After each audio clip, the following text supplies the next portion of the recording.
The truth is, the housing shortage is a problem that the government's making. Our policies currently make it far too difficult to build new housing. As a result, even for the middle class. The solution here is not complicated. We need to make it easier for landowners to control their own destiny by changing restrictive covenants and zoning laws, enabling 2, 3, or even 4 units to be built on land that is currently zoned for 1, banning parking requirements, allowing for residential homes in areas currently zoned for commercial use. While we need to do more investments in housing, dollars alone are not going to solve this challenge, because this is a question of red tape as much as it is about funding.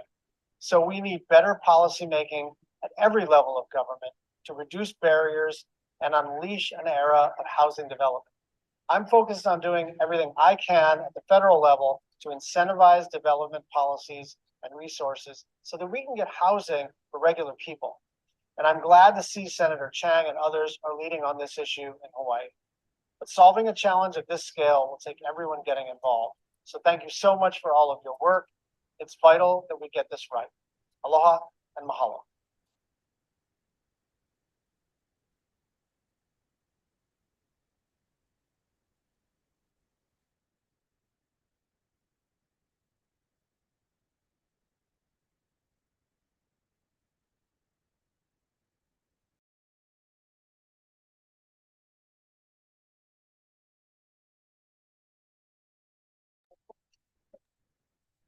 Aloha, everyone.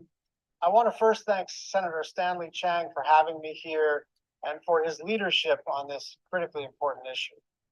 We have a housing problem in Hawaii and across America, and it's because we don't build.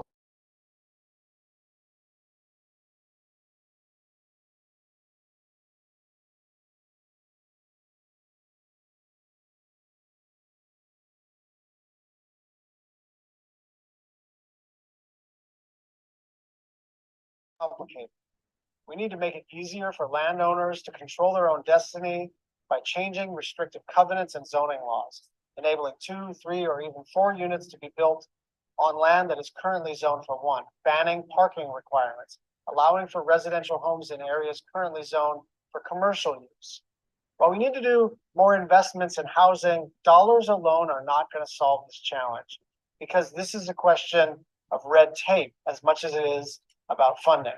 So we need better policymaking at every level of government to reduce barriers and unleash an era of housing development. I'm focused on doing everything I can at the federal level to incentivize development policies and resources so that we can get housing for regular people. And I'm glad to see Senator Chang and others are leading on this issue in Hawaii. But solving a challenge of this scale will take everyone getting involved. So thank you so much for all of your work. It's vital that we get this right.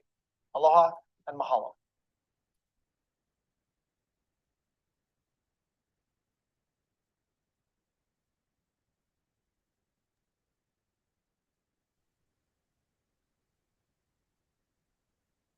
Good morning or good afternoon. Thank you so much for joining us. Aloha.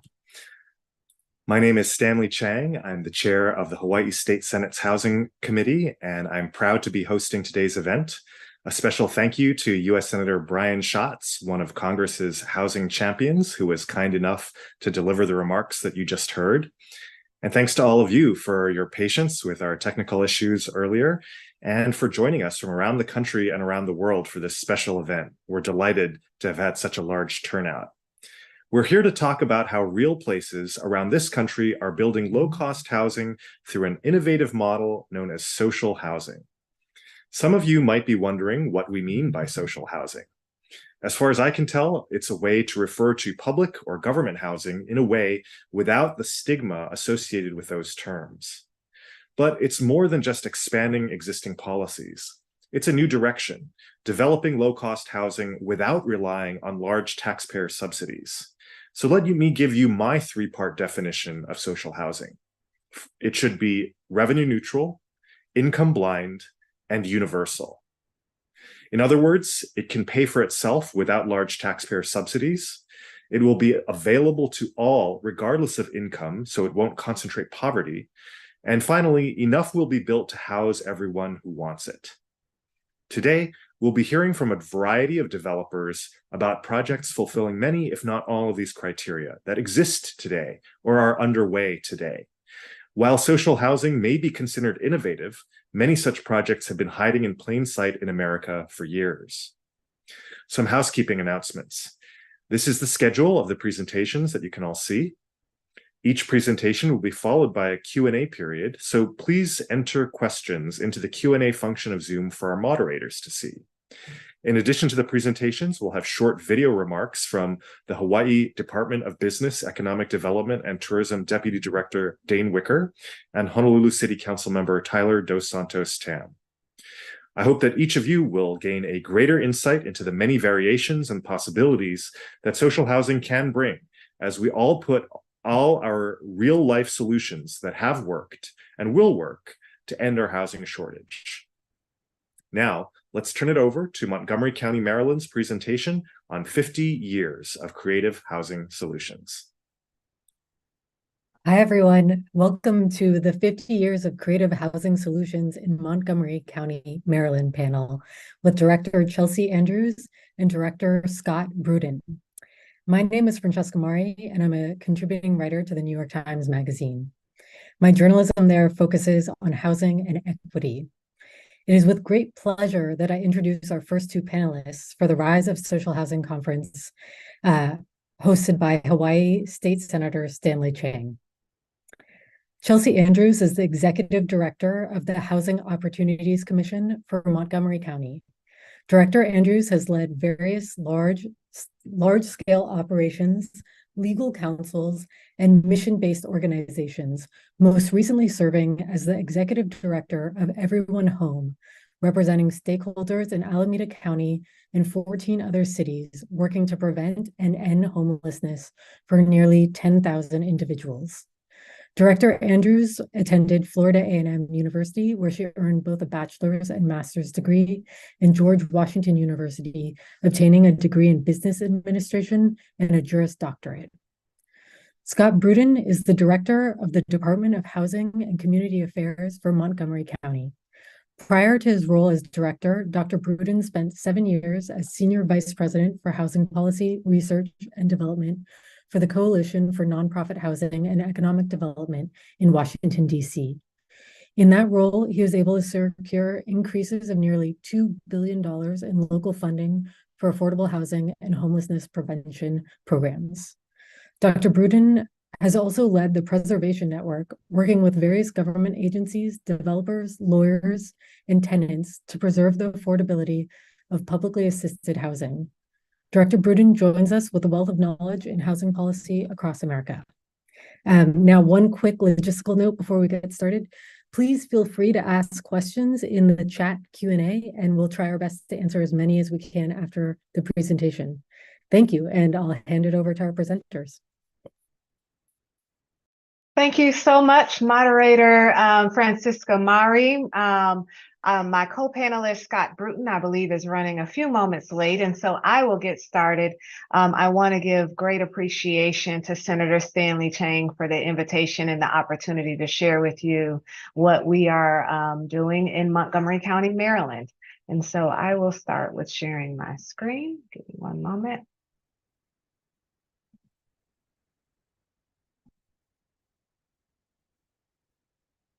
Okay. So today I plan on covering a couple of areas with you. First, providing you some history and some context in regards to Montgomery County, share with you some information related to our Housing Production Fund and the benefits of public ownership, as well as in today's discussion, sharing some challenges and opportunities in spaces and places in which additional support could further this particular opportunity across the U.S. And so I'll start with just sharing information related to Montgomery County. You may know that Montgomery County is a suburb of the Washington, D.C. area. This is a map that shows essentially the different areas in Montgomery County. We have over 500 square miles. We serve over 1.1 million residents. You will notice that the blue area is what's called the urban ring. That's right outside of the Washington, D.C. area. And it is where we have the highest density. It's our urban core, and where the multifamily rents are around $2.85 a square foot. And that's where there are the, of course, taller buildings and more density. As we move out in the green and yellow, as well as purple areas, these areas are where you will see more garden style apartments, mid-rise apartments. It's further from the core and further from the Washington, D.C. area. But throughout Montgomery County, we have the benefit of having a metro system. And therefore, even in some of the suburban areas, there are transit opportunities for people. And so that's an area of focus for us. And the brown area is our agricultural area, and it's greenfield, and it's largely tapped out for redevelopment. Go to the next slide. HOC is really unique considering how many other states and locales operate with their housing authorities. We're unique in the sense that we are a housing authority, a housing finance agency, and a public developer. And having all those tools at our fingertips have been really extraordinarily helpful in advancing our mission. As the Public Housing Authority, we administer close to 8,700 housing rental vouchers across the county. And of course, this is supplemented by HUD, and we work with our Housing Choice Voucher Program department to administer these vouchers. We're currently at approximately 98% utilization, so we really do maximize this resource to the best of our ability. Also, as the Public Housing Authority, we pride ourselves in offering resident services to individuals that are both in our units and in our properties, our portfolio, as well as voucher holders. And we have recently extended those services to individuals on our waiting list. And I'll share a little bit more later in the presentation on what those types of resident services look like. We also provide permanent supportive housing. And so the full spectrum of resource for residents in this county, we provide. So permanent supportive housing is the wraparound case management services that we provide to individuals who have experienced housing instability or homelessness and need a full breadth of resources and services. And we also have a nonprofit, Housing Opportunities Community Partners, that's affiliated with HOC and really does the fundraising to help support our programs across our portfolio for our children as well as our adults. As the Housing Finance Agency, we have the ability to issue a variety of government, private activity, 501c3, and taxable bonds. We're rated by Moody's as A2, and that really has been a wonderful resource to us as we have developed our portfolio. It is the financing tool that we've used, and as you can see on the slide, we've issued over $560 million of FHA risk share loans through 2023. We also utilize this tool to have a robust single-family home ownership program where we're able to provide resources to individuals by way of low-cost mortgages as well as homeowner down payment assistance.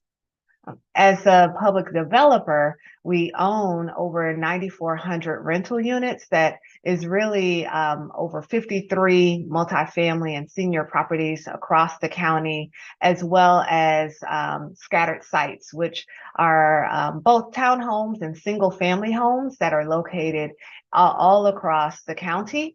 And as you see here, we have approximately 1,700 units that are dedicated to our seniors. Right now, we have over 13 projects underway with close to 3,300 units that we anticipate producing over the next 18 months. So very robust in our public development work. We are the largest affordable housing developer in the county. because today we wanted to share some information related to the Housing Production Fund, wanted to start with giving some context in terms of how we evolved. As you will see, back in 1989, we were producing real estate with debt-only financing. And as time went on and as opportunities presented themselves in terms of the introduction of the LIHTC program, we began to leverage the LIHTC program in an innovative way. Back in 1996 with the Strathmore development, in 1997 with Metropolitan, we were able to create a new model where we would condo LIHTC as a portion of the development and allow the remaining portion of the development to be market rate. And this was a model that really began to infuse the mixed income model in our portfolio early on. We were an early adopter of this concept, and quite frankly, continue to use that model for many years, over 10 years. It wasn't until 2018 that we began to think about some other ways in which we could potentially structure our deals so that we could benefit from a mixed model, a mixed income model, without having to use LIHTC, which, as everyone knows, is limited in capacity across each state and locale. And so with the Lindley, we followed a similar model, but did not use LIHTC, and instead had private equity by way of a philanthropic partner, as well as HOC's own equity in the deal, and use what we refer to, and I'll explain later, as FFB and FHA risk share as the source for permanent funding. So this was a development that ultimately allowed us an opportunity to have mixed income without relying on any federal resource, and really was the catalyst for the HPF.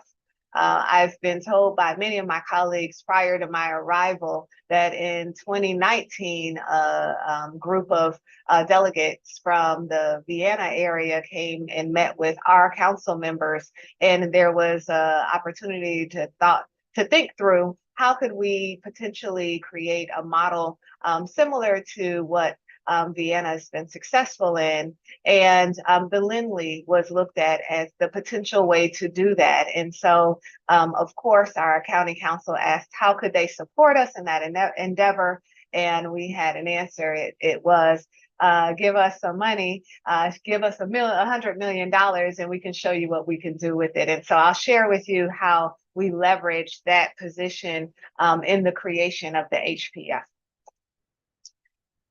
And so the HPF, the Housing Production Fund, was created out of the discussion that I just shared with you, and thinking creatively about how to leverage the county's AAA bond rating, as well as how to replace private equity with cross-subsidized affordability. And so in this instance, the county council started in spring of 2021 with approving $50 million for HOC to use for construction loans. And the construction loan, of course, as you know, is a typically extremely expensive component of development. So knowing that we'd have a low interest loan for construction was really imperative in terms of being able to produce more faster. And so they agreed to provide us with that $50 million. We got to work very quickly, and it wasn't until only a year later where the council had enough confidence in what we were doing that they appropriated an additional $50 million. And so what this looks like is the county pledging to pay debt service for 20 years, and that's our principal and interest for the bonds, and HOC issues the bonds and controls the fund. And HOC's board ultimately reviews projects and determines which projects we will move forward with the HPF. And so it is a revolving fund, which is really a unique model and construct, because it allows us to use the resource for our construction and pay back the loan over a period of time. We pay 5% interest, or each project pays 5% interest to the county to offset the debt service. And after 5 years, once the project is stabilized or sooner, the project is refinanced and the principal is paid to the HPF, which allows us to use that resource again for another project. And so when we initially looked at how this revolving fund could benefit us, and after the 20-year term for the bonds, it is a resource that will continue. You will see here that over 6,000 new units over the next 20 years, 1,800 affordable can be produced with this fund alone. The way that our board has approached the affordability component of the HPF has been to require us to include at least 30% affordable, and you will see that the percentages in terms of how much 50% of area income, median income for 20% of the affordability, as well as 70% AMI for 10% of the affordability is the threshold. But I will share that our board is always seeking to go deeper in affordability. And with this model, the requirement and the county council's requirement is that HOC must have a controlling ownership stake. So this is the public developer, public ownership model that we have developed here. I spoke earlier about how quickly we were able to move with this resource becoming available to us. In March of 2021 is when the resolution passed. And as you can see, the fund was established not long afterwards. And in less than 6 months after the fund was established, we provided the first loan to the project that you see on your screen, the Laureate. And it is truly a beautiful example of how we've been able to leverage this resource in a wonderful proof of concept. It's highly amenitized, it's in walking distance to a metro, and it has the mixed income and affordability that we're extremely proud to offer the community. And so we opened this development here not too long ago in June of 2023, and today it says over 90% leased. I will share that this morning I got an email saying the property and the project is now stabilized. So extremely proud of this first investment, and of course continuing to move forward with additional pipeline projects that we have already identified. More information about our pipeline as well as this particular program, our HPF, is also on our website. Again, the goal here is really to allow HOC to develop more faster. And so on this slide is just really snapshots of various projects that are in our pipeline that will be utilizing this resource. Hillendale Gateway, which is on the top left, is a project that we're proud of for many reasons, one of which because of the fact that it is going to be Maryland's first net zero energy passive home residential building, both senior and mixed family, as well as offer many amenities to the community, as well as retail space. And so that is a new development that's currently underway. We have been able to reach parts of the county that we weren't in previously. Clarksburg, which is really further out in the suburban area. Wheaton Gateway, which will be close to 1,000 units, is also going to benefit from this resource. And Elizabeth House in the next few years will also be a project that will benefit from the HPF.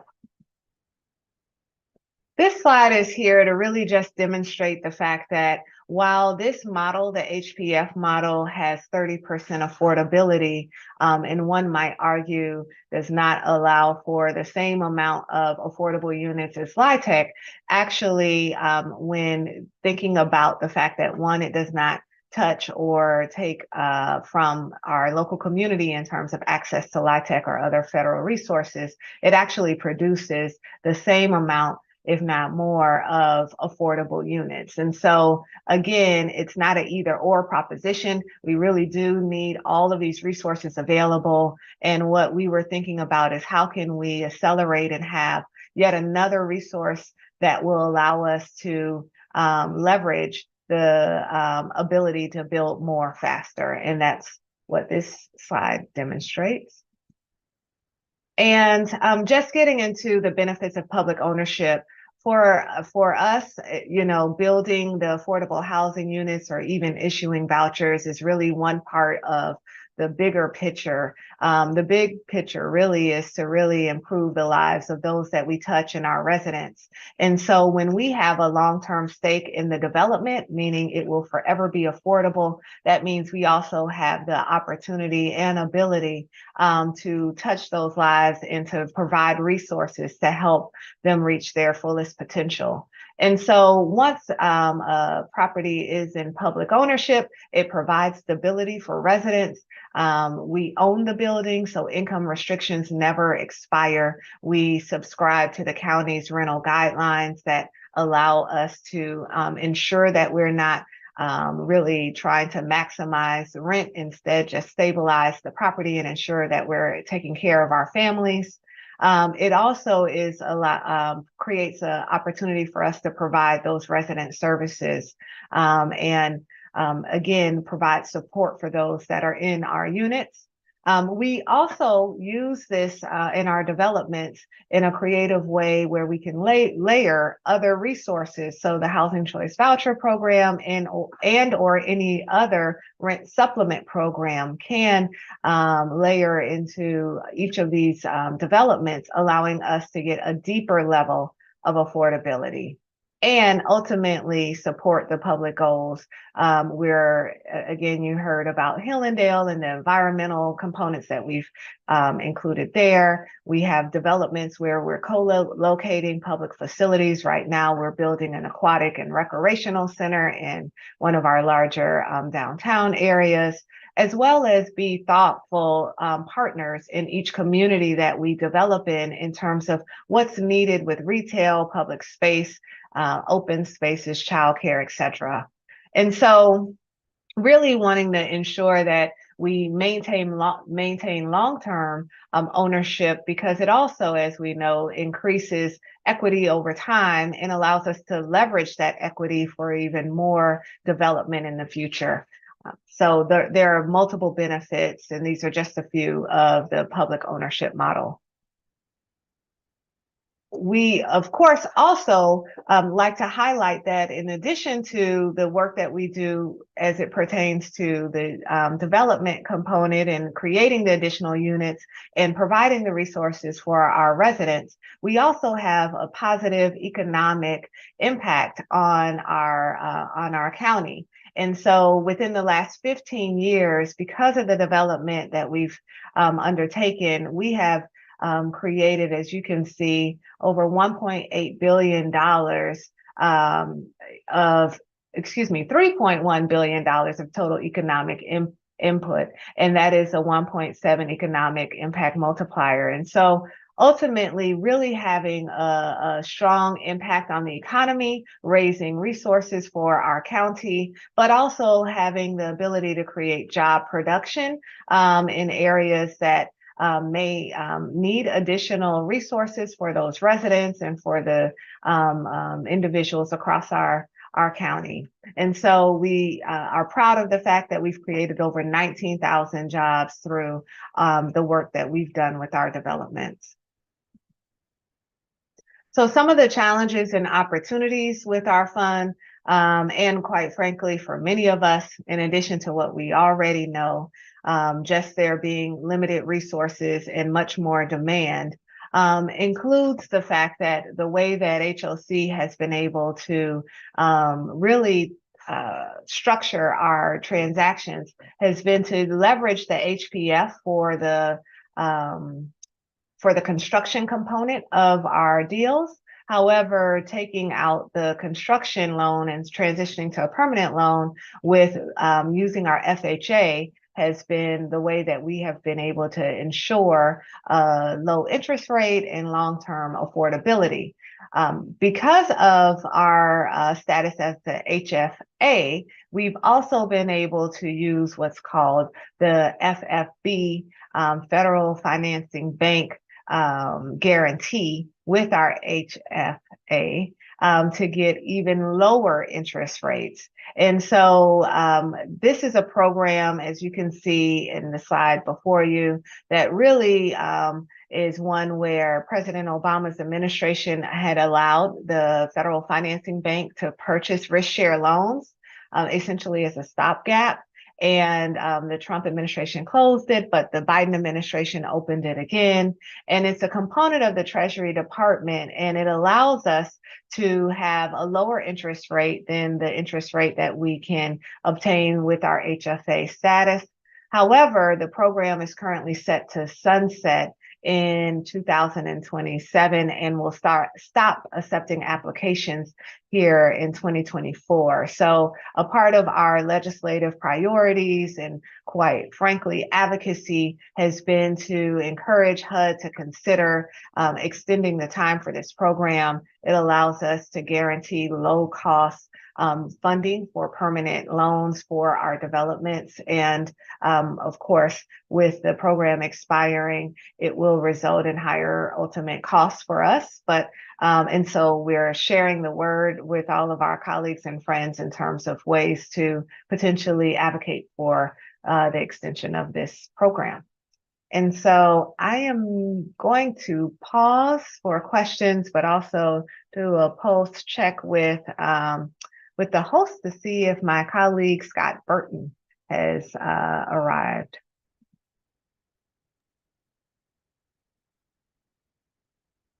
It appears that he has. Wonderful. All right, Scott, I'll turn it over to you. Sure, thanks. Sorry about that. And I apologize for saying Burton. Scott Root. No worries, Great to see you, Scott. Yeah, thanks. Sorry, I was a few minutes late, folks, and it was my fault, my misunderstanding about the time change. And then when I joined, it was under my assistant's name, and it took a little bit of time. So I've been here for almost the whole thing, listening to Director Andrews' wonderful presentation. I think, Ariel Blacklow, do you have I sent an abbreviated slide deck to try to be conscientious about time.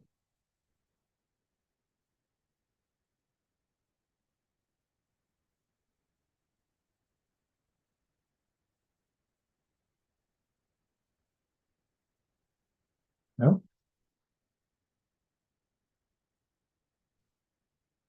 Can everybody hear me? Yes, we can hear you. And if you have that slide deck, you might choose to share screen and operate that way. Sure.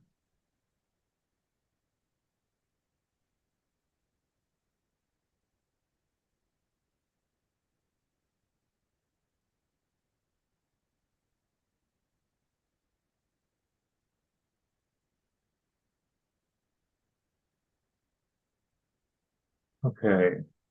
Beautiful, we see it. Okay, wonderful. Sorry. Not used to, sorry, you're seeing the whole screen, but I'll do my best to move through that. Can you all see with adequate size?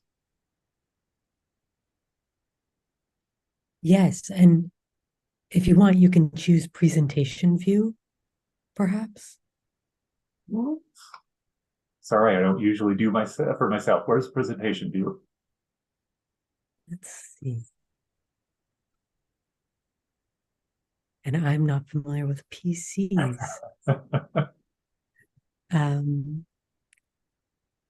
But this works. I think we just at the bottom near bottom right, there's a little square. Keep going, keep going, keep going. Hit that. Awesome. Thank you so much, Chelsea. You're welcome. So I'll just skip ahead and I'll just go straight to the meat of things and try to fill you in on the different tools that Montgomery County has developed over the past almost 50 years now for producing and preserving affordable housing in the county. We do have the first I'll go into are the different loan funds that we have for both the production and preservation of affordable housing.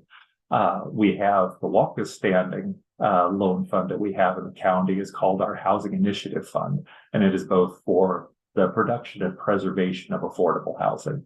It's our most flexible tool for assisting in both production and preservation. We can do loans for short-term acquisition, medium hold, or for the long term. We can adjust interest rates to help projects to succeed, to reduce the gap financing burden on them, the lowest being just 1% for the initiation fee for the loans. We also have a few new funds that we've created over the past few years. The first being the Naturally Occurring Affordable Housing Fund, which we created a few years ago to pair with our right of first refusal process to help preserve existing naturally occurring affordable housing properties or already preserved properties that are already preserved through federal, state, and local funds. And I'll go more into that in a minute. A couple of years ago, we also created the Affordable Housing Opportunity Fund. This was a dedicated pool of $20 million in revolving county funds for short-term acquisition loans of 2 to 3 years to acquire and preserve affordable properties that were at risk of losing their affordability and to protect tenants from displacement.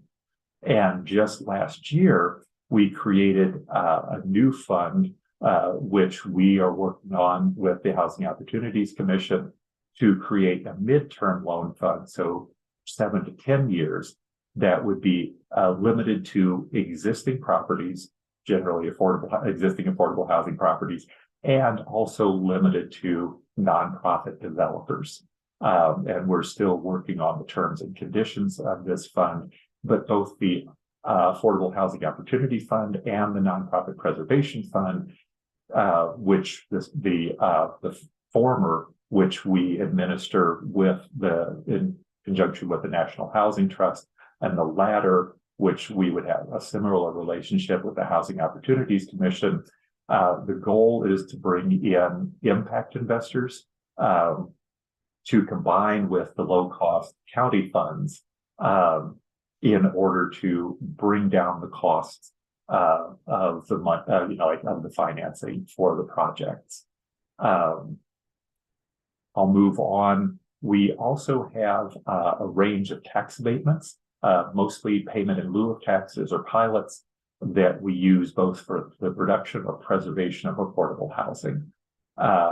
For the production, we have discretionary pilots, and those can be for a range of percentages of the property taxes, and those are negotiated on a project-by-project basis in exchange for guaranteed affordability for a particular period of time. Our relatively new By Right pilot program is limited to nonprofit developers that are maintaining a certain percentage of the units at certain levels of affordability, and that's for 100% tax abatement. And then we also have WMATA, which is our Washington Metro Area Transit Authority, and there are pilots for affordable housing that is built on Washington Metro Area Transit Authority land. The discretionary and by right pilots are also available to be used on preservation properties that comply with those restrictions. We also have rental agreements, which are able to be used for both production and preservation, and those can be in two flavors: either a loan for a long-term rental agreement, for usually a 5 to now we're starting to do 15-year rental agreements. And those rental agreements are where the county, pays the difference either through a long-term loan or through monthly payments. And the difference between the market rate on that unit and a rate that would be affordable to a negotiated household area median income level. And so we negotiate rental agreements for units set at 70%, 60, 50, 40, and we've even done some at 30. And so that's a very flexible way to, in effect, create project-based subsidy units, sort of through a different name. We also, as I mentioned before, have the county's right of first refusal program that's been around for a little over 40 years. This program allows the county, the Housing Opportunity Commission, or tenant association to preserve the affordability of existing rental housing by matching the terms and conditions and the price of a property that's up for sale that's already had that already has a contract purchaser. And this has been especially helpful. The county over the past several years has averaged 2 to 3 exercises of the right of first refusal program. They have mostly been for larger properties in order to preserve affordable housing. And we use some of the tools that I've already gone over, the different loan funds or pilots, to help with gap financing to preserve these properties. And I will note that our naturally occurring affordable housing fund, we are hoping we're going to be able to absorb that into the other funds, because we're making some amendments to our right of first refusal program that would change the restrictions on how we go about working with partners to exercise that. And so hopefully we'll be able to streamline things a little. I'll also note that we recently passed a rent stabilization law under the preservation category. And so that law, aside from certain exceptions, will limit rent increases to the consumer price index plus 3%. And happy to talk more if anyone would like about how that will help with preservation. And last but not least, I'll go into our moderately priced dwelling unit program. Montgomery County has one of the oldest inclusionary zoning programs in the country. We're in our 49th year, going into 50. It is for both rental and for sale properties. The affordability for the rental and for sale is pegged at either 65 or 70% of the area median income per households.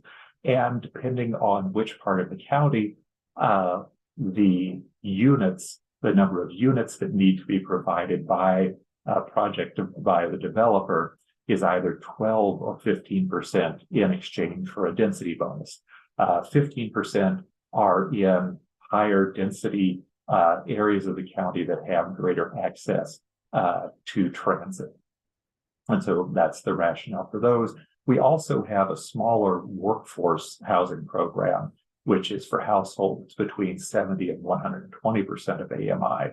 That's both rental and for sale. And then I'll also note that we have been focusing on the use of county-owned land for the production of affordable rental and ownership housing. The county put together, our Department of General Services put together an inventory of vacant or underutilized county land that we are looking to partner with affordable housing developers in order to create housing or mixed-use developments to increase additional affordable housing. And so trying to be conscientious about time, I'm happy to go into more details about all of these tools and how they work together in a Q&A period. Thank you both so much. It's really inspiring what you've been able to accomplish in Montgomery County. So we have about 9 minutes for questions, and there's one question in the Q&A, and I've got a whole batch of them. And so I'm going to be greedy and take the opportunity to ask a couple of them first. So a question I have is, where do you think the Housing Opportunities Commission is replicable, and where is it not replicable? And where is a housing production fund replicable, and where is it not replicable? Like, should every county be doing this? Can every county, or? Great question. And of course, we've been asked this as we're working with many jurisdictions across the U.S. and trying to information share. You know, of course, the structure for each housing authority and the legislating organic statutes that create these different entities are the fundamental source in which you can determine what the powers are for each organization. So there are certain cities and spaces and places that are currently considering creating new entities that can be the public developer. There are spaces and places where the HFA and the housing authority are working in concert, and the housing authority has the ability to move forward.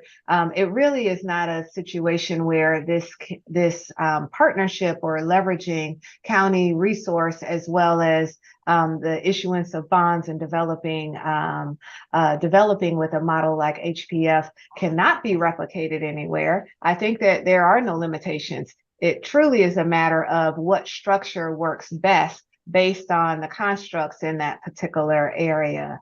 And sometimes there are politics and other things that, of course, come into play. So it really is a matter of thinking about what and how the best structure would be and who has the capacity. We often give the advice of thinking about which entity has the capacity to underwrite or to has development experience, who has the ability to leverage their bond ratings, and thinking about all of those things in terms of who and where in each location to create a model like this. Could you see there ever being a federal HPF, a federal revolving fund for affordable housing production or government-owned housing production? That would be awesome. Of course, I will share that the HPF right now is local in terms of being in our county. However, we have just last year, there was legislation introduced for the state to consider a matching fund for the HPF. And of course, if on a federal level, there could be some consideration similar to this, that would also be really a good resource. There also is some legislation that was recently introduced by a congressperson in regards to the potential of creating, or at least allowing, the federal government and HUD to create a kind of a program that will provide technical assistance to different states and counties in terms of how to stand up this type of model. But to put the financial backing behind it and to create that for jurisdictions across the U.S. would be a great benefit. Great, thank you. And to take an audience question that I think got answered a bit after it was posted, but I'll throw it out just to ensure that there's clarity. Barbara Polk writes, affordable has different meanings in different settings. What is your definition of affordable? And then how big are the apartments? Mm-hmm. I think the question might have come in during my presentation. And so, yes, of course, looking at the various ranges of area median income, it really does come into play when you're thinking about development and what you can what will financially pencil out. In our housing production fund, there are some thresholds that I shared in the slides. So I think the question came before that. However, we have 30% affordable. It is a combination of 50% AMI, which in our area for a 1-bedroom, and I anticipated a question like this, is approximately $54,000, all the way to a 70% AMI for 10% of the unit, which 10% of the units, which would be approximately require 60,000 in terms of income, annual income for one person in the county. And so, of course, as you go deeper, some of the ways that we try to touch the 0 to 30% AMI, which is the deepest level of need, quite frankly, is through the voucher program, the federal voucher program, that allows us to subsidize, and that voucher program can be used in the developments that we're building with HPF. So that allows for that even deeper level of affordability. Scott may have some other thoughts in regards to this answer, but affordable is a term that's used so broadly, and thinking about extremely low income versus the moderate income levels is something that we take into consideration here as well. Yeah, I would add to that, we tend to focus on all the band of low income, 0 to 30, 31 to 50, 51 to 80 are all low income, and we try to provide affordable housing to that full range of incomes. We also focus on moderate income households for part of what we do for home ownership initiatives, down payment assistance programs, things like that. Most ownership programs are focused on households at 70%, 70% or above. I think as everybody knows, the deeper you go in setting up affordability restrictions, the more costly. And you generally find that if you're going to go to the extremely low income range, you need an ongoing subsidy, an ongoing operating subsidy to get to 50%. That's usually LIHTC with some additional loans. But yeah. Thank you. And with the last 1 minute, I'm going to stack a couple of the questions, and you can just give your briefest of responses. Somebody asked, what's Montgomery County's vision for the future, and have landowners or developers lobbied to create laws to prohibit any of the work and progress that Montgomery County is doing? I would say the vision is to create more equitable, we have to create more affordable housing, but our vision is to create more equitable communities in federal parlance to affirmatively further fair housing, but also to create more communities of opportunity. There's sort of an east-west divide in Montgomery County, and there's a preponderance of the affordable housing on the east side. And we need to do far more work on the east side of the county to create communities of opportunity. And on the west side, where there are more amenities and more access to transportation, schools, grocery stores, banking, things like that, we need to integrate much more affordable housing so that we have a more more equitable community across the county. And the county has significantly increased the amount of money through the Housing Preservation Fund for HOC and through some of the tools that I mentioned to help create and preserve additional affordable housing.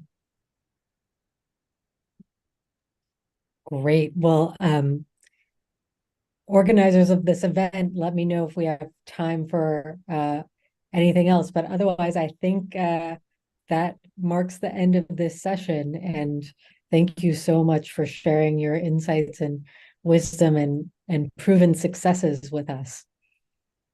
Thank you so much. And thank you again for the opportunity and the invitation. Thank you. Thank you. I appreciate the opportunity. And again, my apologies for being late and having the wrong name for a little while.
Aloha, everybody.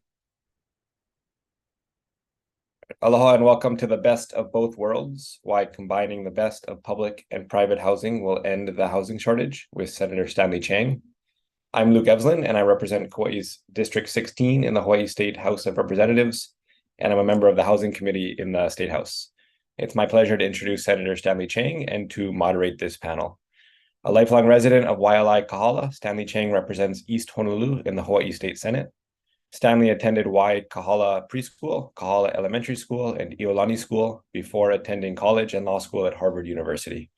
He practiced law at Cades Schutte in Honolulu, specializing in real estate law. In 2010, Stanley was elected as the youngest member of the Honolulu City Council, where he chaired the Committee on Public Works and Sustainability and vice-chaired the Committee on Budget. In 2016, Stanley was elected to the Hawaii State Senate as its youngest member. As chair of the Committee on Housing, Stanley has pursued innovative social housing initiatives to truly solve Hawaii's decades-long affordable housing shortage. As a quick logistical note before we get started, please feel free to ask questions in the Q&A chat, and we'll try our best to answer as many as we can after the presentation. I will pass it over to our host, Stanley Chang, about the best of both worlds, why combining the best of public and private housing will end the housing shortage.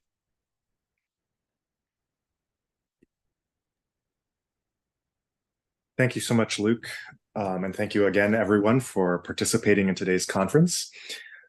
My presentation this morning will have 3 parts. We'll start with a quick overview of the history and the main features of the public housing system. We'll then the private housing system and talk about some of the features there. And then we'll talk about why combining the best features of both will produce a better outcome than the situations that we currently have with both. And then we'll take finally a quick tour of some of the successful jurisdictions around the world that have implemented these programs that do, in fact, combine the best of both worlds.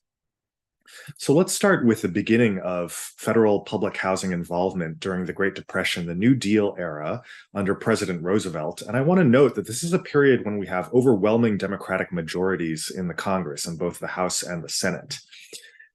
Even during such favorable political times, there were several major compromises that were introduced into the first Federal Housing Act, notably including income restrictions, which has resulted in concentrated poverty in federal public housing ever since.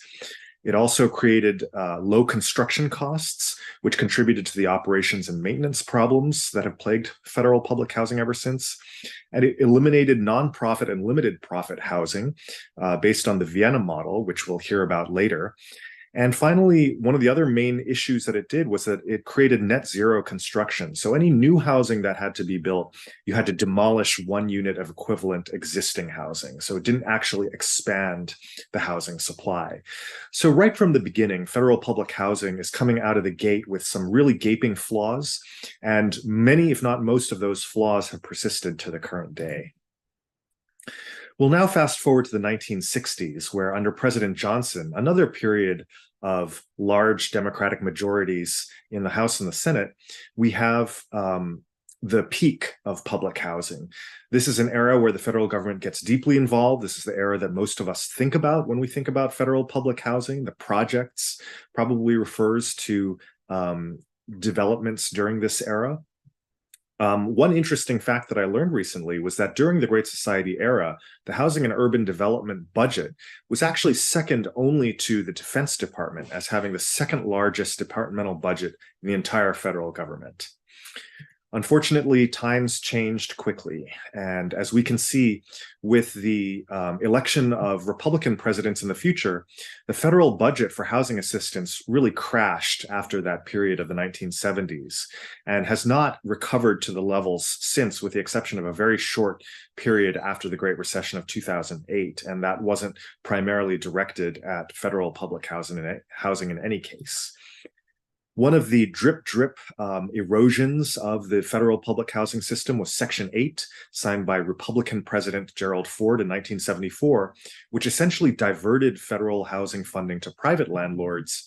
It also had a number of problems, including discrimination against Section 8 tenants, and the most fundamental problem, which is that it's not available to most of those who actually need it. Another major cut to the federal public housing system was the low-income housing tax credit in 1986, which diverted federal funding to private developers.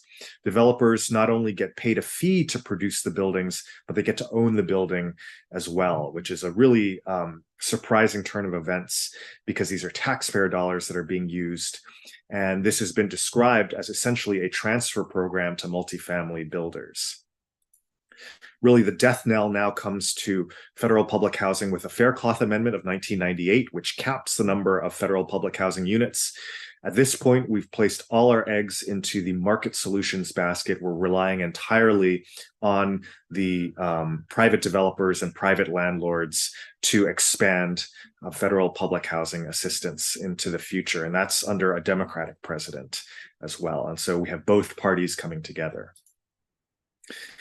At this point, we'll switch now to take a look at the homeownership, the private housing sector market, which is, after all, the great majority of the American housing market, 96% compared to only 4% as public housing.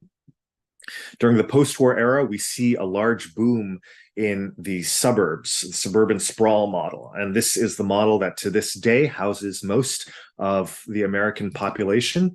It's facilitated by a number of federal programs, including large-scale funding for interstate highways, the mortgage interest deduction, the introduction of Fannie Mae and Freddie Mac, which create a robust secondary market for mortgages and therefore make it a lot more attractive for local lenders to make mortgage lending to individual home buyers.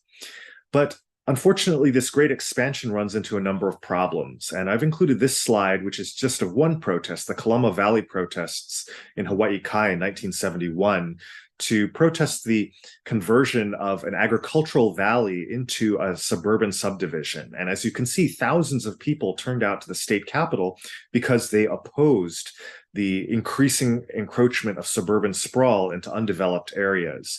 And while this particular suburb was in fact constructed, the rise of the Not in My Backyard movement has actually gained momentum in the years hence. And a lot of their policy successes have included the rise of zoning. This is some very restrictive zoning in the urban core of Honolulu, And this, of course, trend has spread across the nation. We also have a great deal of environmental regulation now. The left-hand side shows a flow chart for the California Environmental Quality Act. Hawaii has its equivalent, and there's, of course, a national equivalent, NEPA, as well. On the right-hand side, you have a study that estimates that the cost of regulation in new multifamily development can be as high as 40.6% of the entire cost. So it's clear that this amount of regulation, whether good or bad, has added significantly to the cost of new development. We also have a trend known as inclusionary zoning. This is a requirement that new housing development includes some below market units in it. Originally developed as a desegregation tool, it's now expanded to be a provider of affordable housing as well. And as you can see from this map, it's gained a lot of momentum, especially in the high housing cost jurisdictions like California and, of course, Hawaii as well. Finally, another feature that we have here is the trend of exactions, where those who are proposing new housing development are then required to, for example, pay school impact fees to create new schools to accommodate the new residents in those new developments. Some of these impact fees and other fees actually have nothing to do with the actual development that's being proposed, but local counties are able to require them as a condition of construction, further adding to the cost of new development. So right now, what we have is a system where both the public and private housing systems have been severely restricted, and we have indeed the worst of both worlds.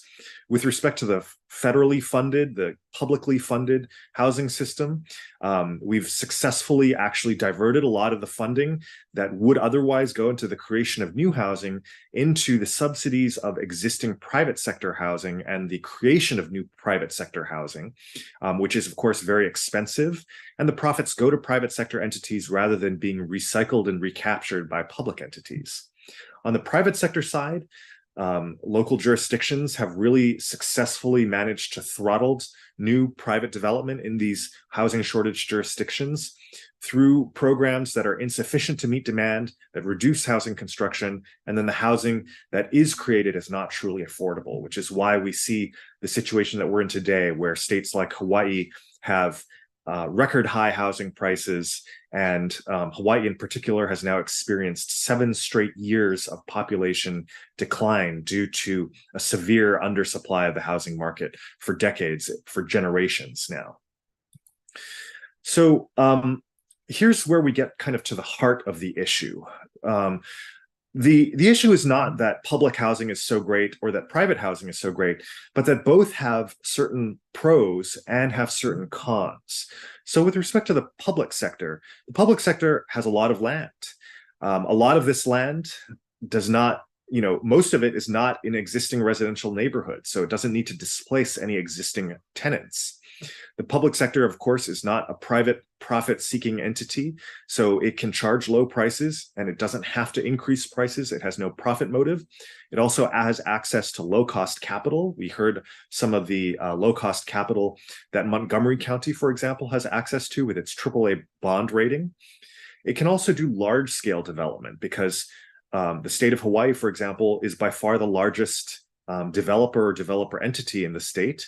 And it has the incentive to do density, which is important in land shortage jurisdictions like Hawaii.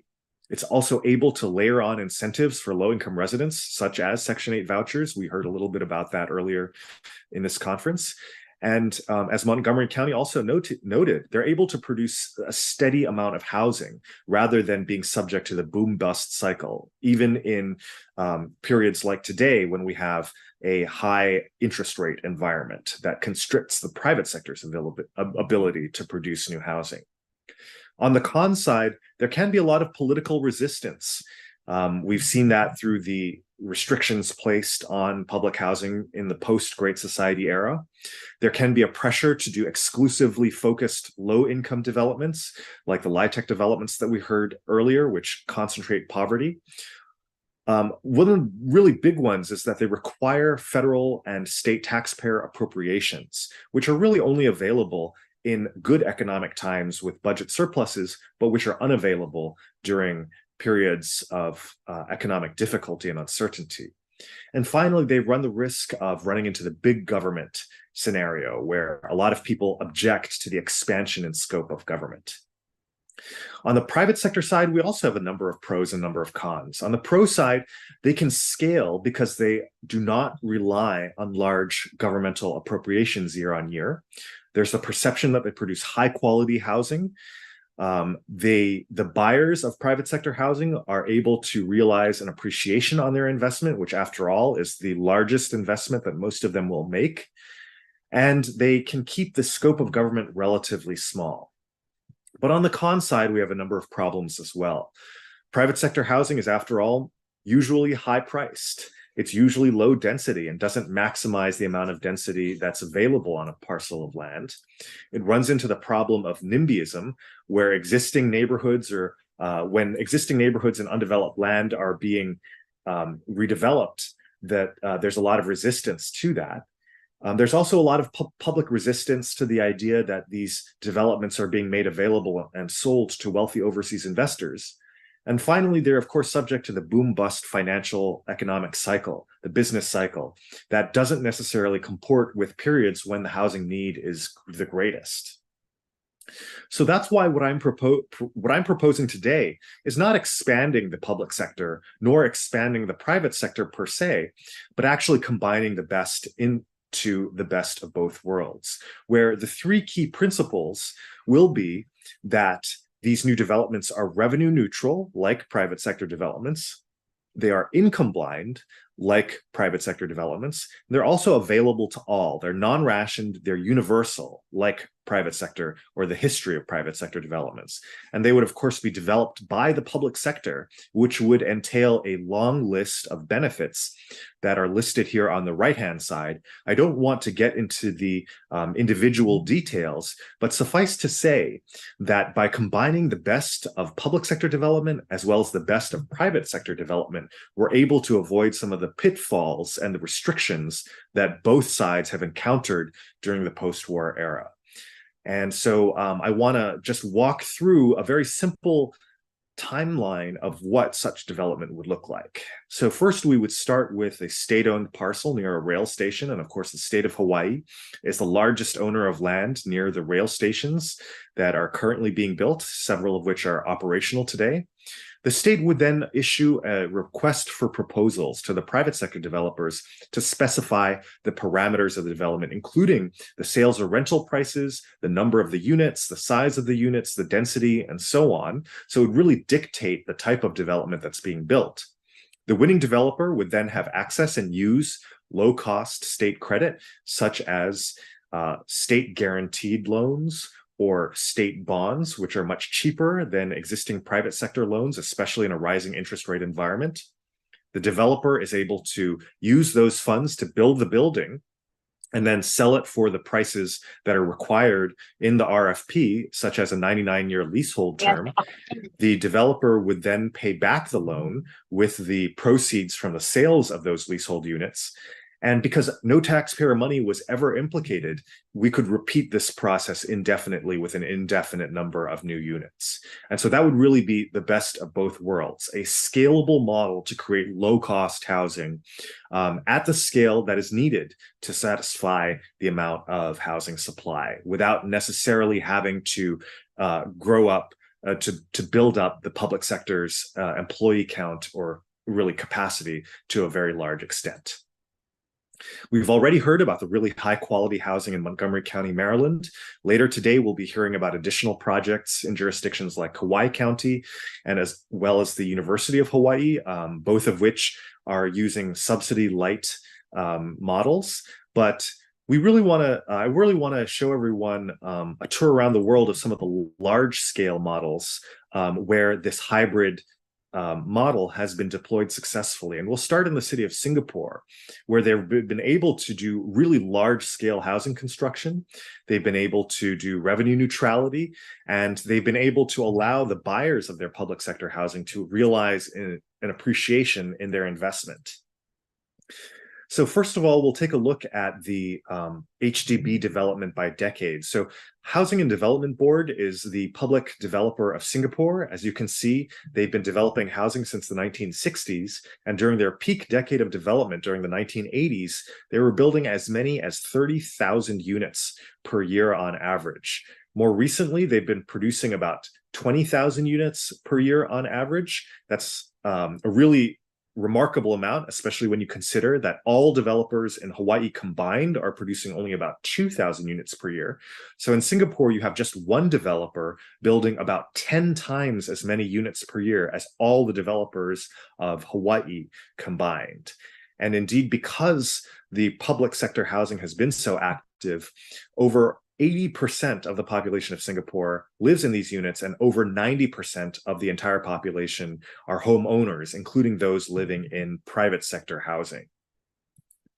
This is a situation in which the public sector development has taken direct responsibility for the production of the housing that is demanded by the growing population of Singapore. The policy planners maintain a consistent but small oversupply, and they plan ahead with 50,000 units in the construction pipeline at the time of this article in 2018. So the public sector is the market maker. It is providing enough housing for everyone in Singapore. And the reason they're able to do so is because it is a financially scalable concept. Really, this summary sums it up. The government is able to recover the full construction costs of each project from the sale revenues of those units, and that enables HDB to scale up in a sustainable way. It's also again, very financially, there's a financial incentive for the home buyers, because as you can see from this graph, these public housing units do appreciate in value, much as private sector housing does in the United States. And that's why it's able to form the nest egg for the retirement expenses, for the educational expenses of Singapore's families.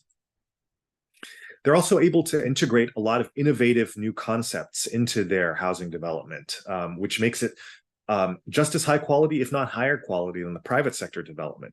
Here you have one of their new developments that's called Tenga. It's currently under construction.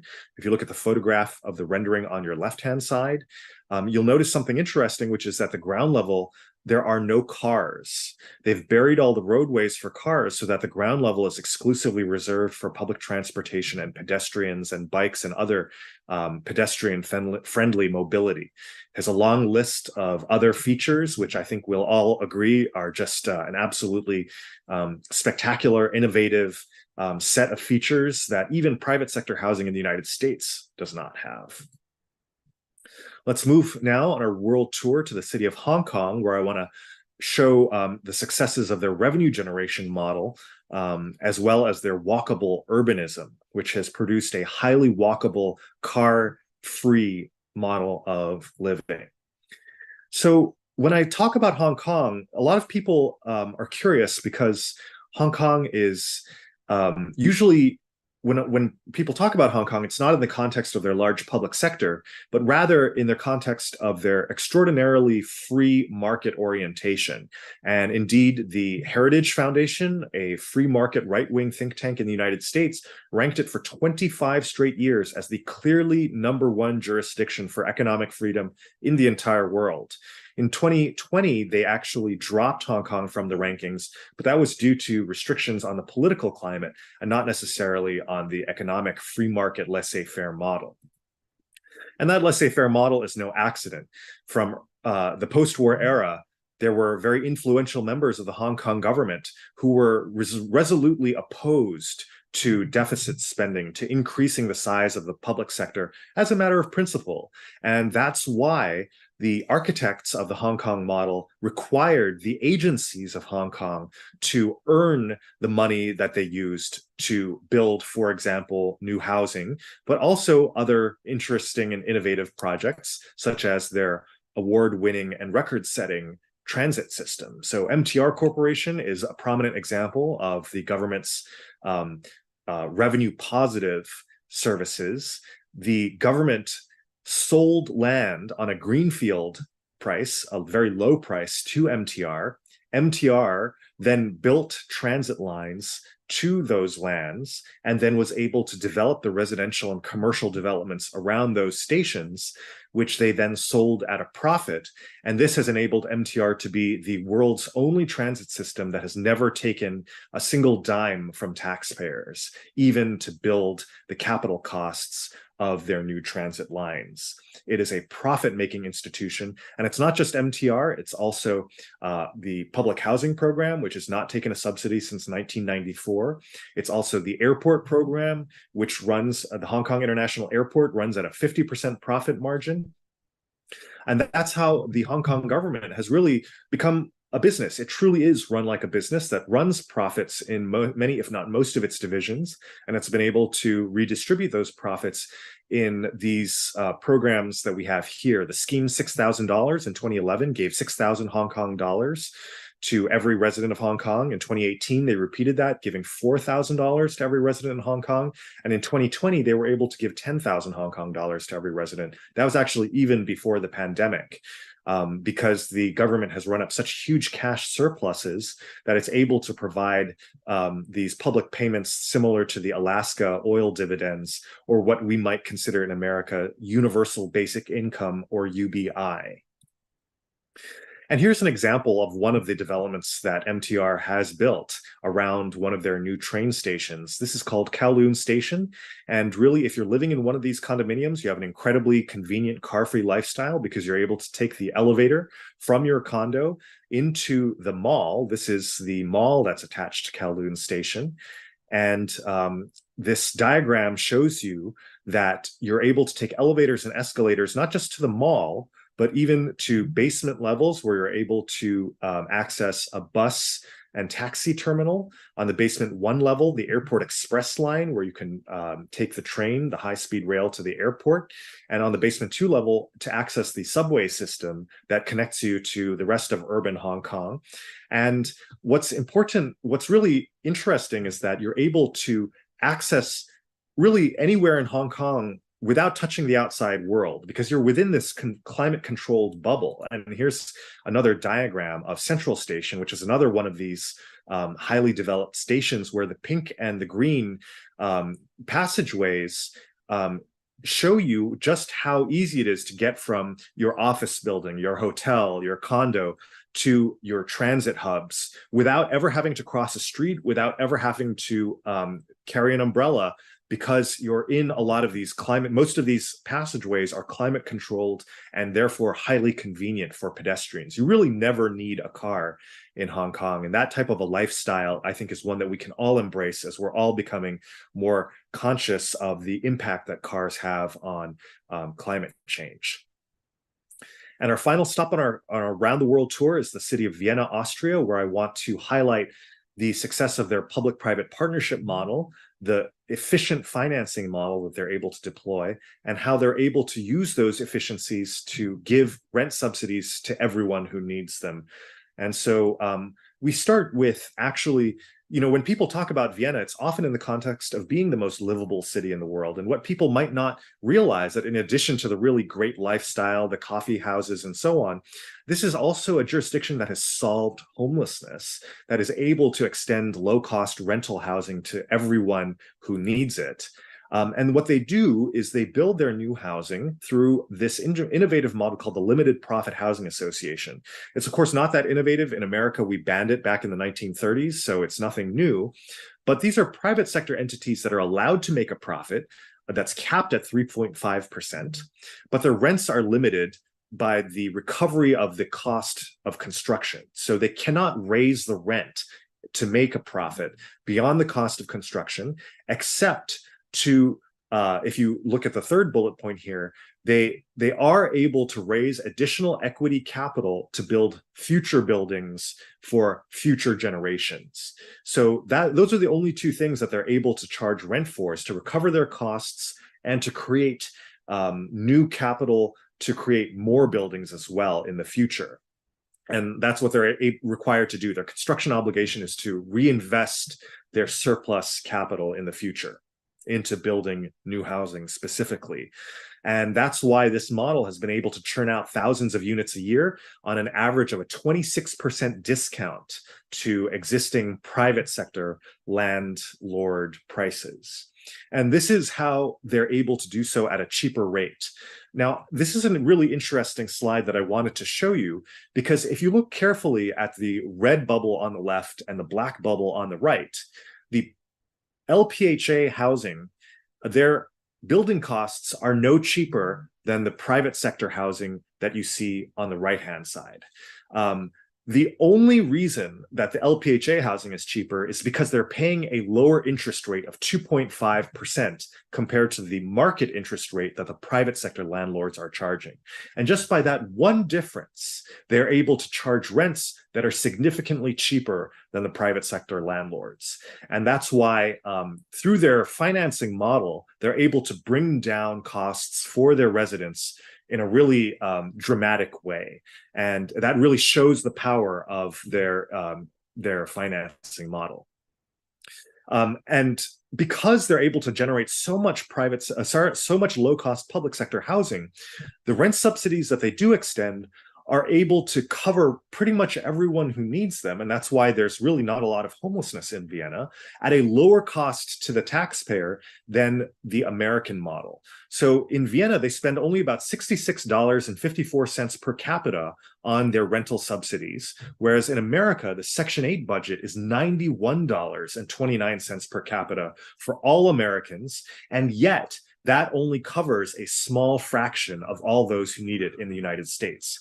And so Vienna is able to use their rent subsidies on their low-cost public sector housing, therefore stretching their subsidy dollar, rather than the United States that, as you'll recall, is paying for private sector fair market rents for those who need it the most under the Section 8 program, and therefore they're only able to house a small fraction of those who need it the most. Here's a quick summary of 3 of the jurisdictions that we just toured on our Around the World tour. And again, I think some of the strengths that I've been able to synthesize from these models during our own delegations that have researched them.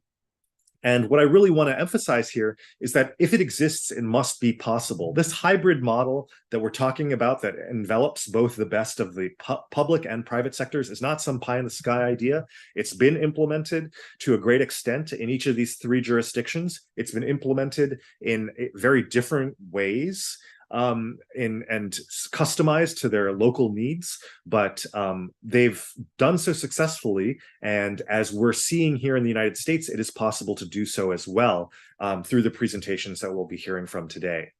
And this is really why it's important, because the principle of one job should be enough is, I think, the principle that encapsulates what I've been trying to do in my career in public service.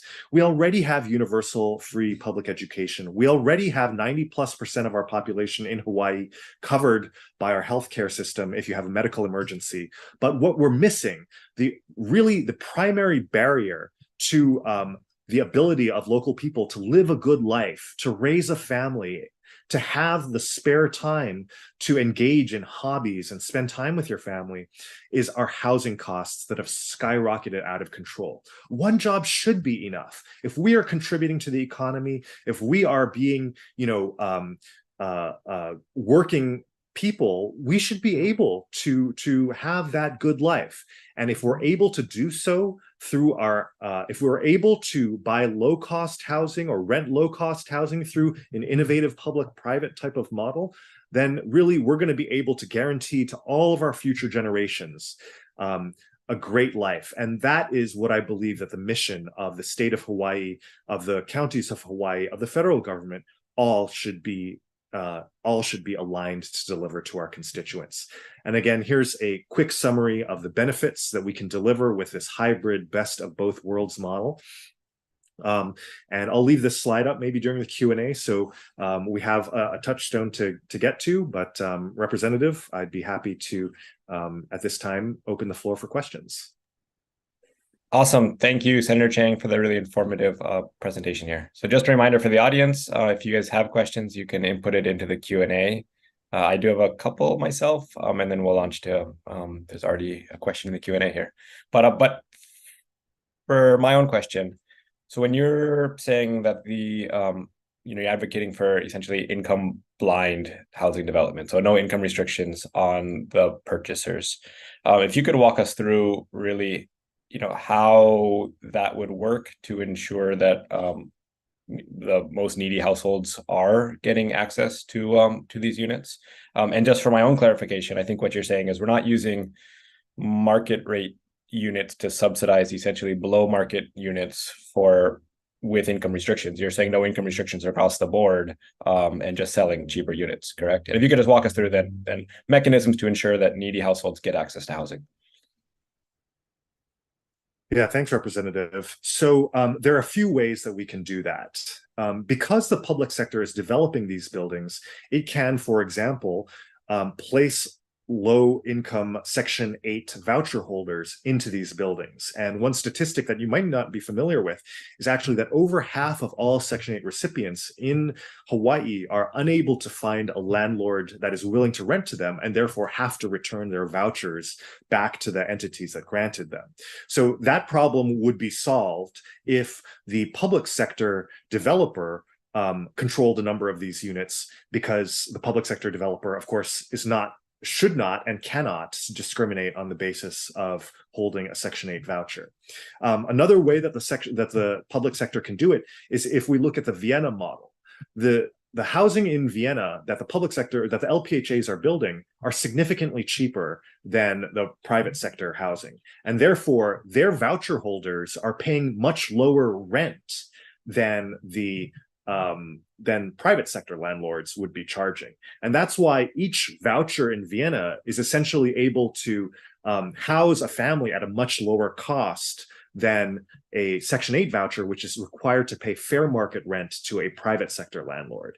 And that's why they're able to eliminate homelessness by actually not even by having a smaller voucher program than the United States is. Thanks for the explanation. And I guess just as a quick follow-up, so do you see this program as sort of supplementing the work of our, say, county housing agencies and the work of our, Hawaii Public Housing Authority, who are actively setting up income restricted housing development? Or do you see this model essentially replacing the need even for income restricted development? Yeah, so I would envision these systems existing coexisting side by side, just like it's done in Vienna. We will always need support for the low income. That will never go away. We do have thousands of income restricted Section 9 public housing units in Hawaii. In every state, the federal government, as we already saw, funded the creation of this low income public housing. We also have thousands of Section 8 vouchers that people are currently on. And the need for those will never go away. But my hope is that we make those programs more efficient by enabling us to spend less money through those programs while housing an even greater number of people. So we get the best of both worlds, where we're able to spend less, but also to house more people. And as for everybody else who can afford, a home that costs, say, $400,000 or $500,000, which is significantly below the market price in Hawaii, then they would have the low-cost option of the hybrid public-private sector model that we just described today. Awesome, thanks. And my final question before we launch into the audience questions is, I'm deeply sympathetic to your argument and broadly supportive of it. But I think generally government doesn't have a good reputation for being able to do large-scale building, I think, at the scale that you are advocating for, right? If we look at our rail, for example, which worthy project, but over budget and way out of schedule here. So how does Hawaii have the administrative capacity to administer this? How do we ensure that government can build big things like you're advocating for, and how can we support that? Yeah, so that transition is not going to happen overnight. And it is happening now, slowly but surely. Like I said, we've already heard from Montgomery County. We're going to be hearing from Kauai County. We're going to be hearing from the Hawaii Public Housing Authority and the University of Hawaii on the projects that they're building. But the bottom line is there are reasons why the government housing of past generations was unsuccessful. And those experiments, for example, to restrict government housing only to the low income, which in turn concentrated poverty, there are reasons why those policies produced the suboptimal outcomes that we have today. That, for example, the presidents Ford and Nixon were able to so successfully pull back because with the income restrictions, there was not the revenue coming in that enabled the expansion of the program on its own. It relied on large taxpayer subsidies, and subsequent Congresses have been unwilling to fund those without, this unusual occurrence of just huge Democratic majorities in the federal Congress. So if we are to adapt to the reality of that resistance to large taxpayer subsidies that we have, we need to find ways of making the program financially sustainable to scale up. And that's what these jurisdictions that I mentioned earlier, like Singapore and Vienna, have been able to do. They've been able to make it financially sustainable to scale up. And again, that's what Montgomery County, Maryland has been able to do, which is how they're able to scale up their housing production on such a large scale. Now, there's also this what you referred to earlier, that this perception that government housing is lower quality. And again, as we saw in 1937, the government was required to produce housing that was lower quality, that was produced for a lower budget per square foot than the private sector could possibly reasonably do. And so jurisdictions like Singapore don't have to do that. Jurisdictions like Vienna don't have to do that. Like I said, Vienna doesn't assume that its construction costs for its LPHA social housing are any lower than private sector housing. And in fact, they're higher quality buildings. We see in places like Vienna and Singapore, we see rooftop swimming pools, we see artificial lakes, we see playgrounds, we see theaters just for that one public housing development for plays and concerts.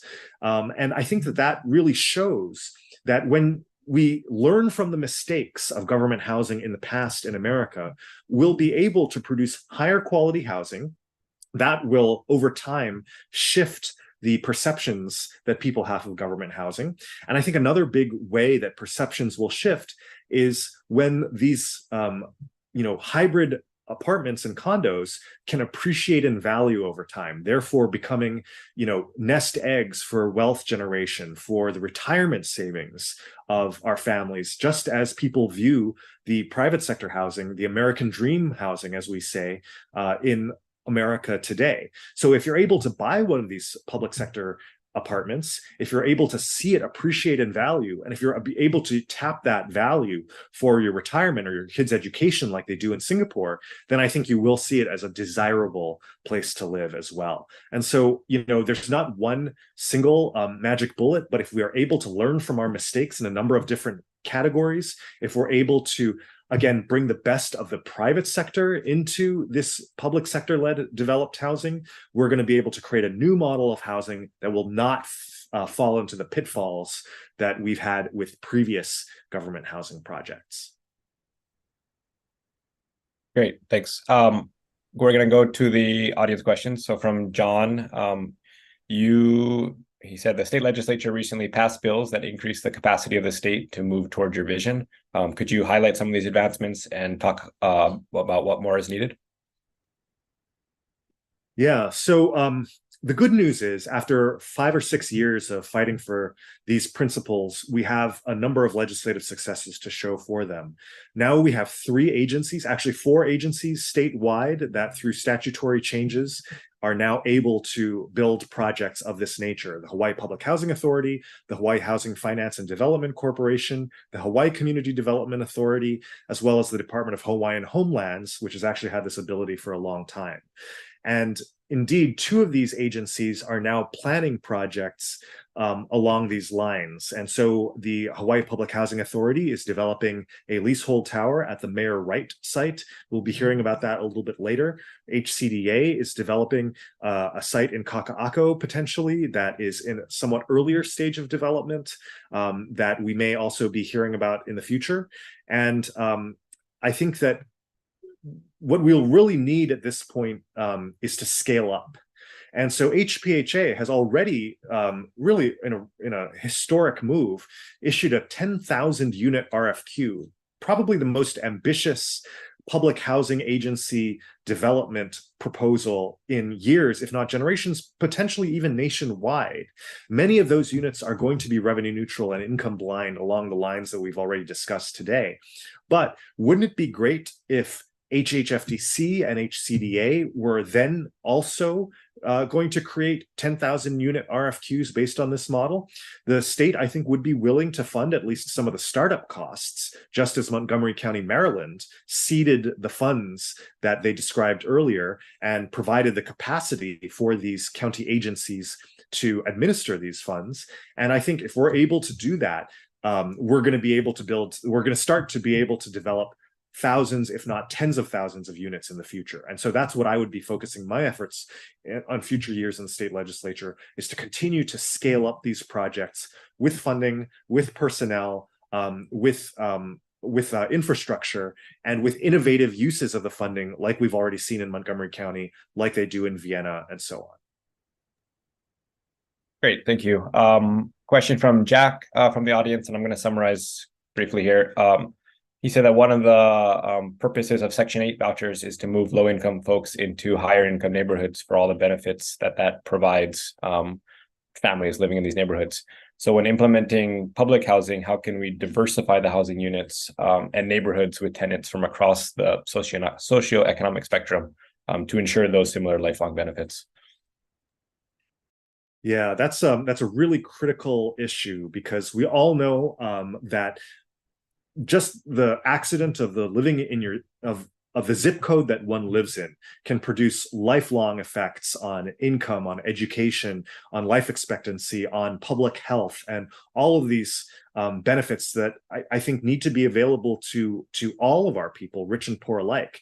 And while Section 8 was intended to provide those benefits, in practice, it has not done so. And we see the phenomenon of Section 8 discrimination that we've already talked about a little bit earlier, in practice, restricting most Section 8 voucher holders to communities with a lot of poverty in them already. And that's really an unfortunate development, an unfortunate feature of the existing Section 8 program, which is why I think that a hybrid program of development like this one would enable those tenants to live in more mixed income communities. So with an income blind community, you will have naturally occurring mixed income housing, much like most of the private sector housing that has been built in the post-war era. And so rich and poor alike will be able to buy these units. And that's why rich and poor alike will be living in these public-private, revenue-neutral, income-blind towers.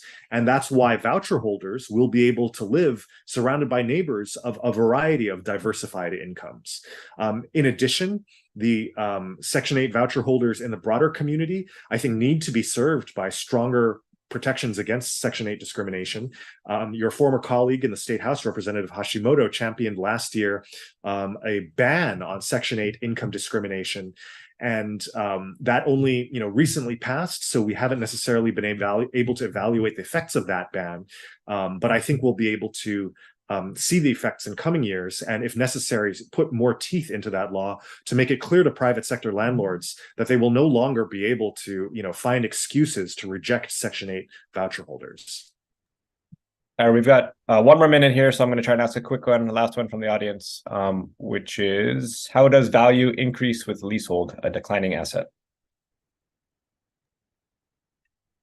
So that's a great question. As it turns out, in practice, the value of a leasehold condo does not decline until we get to 64, a 99-year lease, for example.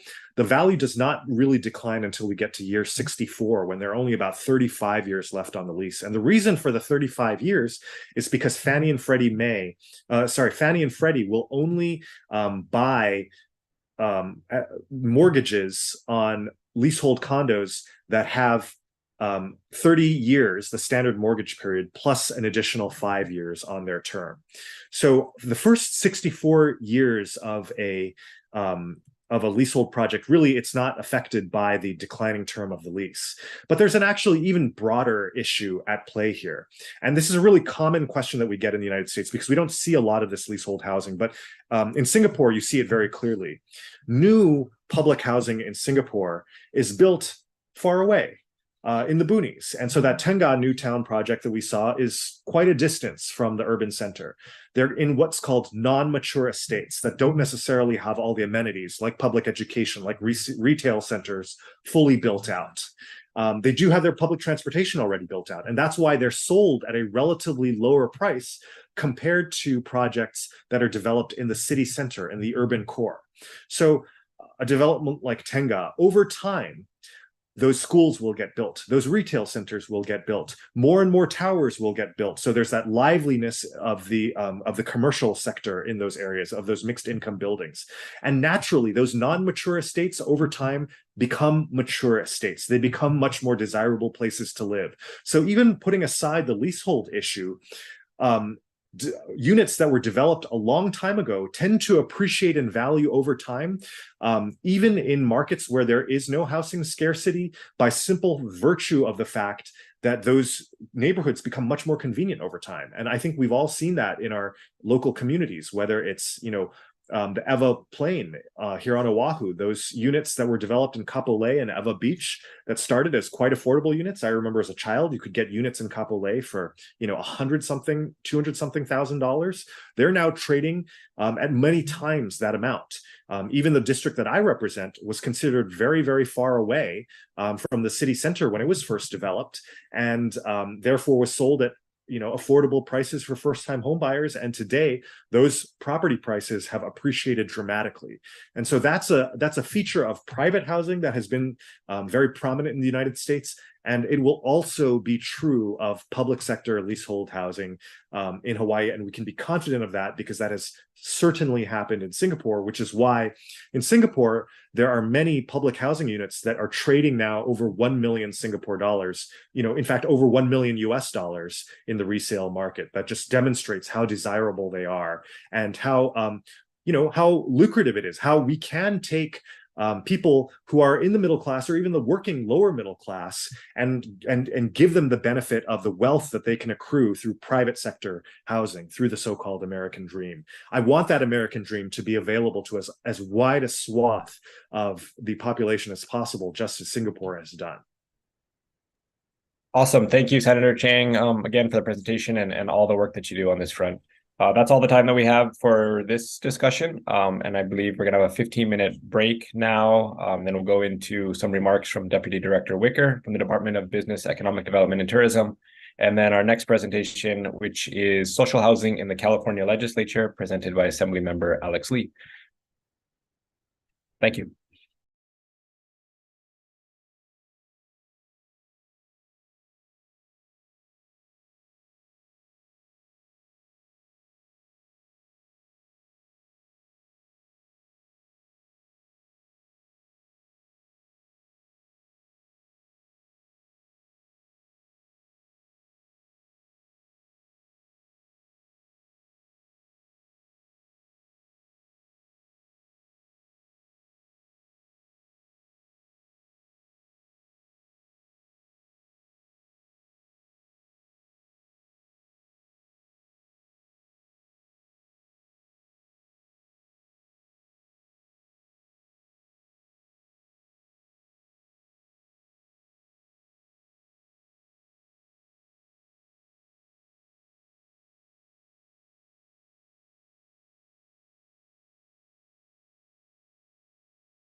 On behalf of Governor Josh Green and his administration, mahalo for inviting me to provide remarks today.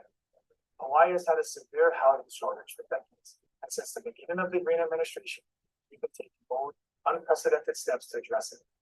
We've launched an historic emergency proclamation that cut through much of the red tape and regulation around housing.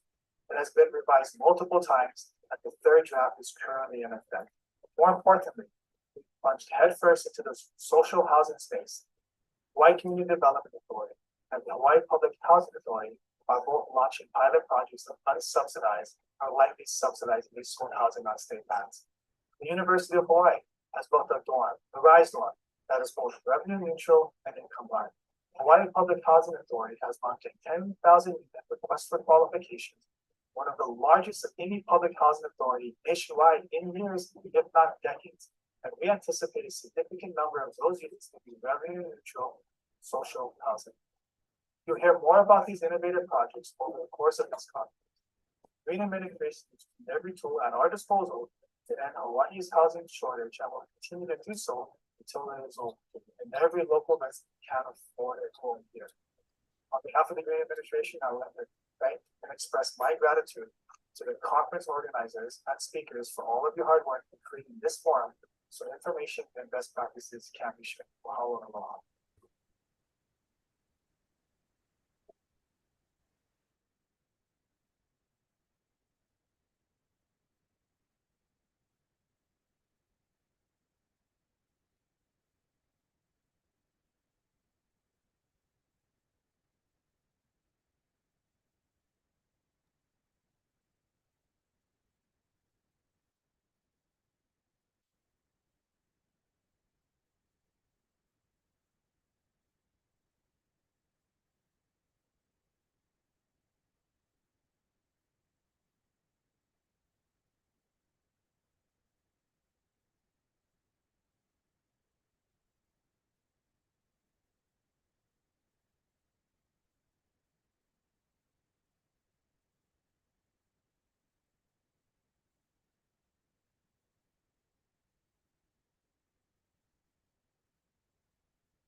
Great. Well, hello, everyone. It is my great pleasure to join you all here. I'm Assemblymember Alex Lee, and I'm joined with Senator Scott Wiener of San Francisco. I think we're getting some technical stuff set up right now. But we're happy to be here today to talk about my favorite topic, social housing. Is that right, Scott? I know it's by far it's your favorite.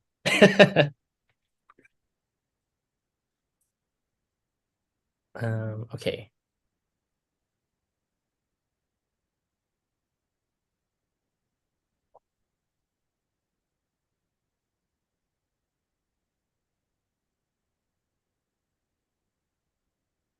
So Senator Wiener, did you want to get us started, or you want me to just get into it, or how? What? Yeah. So hi everyone. Scott Wiener, the honor of chairing the Senate Housing Committee in the California State Senate. I'm Senator Chang's counterpart. I want to thank him for his incredible leadership on housing, and it was great to be in Hawaii over the summer with Senator Chang and Senator Schatz and others. So thank you for having me, for those of you who are there. And yeah, why don't Assemblymember Alex Lee has been a true leader in California on social housing, and it's been a bit of an uphill battle. I think there's a lot of work to be done to expand or raise awareness about what social housing is and what it isn't, and sort of change some of the mindsets that have made it a little bit slow going in gaining momentum, but I know we'll be able to get it done. So Assemblymember, thank you for your leadership, and why don't you make your remarks and then we can take it from there. Absolutely. Thank you so much, Senator Wiener. So I am Assemblymember Alex Lee. I represent California's 24th Assembly District in the California Bay Area in San Jose and Fremont, especially. I'm on all these committees, and this is also a great way to get hold of me. I'll have this slide at the end too. But for today's discussion, the most important thing is I'm the chair of the Select Committee on Social Housing, a topic that we have tried very hard to continue to bring to light. Let's go to the next slide. So you're probably, after hearing Senator Chang's discussion, you're probably going to hear a lot of similar things we're going to talk about. I'm going to talk about it in the California context and why it's important about these things. But as you've already heard, there are a lot of great examples from across the world. This one is the Duxton at Pinnacle in Singapore, and it looks like very, very luxurious high-rise living, but in fact is 100% publicly built social housing in Singapore, in fact, which is a world leader, which we'll talk about soon. But I like to use this image because it can exemplify how beautiful and how impressive publicly built social housing can be, of course. And social housing is, of course, for all. So what is social housing? We're going to go into the next one. So, sorry. The first thing to talk about is, so how did I get upon this course of trying to bring social housing into the California context? Well, actually, when I was running in 2020, I knew that the housing crisis was the top concern for my constituency and, of course, the entire state, and growingly so across the nation. In my home city of San Jose, in my own zip code area, the average home is selling for, a single family home is selling for about $1.3 million. San Jose remains one of the most unaffordable places to rent and live in the entire country. And there certainly needs to be more solutions at the fold for when it comes to housing. And I realized that we are missing a crucial tool that many other countries are doing, or many other countries have. And why I bring up this white paper that we see in front of us was that I was sworn in December 2020. In February 21, East Bay for Everyone, which is a constituency group actually in my area as well, came out with a case for a public sector housing developer called the California Housing Corporation, which in many ways inspired the work we did. It's actually a great read. It's one of the few pieces that are social housing California centric. So if you're also interested in the California context, this is a great illustration, an example of it. But this is really pivotal in coming down journey since my very first days in office. So let's go to the next one. So what is social housing? I think we've also, of course, heard about a lot of this during today's presentations, but social housing fundamentally is how we can realize housing as a human right. It is a paradigm shift in making sure that we have the public sector deeply engaged in the creation and provision of affordable housing across many income levels. It's a paradigm shift that we hope in California will lead, but we know for our partners in Hawaii and many other states I'm going to talk about in a bit, we're all in a race to do this at scale and at mass. So let's go to the next one. So something very important, though, and I want to stress about is that social housing ought to be for everyone. And you've heard these points stressed today, too, by Senator Chang and some other folks, and why mixed income is important, but also important to realize this philosophy of universal benefits. Many other countries in the world stress this idea that, when they build public goods, it's for everyone. We don't, for even in the American context, we don't put income gates when people go to libraries, or we don't income check people when they go to the park. We make it so these are universal public goods available to everyone, because we know if you're a super mega billionaire, you have your own private vineyards to go stroll in, you have your own private libraries to go towards. But the idea is that it's inclusive for everyone. And just as it is so that in California and in America, we have this expectation that a government provides these universal services and goods, we should also extend it to housing. One often example I use is when it comes to education. When it comes to education in California, there is no explicit guarantee that every child will be educated. And yet, every parent in California understands the moment their child is born that they will go to school. Could be a private school, could be a charter school, could be homeschool, but by and large, most people go to public school. It is a social expectation that school districts will build and hire enough teachers if there was a surge in new students. And of course, the opposite is unfortunately true too, if there is a decline in students as well. But there's an expectation that the public sector, the school, takes it upon themselves to go provide the infrastructure. But when it comes to housing, and our constituency is clamoring at city councils or state leaders to do something about the unavailability of affordable housing, the cities often rightly so say it's not our job to do that. We can't do anything about it. There is no public sector capacity to provide housing on their own, even though many countries in the world have this tool. to supplement, of course, the private market activities too. And so that's why it's important to emphasize that these goods, especially for social housing, ought to be for everyone. It shouldn't be relegated to those who are very, very rich or those who are just very, very poor. It should be for everyone. And that amount of mixed income communities is not just socially desirable, but also financially sustainable over the long term. And I'll talk about that in a little bit more. Okay, so we're going to go to the next slide now. And I'm going to talk about very briefly here about what is the 5 ingredients of successful social housing policy. And this can be applied philosophically to any layer of government, whether it be federal, local, municipal, anyone. If you wanted to take it upon yourself to a public sector social housing developer, these are the 5 kind of ingredients from the basic policy making standpoint. So with many policymakers on here, you're wondering, how do you get started? What are the elements? Here are the 5 elements I think are essential to creating an actual social housing policy. So of course, number 1, you need to have money. You need to have financing. In Montgomery County, they talked about their own revolving loan. They have their own financial capability that is not so dependent on the whims of the market. That's so important. But there are other options out there. Vienna has a 1%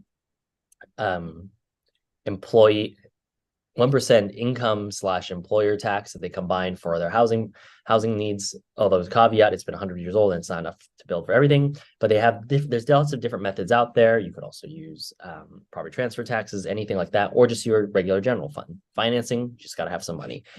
2, very important too, is to have public sector developer expertise. You need to have people within the public sector. This could be a city, again, this could be a county, or even a state, that you have to have people who understand how to develop residential property. That is so, so important. At the state level, we have a lot of great experts who know how to build offices, to build parking lots, to build warehouses, to build everything. But the moment it starts becoming residential, we have this breakdown of this mental block where people suddenly say it's no longer a job. But we have the capacity to build 4 walls and plumbing. All that stuff is still there. It's still important to have. And notably, too, it's important to have it within house and not just be contracted out for sake of efficiency and cost, too.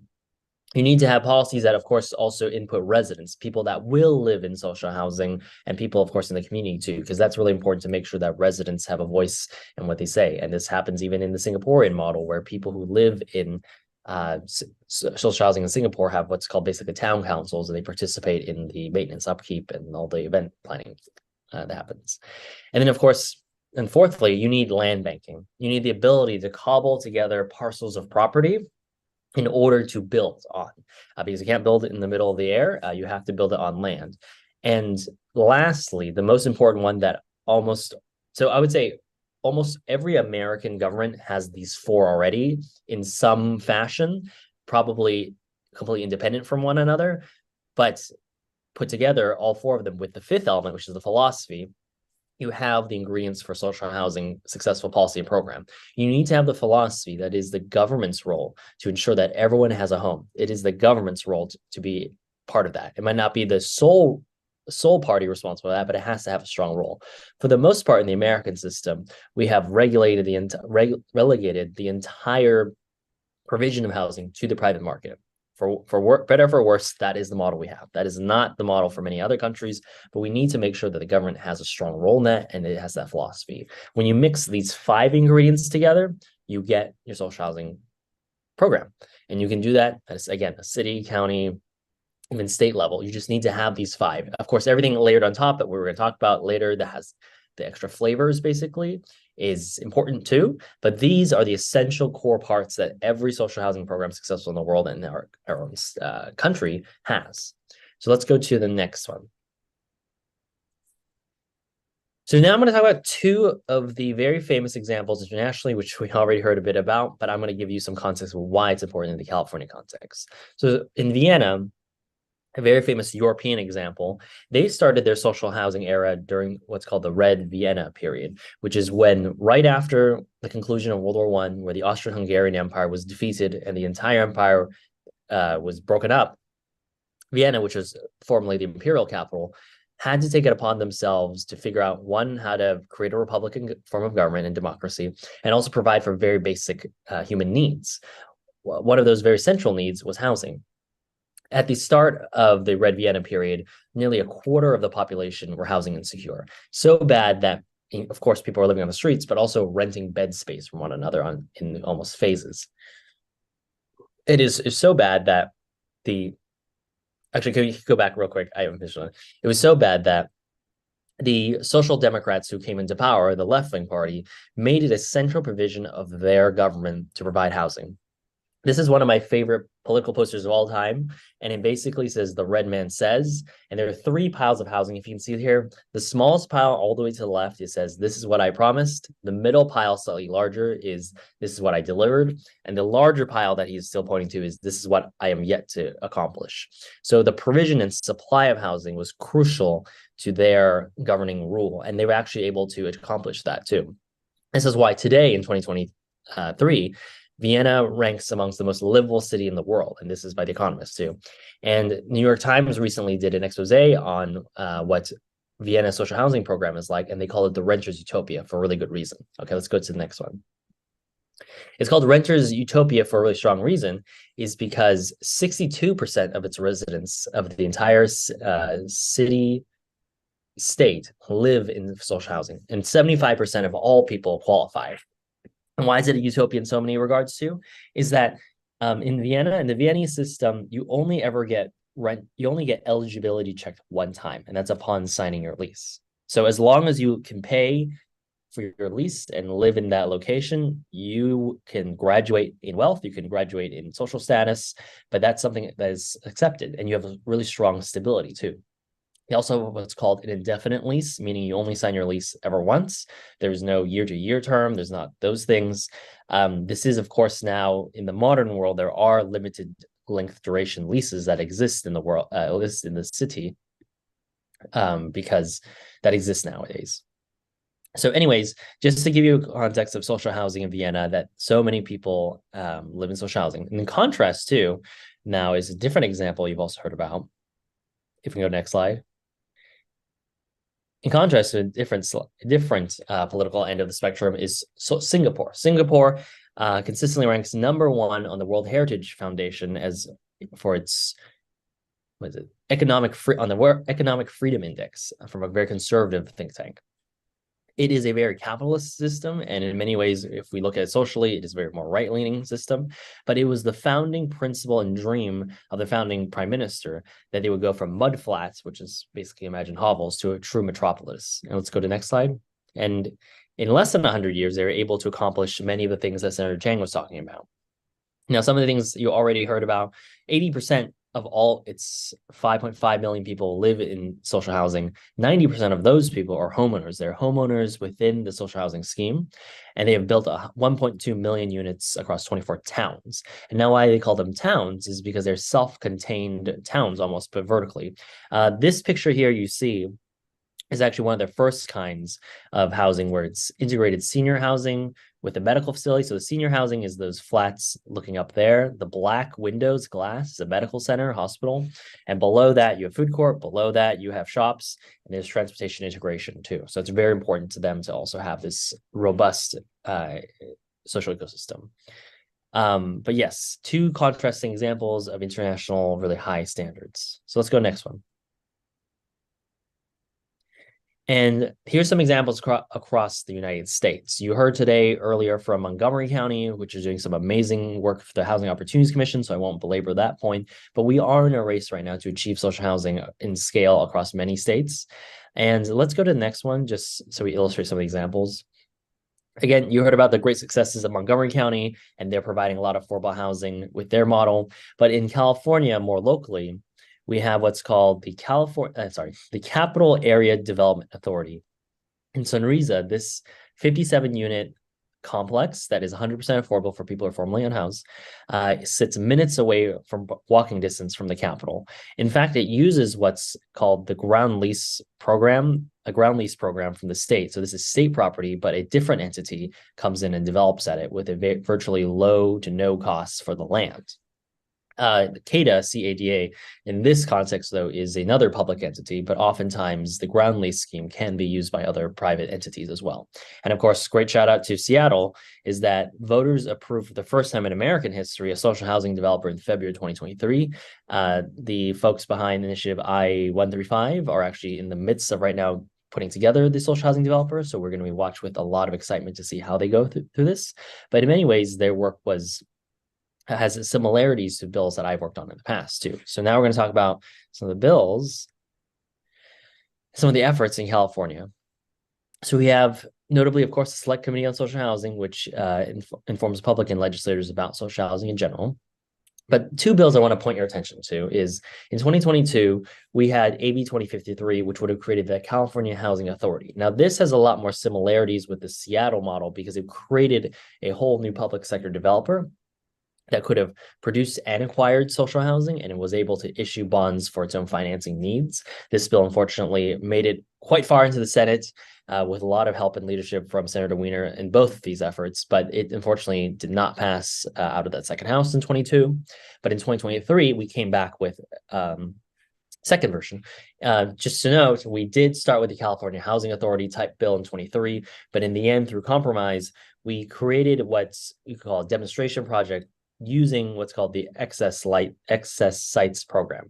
And this would have operated as a ground lease program. It would have formalized for the first time a land bank, but it basically would have used the state properties. Senator Chang also talked about this too. The state of California owns a lot of properties. Oftentimes these are warehouses or old offices where no one lives, but they could be very central urban locations. And these are great places to develop mixed income social housing at little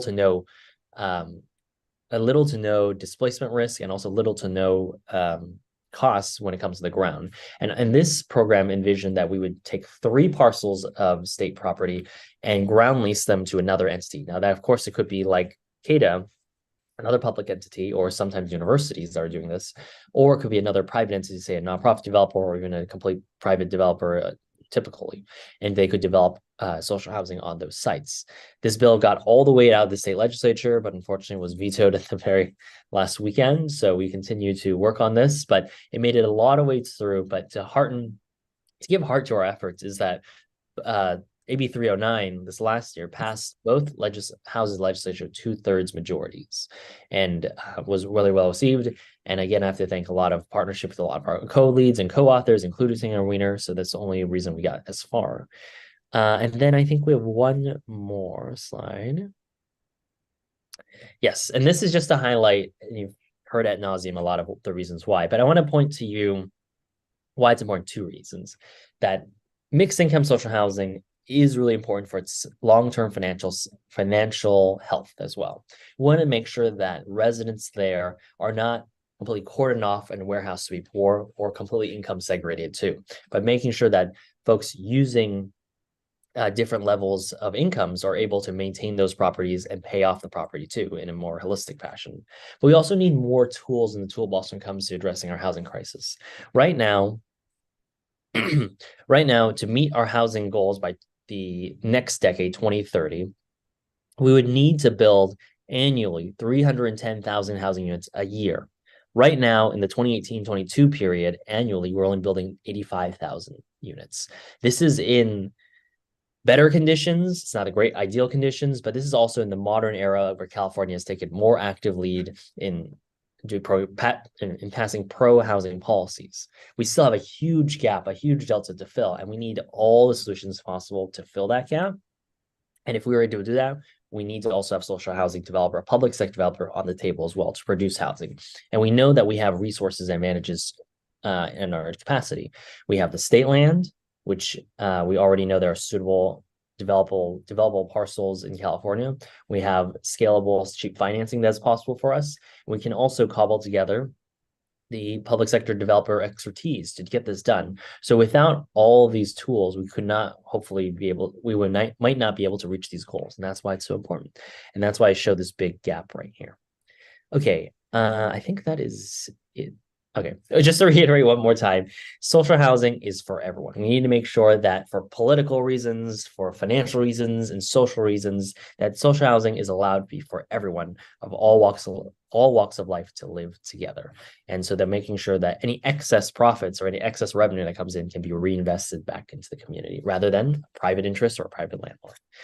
This is my contact information for my chief of staff who works very closely with me on social housing. You can get Allison by email or phone, or just go to my website. But I think we're going to go into doing Q&A in a second. But thank you so much for having me on the Rise of Social Housing online conference. Thank you. Thank you, Assemblymember, for your work. I was going to ask you a few questions, but I think we're running a little behind. So perhaps we should just open it up to questions from attendees. So I think my staff is gonna send me any questions, so I'll be on the lookout.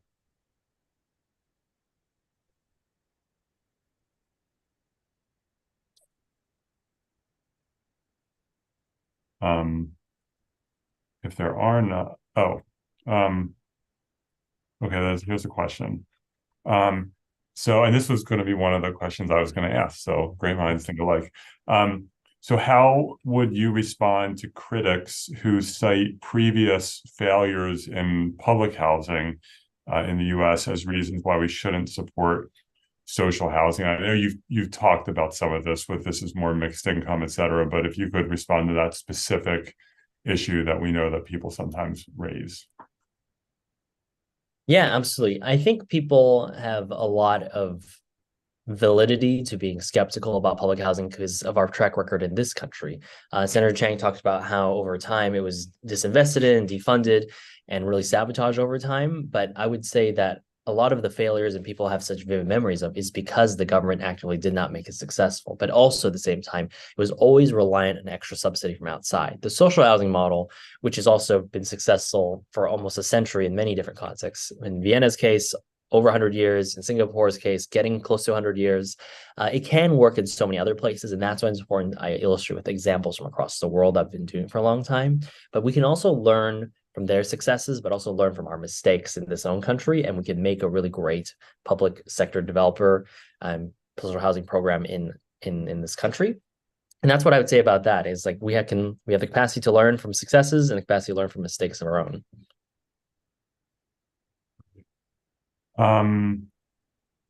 Let me see if I don't see any other questions, so I'll just ask a question because I can always think of questions.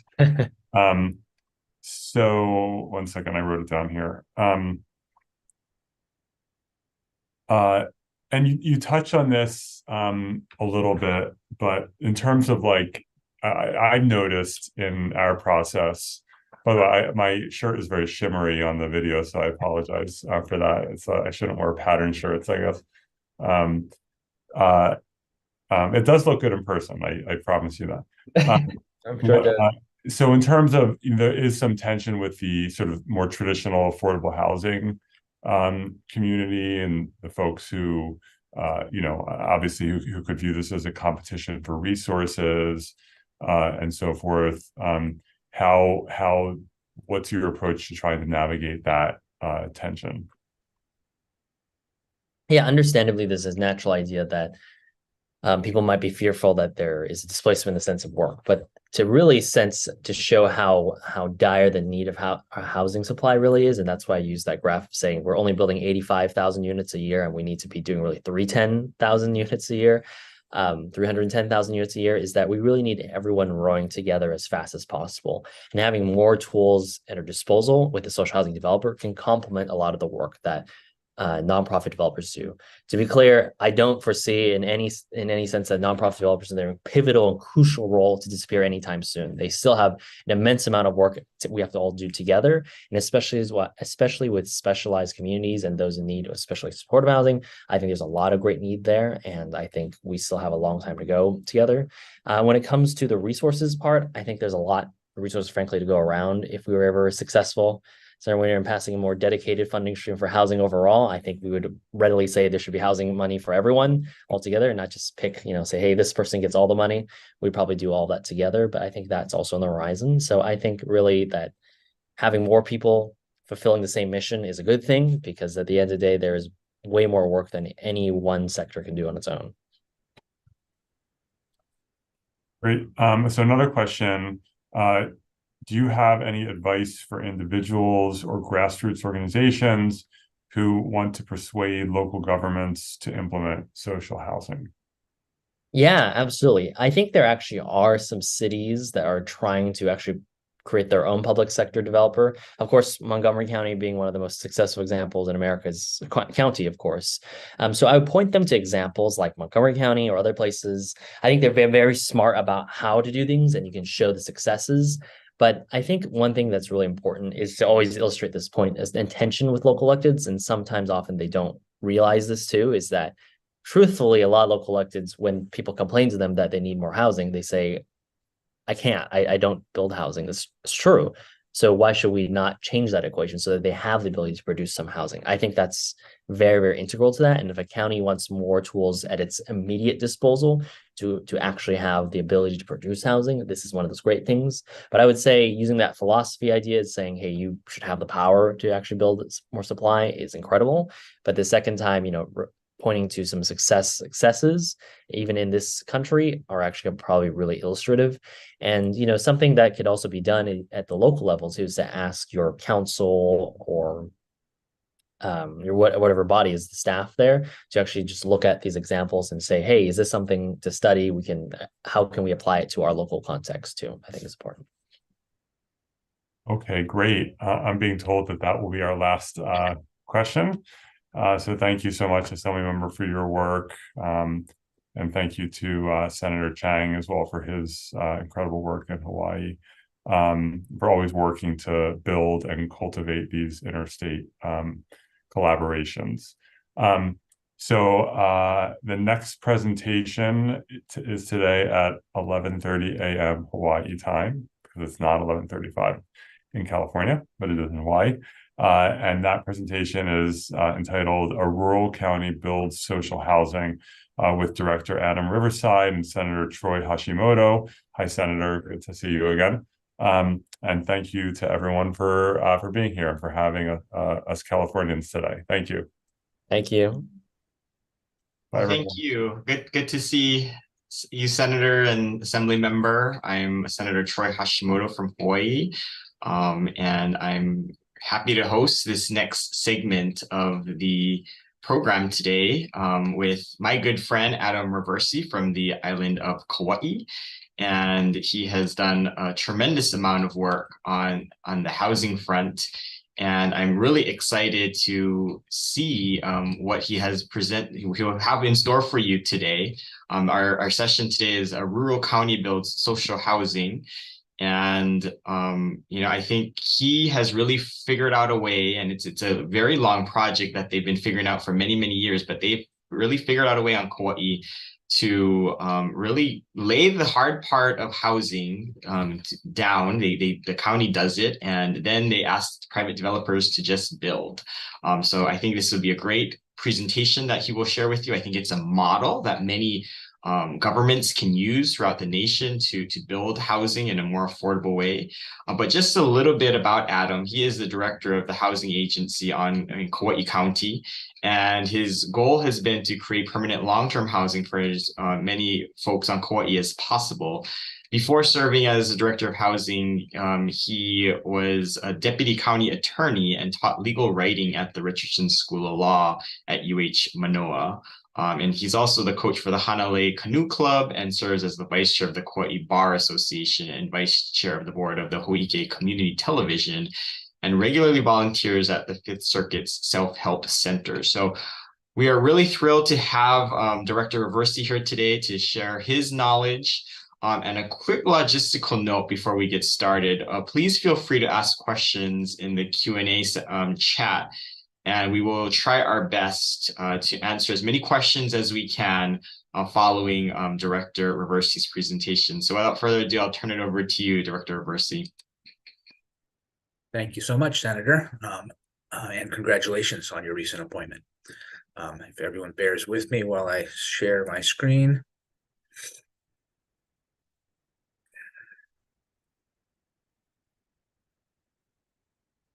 Okay. Senator, can you see that okay? Is it coming through? Yep, looks good. Okay. My quick introduction. I appreciate everyone else's fabulous presentation so far. So for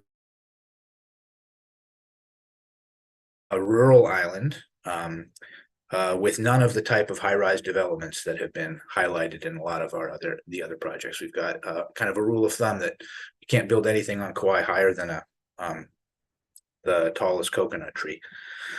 We have about 75,000 residents on Kauai, and we have a level of county resources relatively commensurate with our small size. But that doesn't protect us from sort of a desperate housing situation here. So these exact numbers change, but the last time I checked, Hawaii had the highest home prices in the country, and Kauai County has the highest home prices, median home prices in the state of Hawaii. We also have the highest percentage of homes on Kauai in the state used for transient vacation rental purposes, which puts a strain on residential housing. And more than a quarter of our residents who rent pay more than 50% of their gross income in for rental costs. So I'm going to move through these slides here. I want before I talk about the Kauai current model of housing, I want to put it into context by sharing a little bit about how we got to where we are. So the Kauai Housing Agency began as a single-family home developer in partnership with the state, primarily building, partnering with private developers, building single-family homes on state lands in the 80s into the mid-80s and late 90s.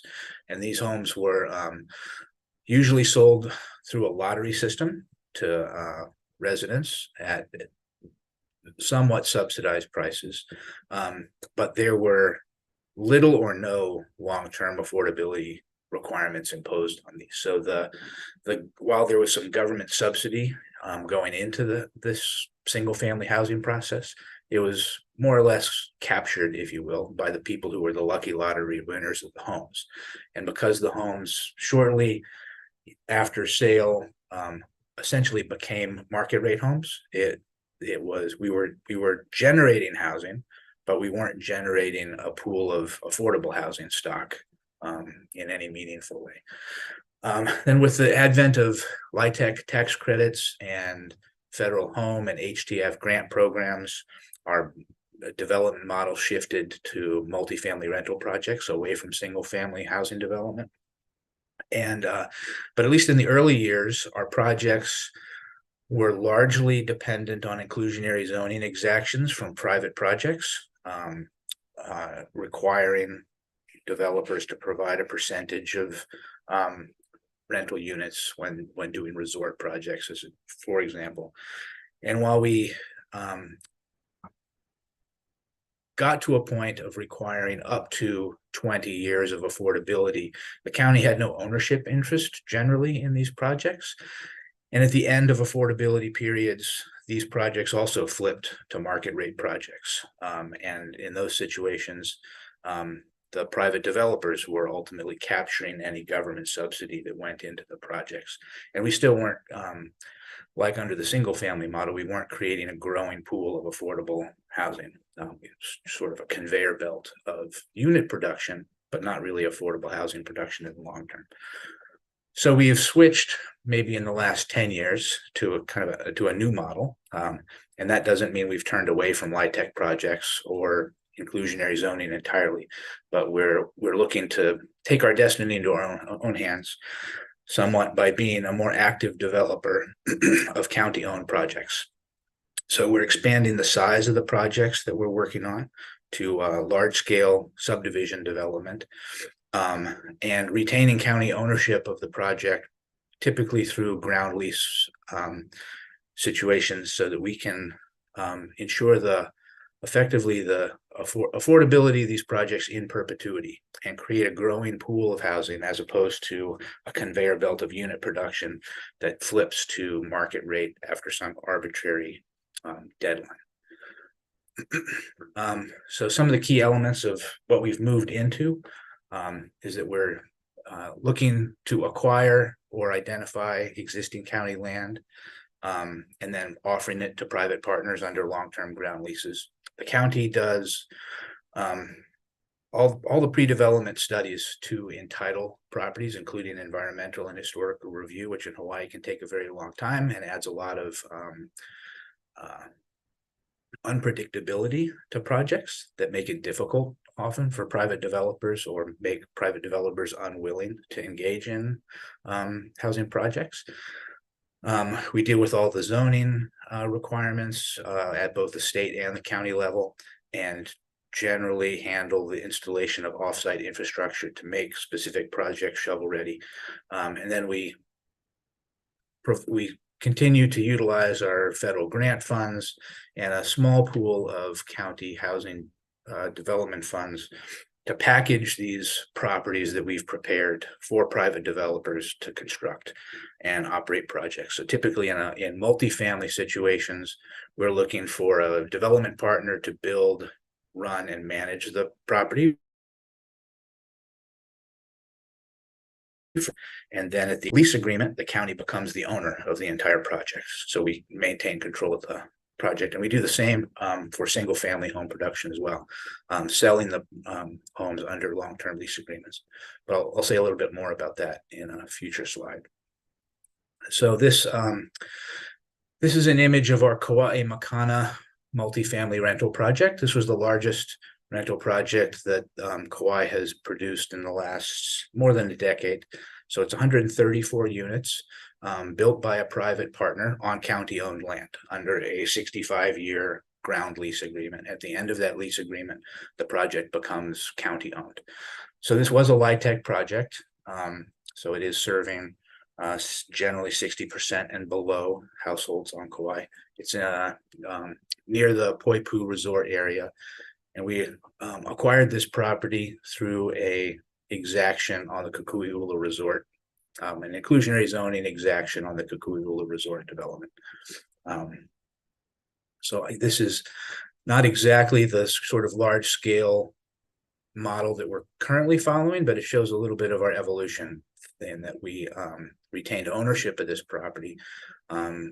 Whereas our past practice would be to require a developer to build a project on their own land, and it would only be affordable for a short period of time. This is 1, 2, and 3 bedroom units. And this is another example of our most recent workforce rental project. Again, this is a property that was built on county land by a private partner under a long-term lease agreement. And after the conclusion of the lease, the entire property will revert to county ownership.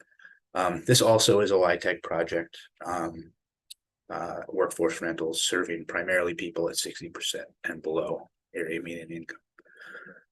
The next slide represents sort of what Senator Hashimoto is talking about and our new model. So this is the county's first effort at large scale development. So this is our Limaola project in LALA on Kauai. It's 75 acres in total to be developed over 4 phases.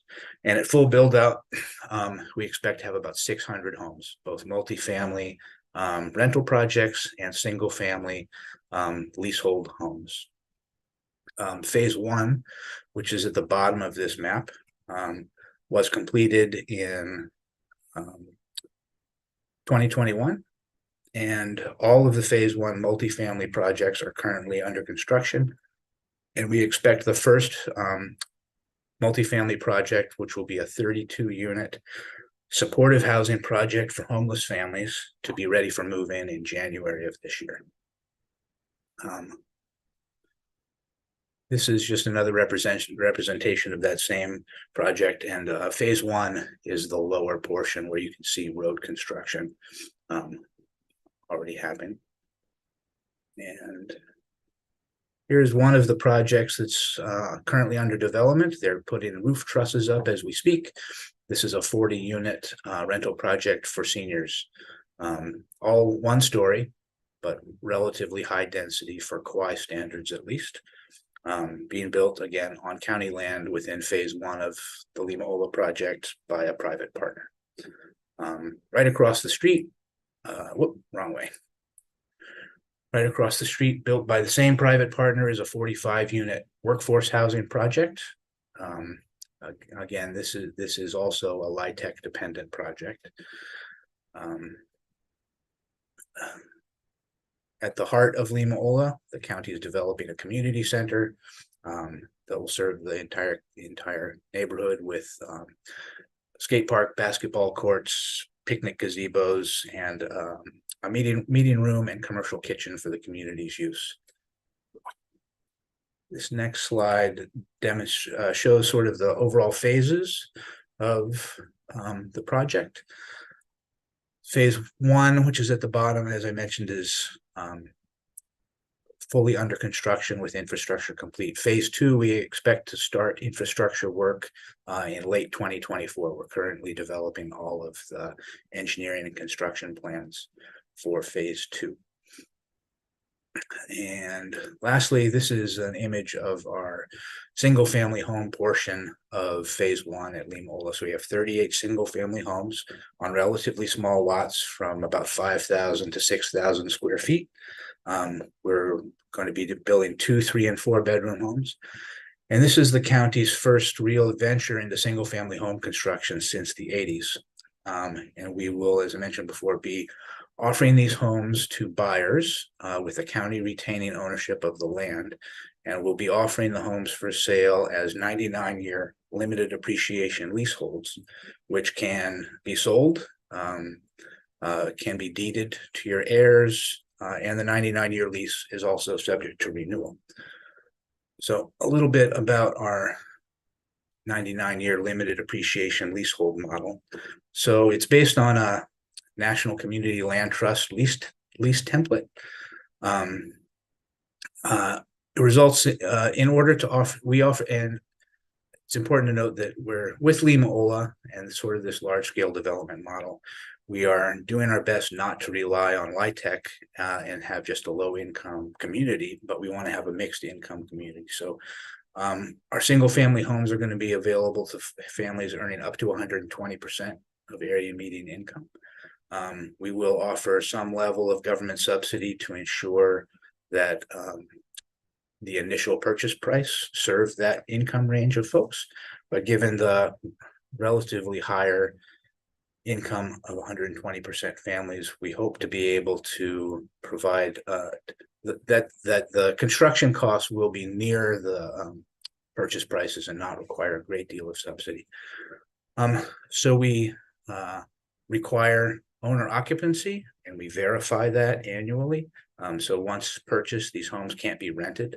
There is a county buyback provision. So if at any time the terms of the lease are violated, we can enforce a county buyback and then would resell the home to another qualified Kauai resident. And at any time, if the purchaser desires to sell the home, they can, but they do so at a pre-calculated resale price that's embedded in the lease itself that shares a portion of the appreciation with the county. So I guess we envision these limited appreciation leases as a midway point between renting versus fee simple ownership.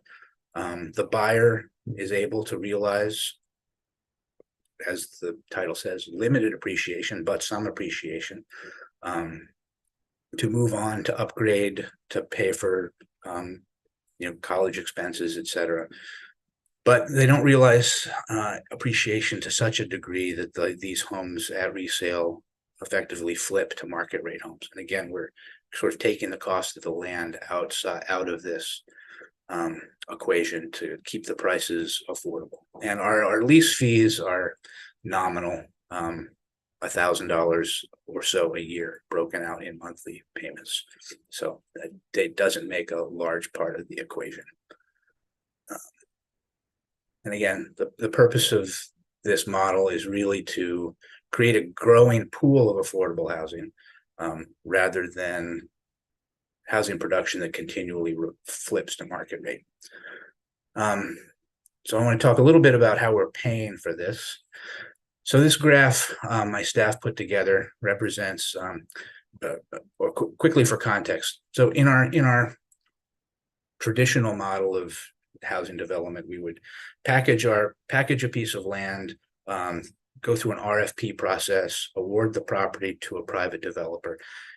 with a very small amount of county subsidy. And our development partners would then go to the state Hawaii Housing Finance Development Corporation to seek additional funding.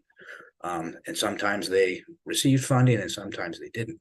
So we could never guarantee that the land that we had prepared for development would in fact be developed in the near term, at least. And the green line in this chart represents the amount of funding going to Kauai County through the annual state allocation process. And you can see that at least until 2021, where we got a thankful increase, the Kauai allocation of state funding is almost indistinguishable from the x-axis on the graph. So when we embarked on the Limaola project, and we're spending a good deal of money to acquire the land and to put in infrastructure, when we found private partners to develop the property, we wanted to be sure that the projects would be developed in the near term and not be dependent on this state competitive funding process. So we implemented our own private activity bond program last year. Traditionally, all the counties in Hawaii have bond authority, private activity bond authority under a federal statutes, but all counties until last year really had opted to just have their bond capacity revert to the state, and then the funding would be administered through Hawaii Finance Development Corporation. But like I mentioned, we wanted to control our own destiny and ensure that our projects, the projects that we chose, were developed on a timeline of our choosing as well.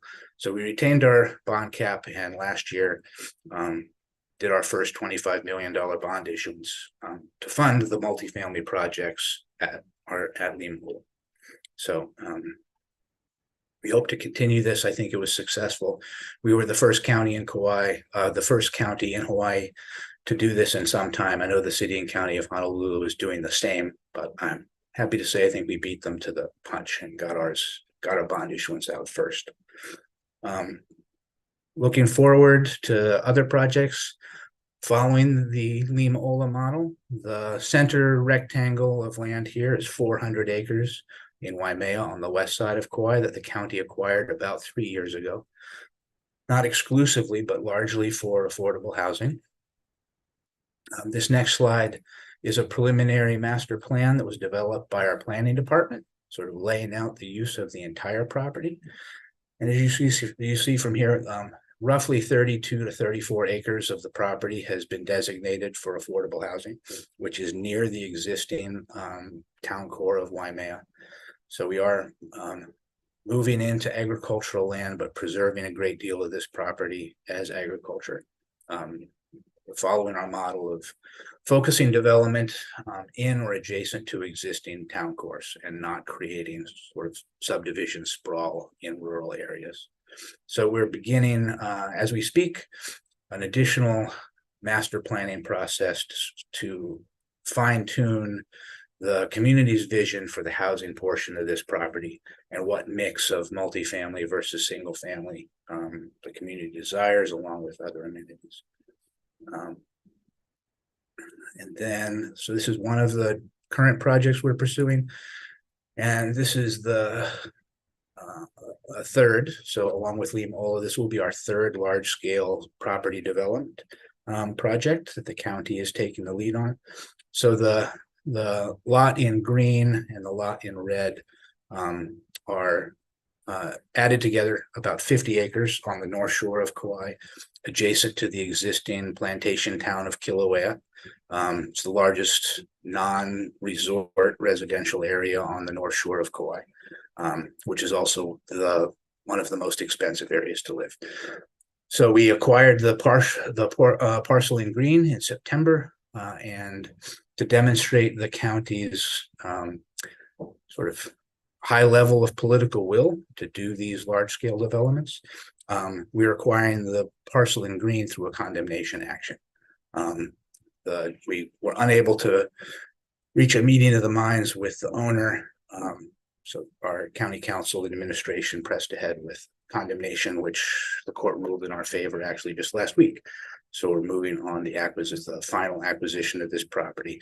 And like the Limaola project and the Waimea project, we'll begin to do all the pre-development work and a lengthy community master planning process so that the housing agency's work on this property reflects the community's desires and the community's vision for what it should look like.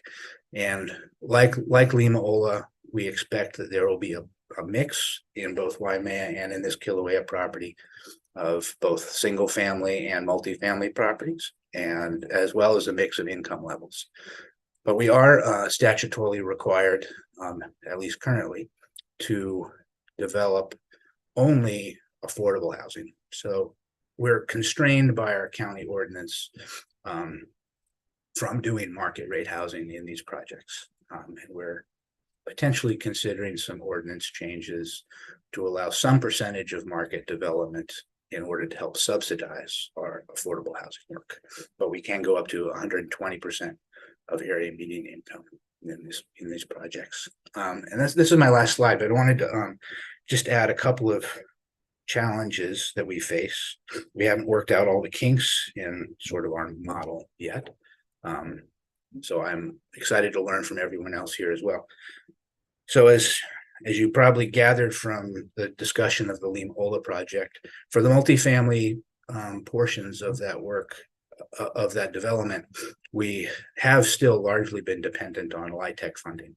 So we are scratching our heads and exploring ways to fund, in particular, multifamily rental projects that are not dependent on tax credit financing, so that we can broaden the income groups that we're serving. And we're excited that a couple of years ago, the state created a rental housing revolving fund to serve households up to 120% of area median income. And we hope that that is perhaps reauthorized in the future and could be a source of potential funding for these sorts of projects. Another barrier that we're facing, in particular to the single family lots, is that when we created these subdivisions and structured the developments, interest rates were down at 3.5%. Now that interest rates are at 7.5% or so, it has become challenging or more difficult for our income qualified single family buyers to find private market financing. So we are largely dependent on the private market to finance these leasehold homes.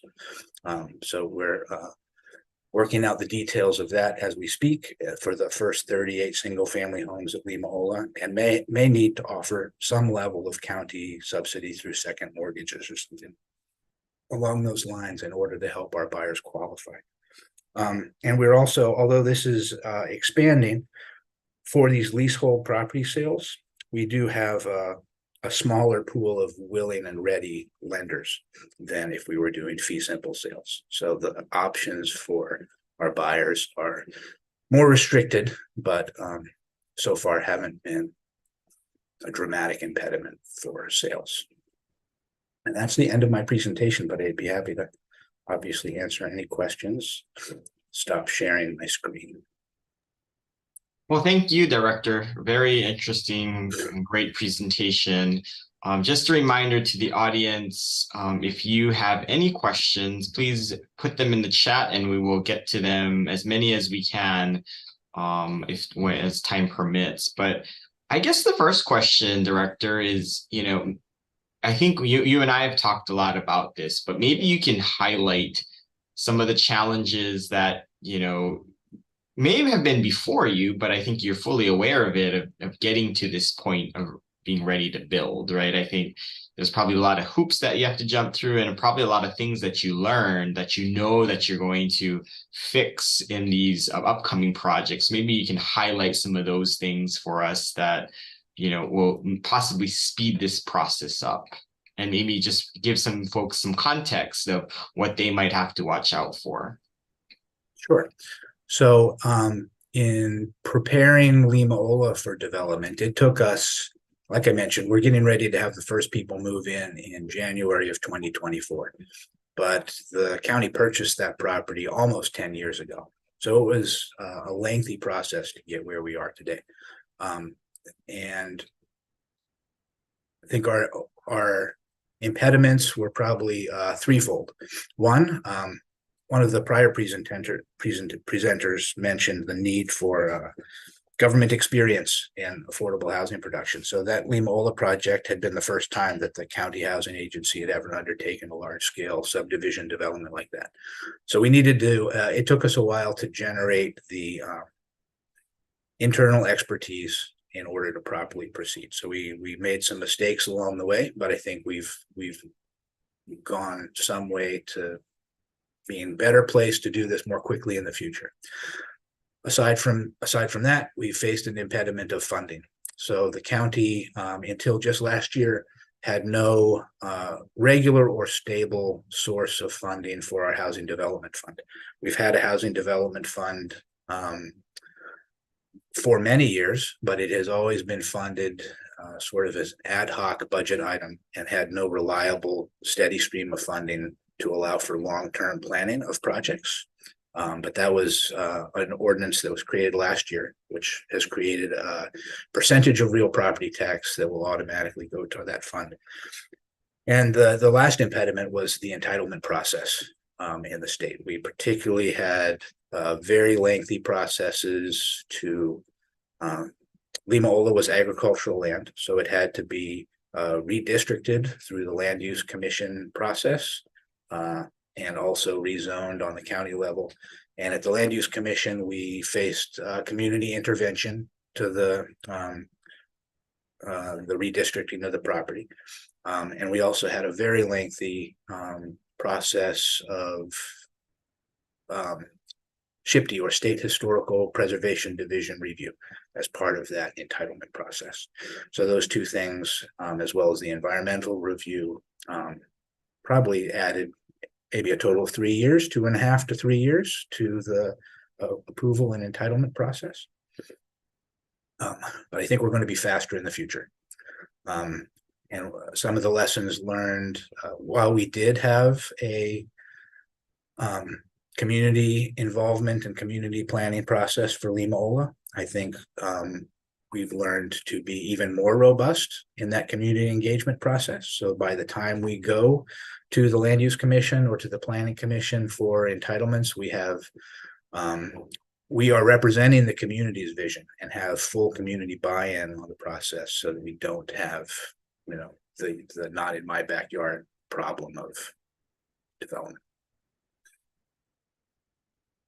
Yeah, well, quite a lengthy process. I think we at the legislature, we tried to help you with, at least with the State Land Use Commission this past session. Unfortunately, that didn't make it, but it got very, very close. But I think this is one of the reasons why we pushed for it, because I think all the counties should be doing this and taking it through this process and taking off the pressure off developers, to just allow developers to build.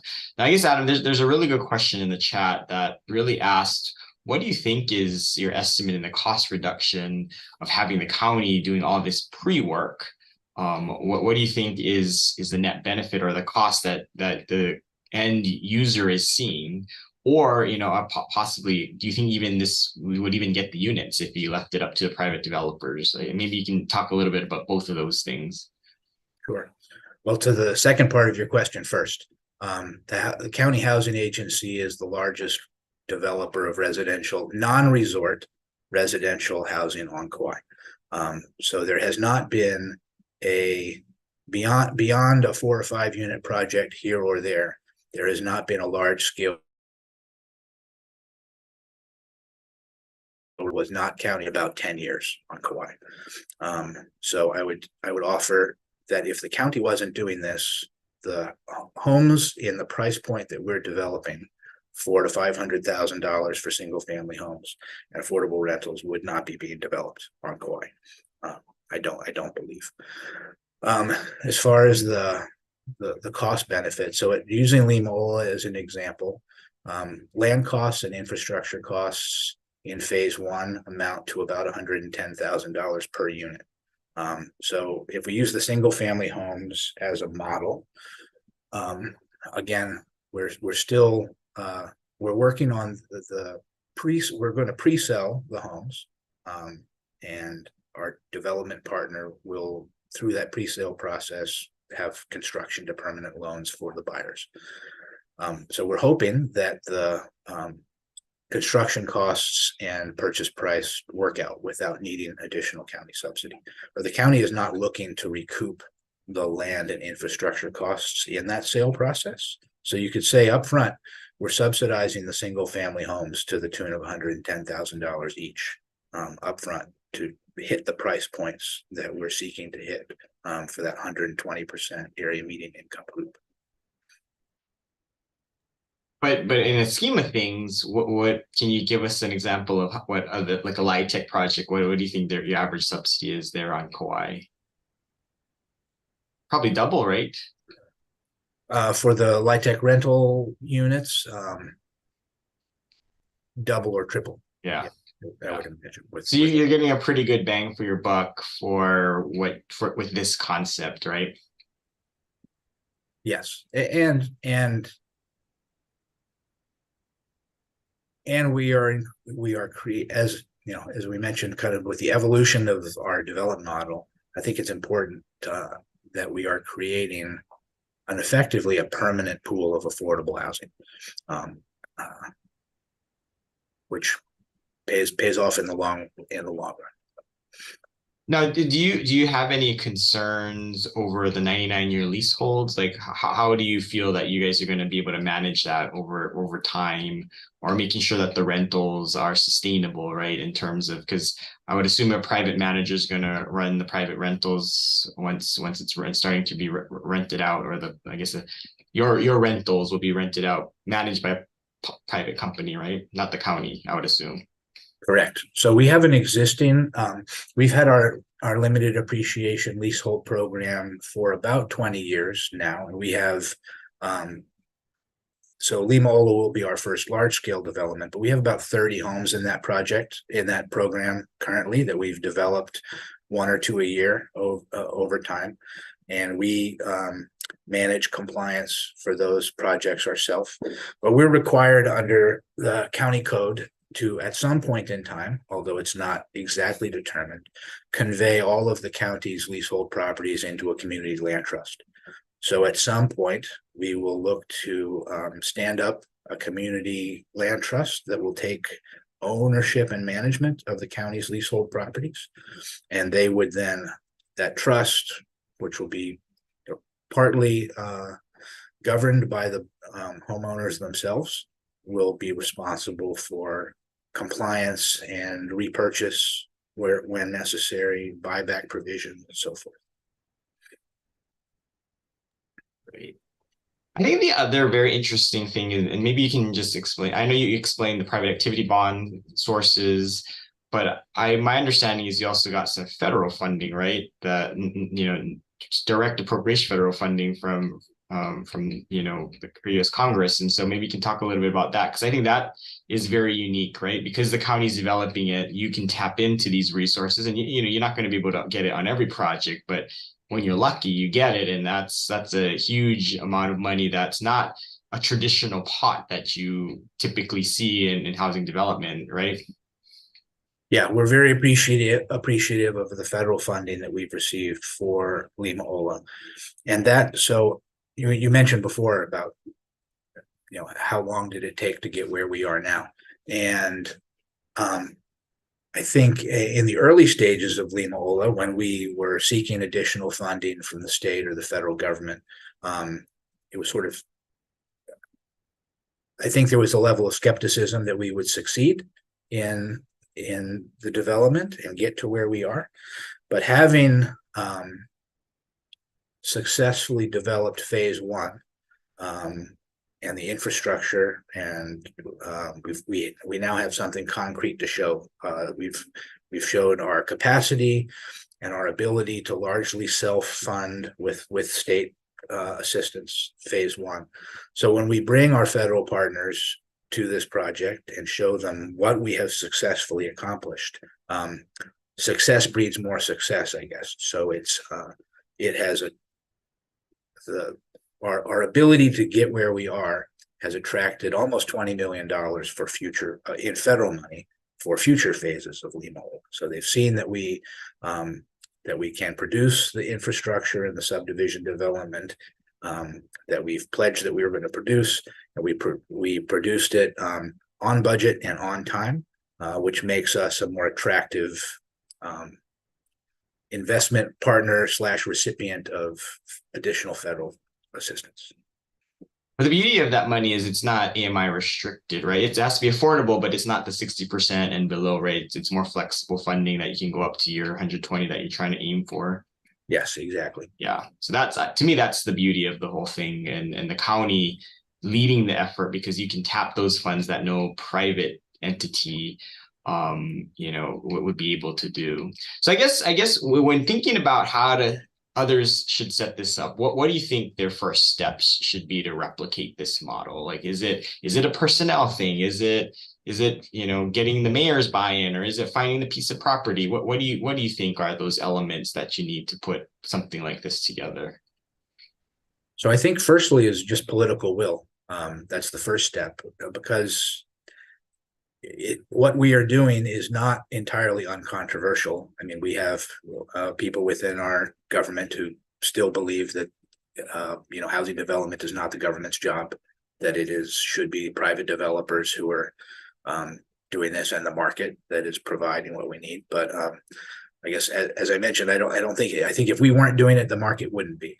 So there was an evolution, I think, in both on the county council level and within past and current administration to clearly view this as the government's role.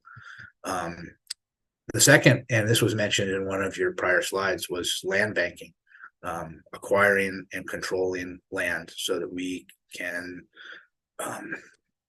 develop it based on, I say, the county's vision, but it's really the community's vision because of the community feedback. So that was, Lima Ola was purchased, as I mentioned, a decade ago without an exactly clear idea of what are we going to do with it.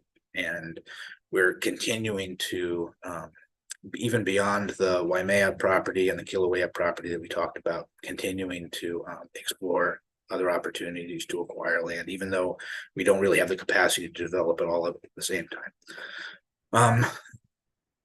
That and not being afraid to leap and move forward with our and learn from other jurisdictions and places and try to copy best practices. Great. Good advice. Political will, that's always important. So when you have that will, you can really make things happen. I guess, how is this rising interest rate environment affecting you folks, and how are you trying to cope with it? I don't know if you've got developers under contract already, so it's you're not too worried, or is it, or in that second phase of maybe your lots where the folks need to start building their homes on the single family lots, and what do you think rising interest rates how they're gonna impact that, or what's top of mind for you guys on Kauai? Sure. So when we were modeling our single family development at Lima Ola pre-COVID, as I mentioned, interest rates were 3.5%. Building costs had not yet been affected by COVID-related supply chain problems, and we had no real concerns that households at the 120% area median income level would be able to qualify for private financing for homes at cost. So we had little concern about that development of that project. But with the movement of interest rates, so I'll back up. So based on the income levels for 120% households and interest rates at the time, there should have been no problem for buyers to qualify for $500,000, $470,000, 3 and 4 bedroom homes. At a 7.5% interest rate environment, buying power has been reduced on paper, at least, by $100,000 to $200,000, depending on exactly who you talk to. So, and construction costs have gone up with material prices. So, we're working with our private developer to redesign our pro forma to a realistic understanding of today's construction costs. And if buyers are, when we offer the homes, the first tranche of homes to home buyers, and they seek financing through the private market. If they are unable to find financing, we're ready to step in with some sort of second mortgages or some level of subsidy to be sure that we're not going to have lots sitting empty. But exactly what that is going to require, we're still figuring that out. Yeah, lots to just keep on moving. You know, when one thing gets thrown at you, you just gotta figure it out and make it work. But I think, you know, honestly, I think you're on the right track. I think you're doing some great things. I think this is a very, very important model that you're doing and leading.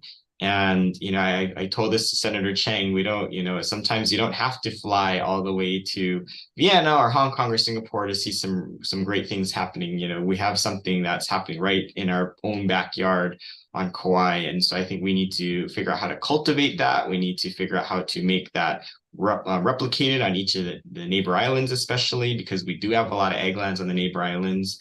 And so I think that is something that the county governments need to play that role, leverage federal financing. And of course, I think the state sometimes just needs to get out of the way and support the counties in the ways that they want to develop. But any parting thoughts, Adam? I think great conversation today. Any last words you want the audience to know? No, I appreciate the invitation, and I am enjoying hearing and learning from all the other presenters. Lots of great ideas that I'm sure we could learn from as well to hone what we're doing. Great. Well, thanks so much, Adam. Appreciate your time and the great discussion and presentation. So I would like to thank you for joining us today. I think thank you to Senator Chang for hosting this great line of speakers. I think I'm also learning quite a bit.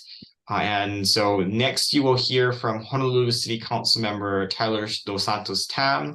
And following that, Hawaii Public Housing Authority Director Hakeem Oansafi, who will present about the agency's plan to build 10,000 new units for Hawaii residents. So thank you very much. Thank you. Take care.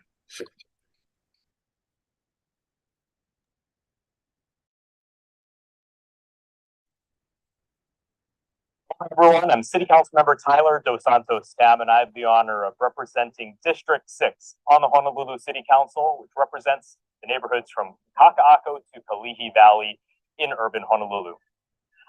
I'm addressing you today from Mayor Wright Homes, which is a housing project in the very heart of my district. This project, which was built starting in 1952, has 364 units. And over the next few years, there are ambitious plans to re-envision what this neighborhood could be like. This includes not just public housing units, but a mix of units and a mix of tenancy types, including leasehold. This is a huge opportunity for advocates of social housing like yourselves to really show that this model can work and create a diverse, mixed income community that benefits people at all income levels and gives them a chance to put a roof over their heads. I'm really excited that you're all joining for this conference to learn more, to share ideas, and I can't wait to see what comes out of this and future conferences.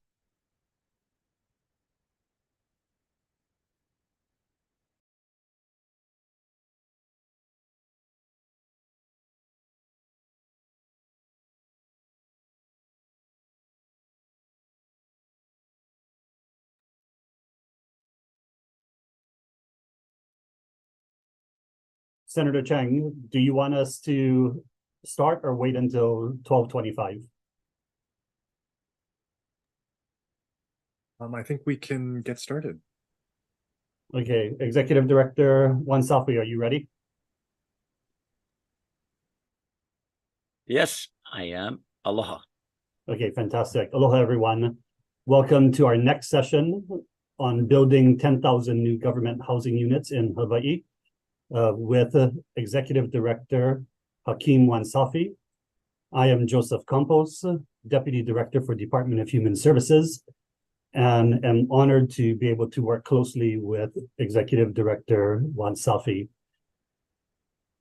I'm pleased to take part in this conference, Rise of Social Housing in America, hosted by Senator Chang. And it gives me great honor to introduce Executive Director Hakeem Oansafi. Hakeem is the executive director of the Hawaii Public Housing Authority. And the Hawaii Public Housing Authority is one of the largest housing authorities in the nation, with the responsibility to be dispersing and utilizing billions of dollars in federal and state funding. He has served in various capacities within the private sector, all in leadership positions. And he has also served as the Civil Service Commissioner for the City and County of Honolulu. He also has various volunteer roles in nonprofit boards. And Hakeem has worked tirelessly to make Hawaii a better, more inclusive, and more equitable state. We thank you for joining us today. And Executive Director Wansafi, we look forward to hear you share with us your bold vision for housing for all in Hawaii. Over to you, Executive Director. Yeah, aloha and thank you, Joe. Thank you, Senator Chang, and aloha, everyone. Hope you're well. Very happy to be here today. Thank you for the invitation. Here speaking on behalf of the Hawaii Public Housing Authority. So I'll start with our mission for those who are not familiar with us. Since 1935, our mission has been and continues to be to promote adequate and affordable housing, economic opportunity, and suitable living environment for our low-income families and individuals free from discrimination. And as you're going to see from the presentation, because of the changing environment and because of the need to deconcentrate poverty, we have embarked on a variety of different programs to be able to have a mixed communities that reflects our community, mixed income and mixed use. We accomplish our mission through a variety of different programs, from the emergency housing vouchers to the mainstream vouchers, to the performance-based contract administration. Just that one alone, we have 3,000 units. Rent supplement program, which is 100% state-funded, family self-sufficiency programs, and equally as important is the development to be able to increase the unit counts for our state. Currently, we serve over 45,000 tenants through the family, state family and elderly public housing. Also through the federal family and elderly public housing, the Section 8 voucher choice voucher, that's the Section 8, also known as CV, the Veteran Administration Supportive Housing vouchers. Who we are one, as Joe said, one of the largest public housing authorities out of the 3,300 public housing authorities. We're the 13th largest when it comes to federal public housing, the ACC, and one of only 3 statewide PHAs in the entire country, and the 24th overall out of 3,300. We'll go directly to the developments. Currently on our plate, 3 major initiatives. One is School Street, one is Kohiu Park Terrace, and the Kale Momi redevelopment that we're going to talk a little bit more in detail. For the School Street redevelopment, as most of you know, the School Street is located on the School Street and Lanakila Avenue. It is in Honolulu in Kalihi area, and that's where our administrative offices are. The development will include a replacement of our offices as the last phase, but beginning with a net gain of 800 affordable housing, affordable for life, and this is a senior housing. This is in addition to having approximately 10,000 ground floor retail and community uses, and it's a park-like landscape spaces and recreational decks. It is very suitable for this area because there's a lot of elderly housing. So having an elderly tower, 800 units, is the right way to go after consultation with the community. The redevelopment will occur in 3 different phases.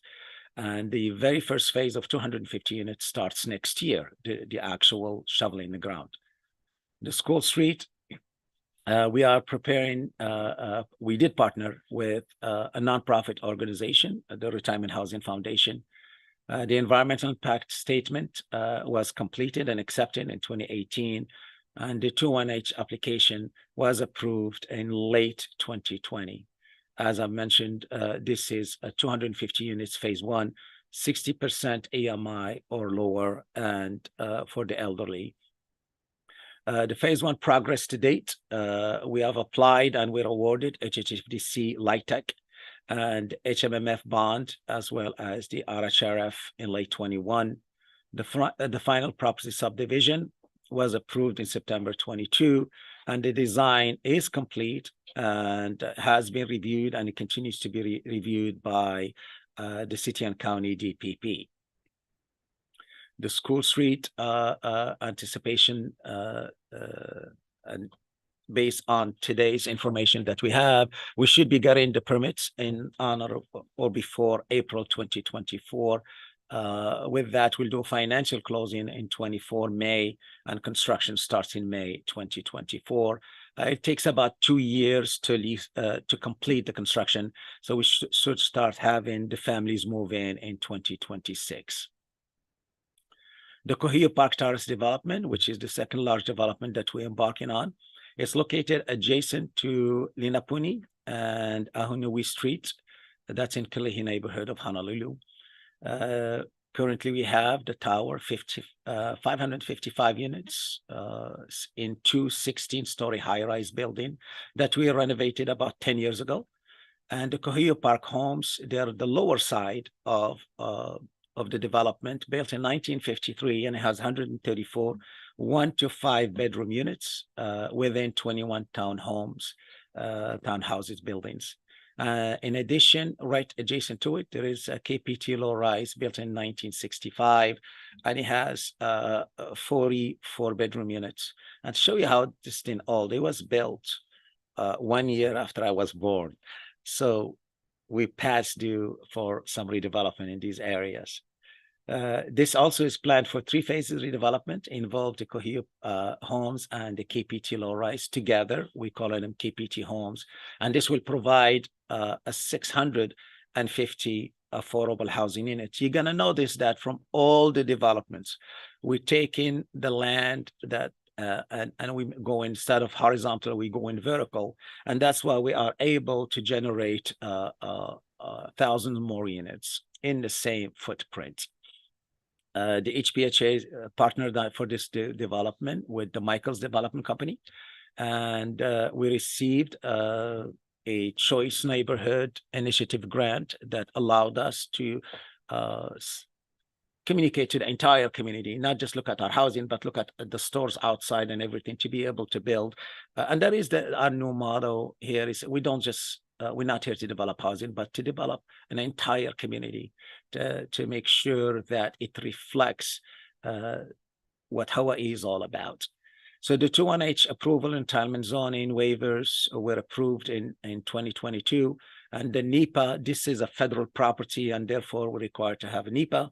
And this NEPA environmental assessment is being reviewed for the final acceptance as we speak. Phase one will include 304 new units within 4 new buildings. The design is complete, and the building, the department DPP is actually reviewing it as we speak. And we're very pleased that last month, the city and county of Honolulu has awarded us $93 million in private activity bond. And we are an ongoing coordination with HHFDC, our sister agency, to firm up this project pro forma. So we expecting this LIHTC RHF funding award the end of this year, so that's next month. The complete NEPA environmental review in January of next year, and HUD Section 18 demo dispo approval somewhere around February 2024. And we are hoping and expecting that the building permit approval will be done somewhere in April 2024. A relocation of the current residents will be in July, and the financial closing in August 2024, and we'll start the construction immediately after that in August. 2024, and it takes about 2 years to build a tower. So we should have the completion in 2026 and start the lease up in mid to late 2026. And then we go to the gem, literally a pearl. That's Kale Momi development. And we all know what delay and the symbol of that, but because of the time, I'll move on. But this is an initiative for us to deliver at minimum an additional 10,000 units, new housing units over multiple phases, and accomplishes in 9 different sites. We selected federal site for the subsidy that it comes, so we are able to execute this. So the ability to add an exchange portfolio properties, 1-for-1 replacement of the existing public housing. And this is important to mention. One of the reasons that we selected existing, not just because they have some infrastructure we can start, but the concentrating poverty and putting all public housing in one is the thing of the past. It's a failed project, as you have seen through the mainland and other countries, a lot of demolition of this thing. So we are able to create truly a sense of a community that Senator Chang talked about earlier. You wouldn't know who your neighbor is. It could be a professor, it could be a dishwasher, it could be a teacher. So by building this, taking units and increasing the density in the same area, we are able to have approximately in every development about 10% public housing, and the rest are mixed income. This will allow us unit integration and neighborhood integration with making sure that there is a high quality design and maximizing of non-state financial resources. Obviously, everything we do has to be free of discrimination, has to be sustainable, accessible, and it has to meet some of the requirements of the streetscape improvements, including open and defensible spaces, leveraging transit-oriented development. All these development that we have selected, the 9, they are along the rail line. Excuse me. The developer that we have learned from other experiences that we have. So we spent time and effort to make sure that we have the right developer, making sure that the developer has a proven record, successfully developing, managing, and completing multiple projects at the same time, and that they have successfully completed projects, that have LIHTC and successfully financed projects that have 501c3. And this is very important because using the 501c3 bonds does not affect our bond cap that we have. And we had to make sure that this developer is dedicated and have a dedicated full-time team to be able to execute. And this team has to be located here in Hawaii and has to be knowledgeable from start to finish and show us that they have developed and successfully completed units in Hawaii, and as well as having an experience in national contract to be able to secure discounts, the construction materials directly from the suppliers and manufacturer. And this is only able to be done by having numbers like 10,000 units. No supplier or manufacturer will talk to you if you go in to talk about a 250 unit tower, but they will listen to you and provide you certain discount when you're talking about large numbers. We are expecting and collaboratively working with our developer to make sure that there is robust community engagement. We want to make sure the community is involved because we're building not just our housing, but we're building an entire community, creating a conceptual and master plan, and securing, obviously, the zoning, entitlement, and other approvals needed to be able to execute this vision. Preparing phase-specific development and operating performance and maintaining accurate project schedules, managing the consultants and development partners to successfully execute the pre-development of the units that we don't know yet what we're going to do there, but also executing the development of the units that we already know exactly how many units and the location and all of that. And obviously the financial closing, construction, and lease up. The alignment of the RFQ and overall goals, financing to mitigate the bond cap, the restraint included the 501c3 bond, maintaining properties post-completion and lease up, cost of materials, and maximizing the price of low income tax credit through syndicators and others. Organizing an environmental review, historical preservation, and master planning over multiple properties simultaneously. This is to save us time, efforts, and money, and to streamline the approval process. Managing the wait list and resident relocation, this is important, and sequencing management distribution across the islands. And equally as important is to have a single point of accountability with the development partner. So who is this development partner? After all what we have done, we put 9 members from the community to go over all the applicants, and we had multiple applicants. We were able, they were able to identify and select High Ridge Costa. We have looked at everything else, and our board approved this selection. High Ridge Costa have built over 30,000 homes nationwide. They have 200 plus family communities, 100 plus seniors, and mixed income about 40. In all, for the Fed and state LIHTC, they have executed $2.5 billion, the total debt of about $5.8 billion, and the portfolio PV cost of $10.8 billion.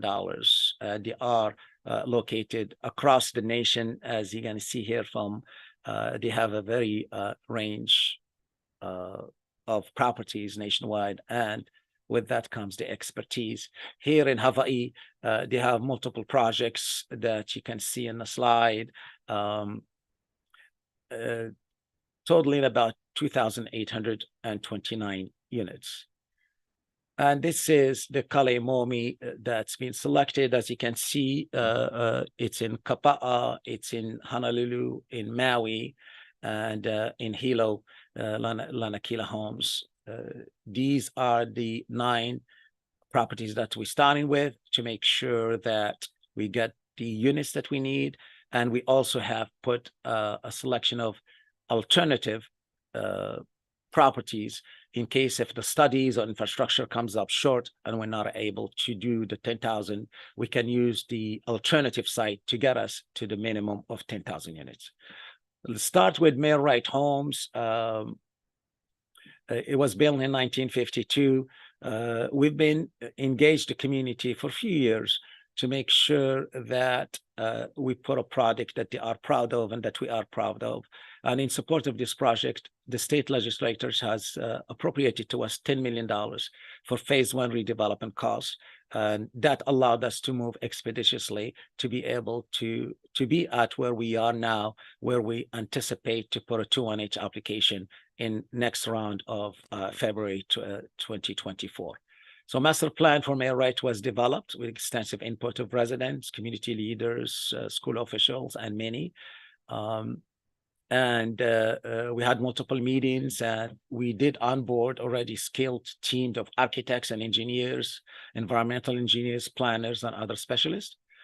Developed initial community outreach and engagement plan, analyzed the civil utility capacity and infrastructure, completed the title report analysis, and updated the preliminary environmental reviews that were in progress and preliminary geotechnical reviews.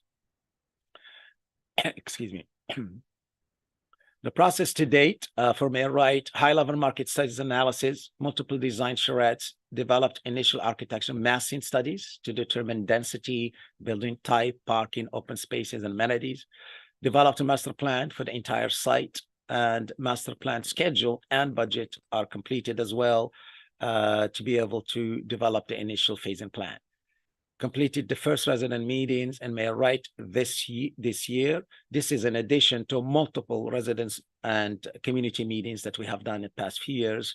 And we scheduled the second resident meeting to go over some of the plan and some of the buildings and what we're trying to do there. And the preliminary financial underwriting is also completed. Completed phase 1. ESA, initial landscape planning are in progress, and the entitlement submittal is in progress. So the next step for Mayor Right Homes, review and approve priority developed schedule for all sites based on infrastructure and findability. This is not just for Mayor Right, but for all the sites. It also applies to Mayor Right. Entitlement through the emergency proclamation that our Governor Green has put forth, or the 218, through the 218 process, excuse me, and entitlement approval. We intend, as we have mentioned, to apply for HADC for low-income housing tax credit. The process and application with HUD, special application. This is a federal property, and therefore we need the SEC to give us approval and process the working drawing and obtaining building permits. A relocation of the existing residents, if applicable, and close of construction financing, construction completion, and lease up. The second property that's part of the 10,000 unit is Kapa'a in Kapa'a. Kapa'a is located in the town of Kapa'a in Kauai and is situated along the island's eastern shoreline, south of Anahola and north of Wailoa. The housing property is positioned near the intersection of Kapa'a bypass and Olohena Road and directly east of Kapa'a Town Park. This property was first occupied in 1966. And it's about 4.3 acres. The property is designed for urban use by the State Land Use Commission for an R10 residential used by the County of Kauai. The process to date onboarded all the required architects, engineers, and everyone else to work on this. Contracts have been signed, developed an initial community outreach and engagement plan, analyzed civil utility capacity and infrastructure, completed the title report analysis, and updated the preliminary environmental reviews, and that is in progress. Preliminary geotech reviews, high-level market study is in progress. Multiple design charrettes are planned, and developed the initial architecture massing studies to determine the density, building type, parking, open spaces, and amenities that is needed, and developed a master plan for the entire site. Master plan is scheduled. Is on schedule, and also we completed the required budgeting and numbers that is needed to execute this specific site. Kapa'a resident meeting are projected to be in early December. Preliminary financial underwriting and completing the phase 1. Initial landscaping plans are in progress, and the entitlement submittal is in progress. Next step for Kapa'a is to review and approve a priority development schedule, entitlement through the emergency proclamation or 201H process, and the entitlement approvals, applying for HHFDC for house taxing, for low-income housing tax credit, and for other soft financing. Process an application with HUD, special SAC. This is also federal property. And with that comes the NEPA and everything else we need, such as processing, working drawings, obtaining building permits, relocating of existing tenants when appropriate, at the time that is appropriate, and close on the construction financing and construction completion to lead us to lease up. Pu'uaumumi, a property with a tremendous amount of potential, located in Honolulu on 11.74 acres, and it is right adjacent to the stadium. This property is bordered by Kamehameha Highway and the Makalapa Neighborhood Park to the west, apartment complexes to the south, and Salt Lake Boulevard to the north. Ka'ahumanu is another, also federal property, is located in Kalihi Palama community of Honolulu, Oahu. It's approximately 7.4 acres, located about a third of a mile or so from the 2 planned HART rail station. Beautifully located and convenient. It is currently only housing in 7.5 acres, only housing 152 low-income public housing units. The project was originally constructed in 1958 before statehood, and there are currently 19 two-story townhomes in Ka'ahumanu in Honolulu. Kamehameha Homes is another property that's adjacent to Ka'ahumanu.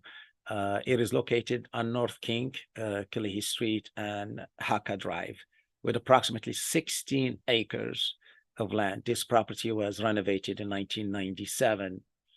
In Kamehameha Homes also, there are currently 28 residential buildings and one building serving the community hall on property, providing 221 public housing units for families consisting of 62 one-bedrooms, 123 two-bedrooms, and 36 three-bedroom units. Halelalima is another property on Oahu, and Per City is located between the residential communities of Waipio and to the west, and Aiea to the east. The property is located approximately half a mile from the Per Highland Shopping Center in Wahiawa, and that's Halelalima, Per City. Nanakuli Homes in Honolulu, located in Farrington Highway, and that's bordered by Farrington Highway to the west, and really a great property to be able to execute and increase some density in there, and housing in that area is very much needed. It was first occupied in 1969. And these numbers are not typos. They are decade old, and that's why it is important for us to make sure we choose these properties that are on the way to becoming obsolete, and to make sure we turn them into a vibrant community that can not only house our tenant, but increasing the unit count by over 10,000 additional units. Lanakila Homes in Hilo, really a gem, is located at 60 Holomalia Street on the windward coast of Hawaii Island, approximately 1 mile from downtown Hilo. The County of Hawaii has expressed and working close together to have a minimum of 250 units developed in that property on our vacant land. In Maui, Kahekili Terrace is located in the community of Wailuku on Maui, and situated west of Kahului along Maui's north shore. This housing project consists of 2 separate parcels developed at the same time. Parcel 3.8 acres, and it's bordered by Holowai Place.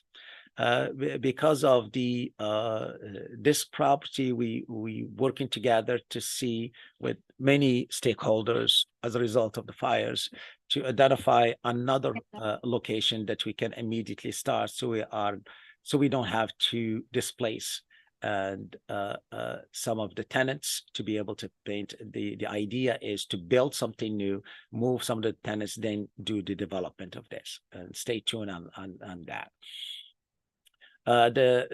We mentioned the targeted site that are in red, and the blue ones are the alternate site. If we are through the studies, if we are unable to generate 10,000 units, we'll add an alternate site, and with the alternate site, we are confident and know that we will be able to build at minimum an additional 10,000 units. These are some of the development steps that we have to do with us and our developer partner, from utility verification, master planning, development, market analysis, community and Native Hawaiian engagement, historic preservation reviews, environmental hazardous material studies, phase 1 and phase 2. And then we'll go stuff that has to do with the county, from schematic designs, design development. We'll go to HSFDC, our sister agency, for zoning and entitlement approval, 201H, or using the Governor Green's emergency proclamation. Then we'll do a variety of different subdivision, condominium approval, applications, construction document and specs, permitting reviews, lender selection and negotiation, HUD's Section 18, red demolition and disposition, which is important for us to be able to secure a senior loan and have a positive NOI. Resident relocation for certain on different phases as we move forward, then financial closing, demolition and environmental remediation if required. Then we have a couple sites that we may need to do that, such as in Hilo, construction and then lease up, and after that comes stabilization and operations. These are some of to give an idea how we were able to choose these properties and how we are able to increase the units by over 10,000 units. So, for example, Mayor Wright Homes, it has 364 units currently, and we have a NEPA and everything completed for 2,450 units. This will be, will have a 99-year lease, income blind, revenue neutral, 250 unit tower. We'll have a 700 unit of 501c3 that takes care of 80 to 100% EMI or so. And then we'll have about 1,800 light tech. The Sipua Momi will go from 260 units to 2,170 units. Kahumano from 152 to 1,550. Kamehameha Homes from 221 to about 3,000 units. Halilalima from 36 to 700. Narakuri Homes from 36 to 500. Lanakila Homes from 0, that's an empty land right now, to 250. Kahekili Terrace from 82 to 200. Kapa'a from 36 to 110 to 120. In all, we anticipate to have, based on these numbers, an additional 10,880 units. Of that, the for sale is 1,000, and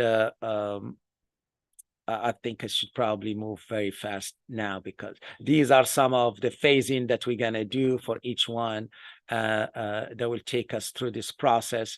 As far as this is, in all, it's about $6 billion project to be able to execute the 10,000 units. The 19-area leasehold income blind revenue neutral, we're thinking about possibly using the DERF to be able to build the first phase out of 1,000 in Mayor Wright Homes. And then upon the sale of the homes, the DERF loan will be repaid in full, allowing for the funds to be utilized in future development.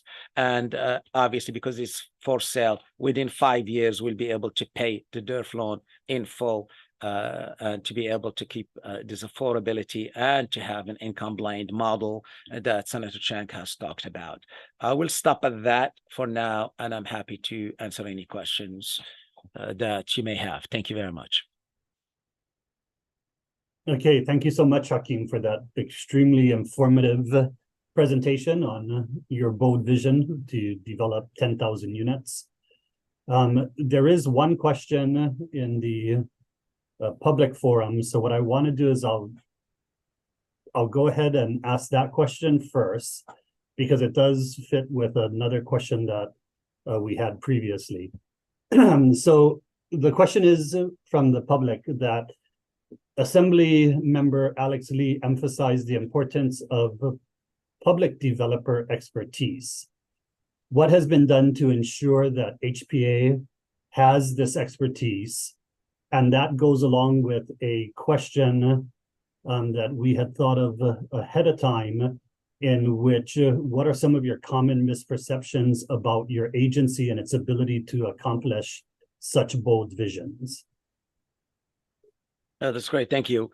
So, while some people believe that Councilmember development project is too big or unrealistic to accomplish, once it's broken down to funding constraints, we'll be averaging about 3 to 4 projects per year, which is very realistic production pipeline specifically for a company like High Ridge Costa. One of the misperceptions that in Hawaii, it's been that building affordable housing in these quantities in the past, we won't be able to do it now. But the focus and the political support that we have from the governor and the legislature will make us execute this thing that we really need to do. But I want to talk about the misperception and the question specifically. There is a number one misperception that HPHA gets preferential treatment, which is far from reality.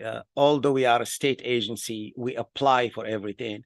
We wait, we compete, and hope to get either an allocation or funding. We also are put in the queue for reviews by county and state agencies. Many, when they hear that this is an HPHA project, they assume that all the development is done by our staff. And therefore, if a project is late, the misperception is that it's due to HPHA's capacity, which is not the fact. The fact is that all of our projects, we use a private-public partnership model, a P3. That's why in the presentation, we said for KPT, we have Michael Development, for School Street, we have RHF, and for the current 10,000 Kalaelomi, we have High Ridge Costa. So while the first P, the public, is very stable and we're always on time and on schedule, the second P, which is the private developer, is not. It really depends on how good the developer is. And that's how we see the progress or the luck thereof. So in other words, the production of HPH's units depends on the quality and expertise of the developer. And this is why we are really excited that we teamed up with High Ridge Costa, because just in few months, we have seen a production that we did not see through other developers. Okay, great. Thanks for clarifying those misperceptions. So as I heard you talk, I was pleased to hear your comments regarding mixed use, mixed income complexes, and the need to develop an entire community. High density environments often suffer when infrastructure and services are inadequate. Could you speak a bit more to the importance of building a sense of community, given your vast experience in public housing? Yeah, thank you. There is no doubt, as mentioned earlier, that the idea of a public housing. So the thing is, when you hear public housing, it has that negative connotation, as opposed to, for example, in Singapore or Vienna or something, you say public housing, it's a badge of honor because 90% of the people are in public housing. So I'll talk about the perception that we have right now is public housing. And this is, unfortunately, that's how it's been built. You concentrate all the poor people there. You don't give funding. For example, our agency alone, it's $750 million in backlog. If we are to bring everything up to par, $750 million, $750 million. So the only way to move forward is to be creative. And part of the creativity is to make sure that you build a community that truly this is deconcentration of poverty. It's something that it's positive and it has a positive impact on our children that are growing there. So this is one of the requirements that we have made sure from all the developers that not only we build we replace one for one the existing unit, we build multiple units, and we make sure that there are services that are needed in partnership with nonprofits and others to be able to service that community so they can thrive. Okay, great. Thank you, Hakeem. So I'm going to encourage the group to post any additional chat questions while possibly they think about any questions they have. I'll ask another question of you. What are some of the most significant challenges you foresee in accomplishing your vision for building 10,000 units under HPHA? So the first one that comes to mind is infrastructure. We have to make sure that there is infrastructure because we're taking a unit, for example, Mayor Wright or others taking 364 units, and we're going to build 2,500 units. So that's one of the challenges that we pay in close attention. Allocation of bonds and credits, that's very, very important. The rental housing revolving fund availability, that's important. Some of the challenges will be permits approval and promptness of reviewing agencies, let it be state or counties. Another will be general contractors' capacity and ability to control cost and materials and shipping costs, and the subsidy for deeply affordable units. All of those are very important. We're going to move as fast as the legislature would like us to, because it really depends on the support of the legislature and other state agencies. As an example, if we were to be allocated the 9% light tech allocation, that will yield about 100 units a year.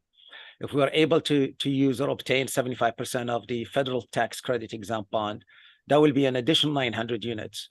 And additionally, in addition to that, we can use, depending on tier 2 funding availability, we can do over 500 units a year of 501c3.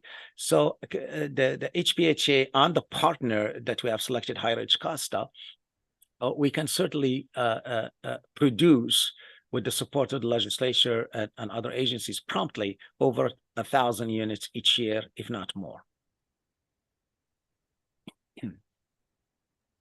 Okay, thank you, Hakeem. And I think the final question I have, unless any other go into the chat, is if you were able to provide advice for other agencies trying to follow in your footsteps, what advice would you share?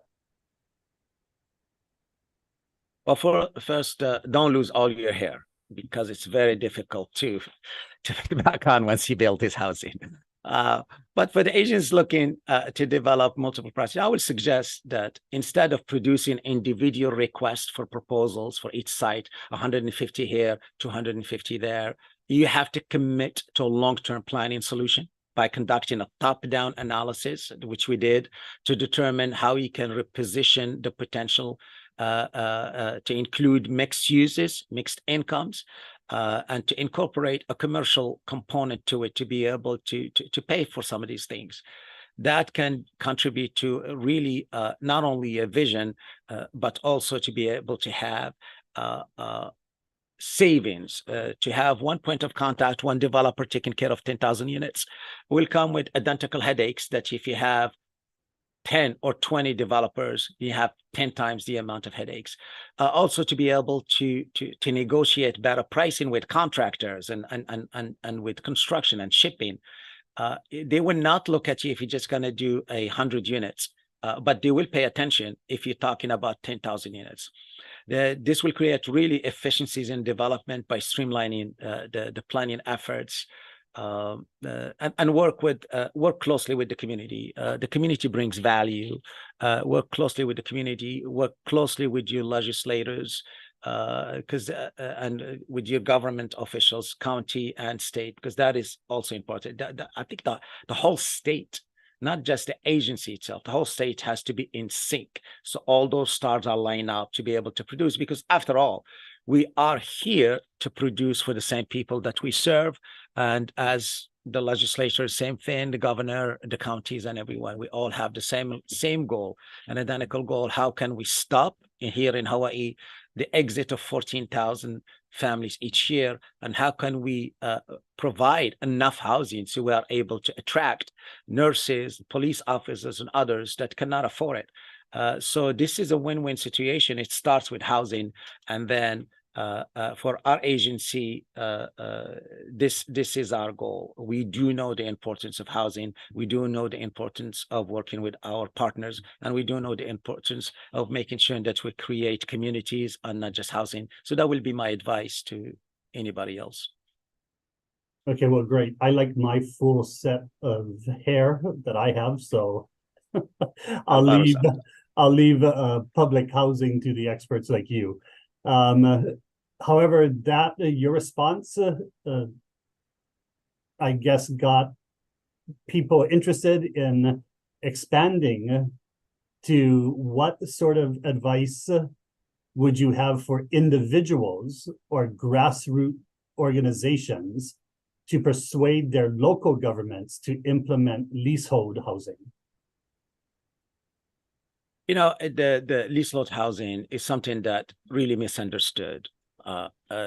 Countries throughout the years and communities even within the US have been using it. It is a model. So we are a state agency.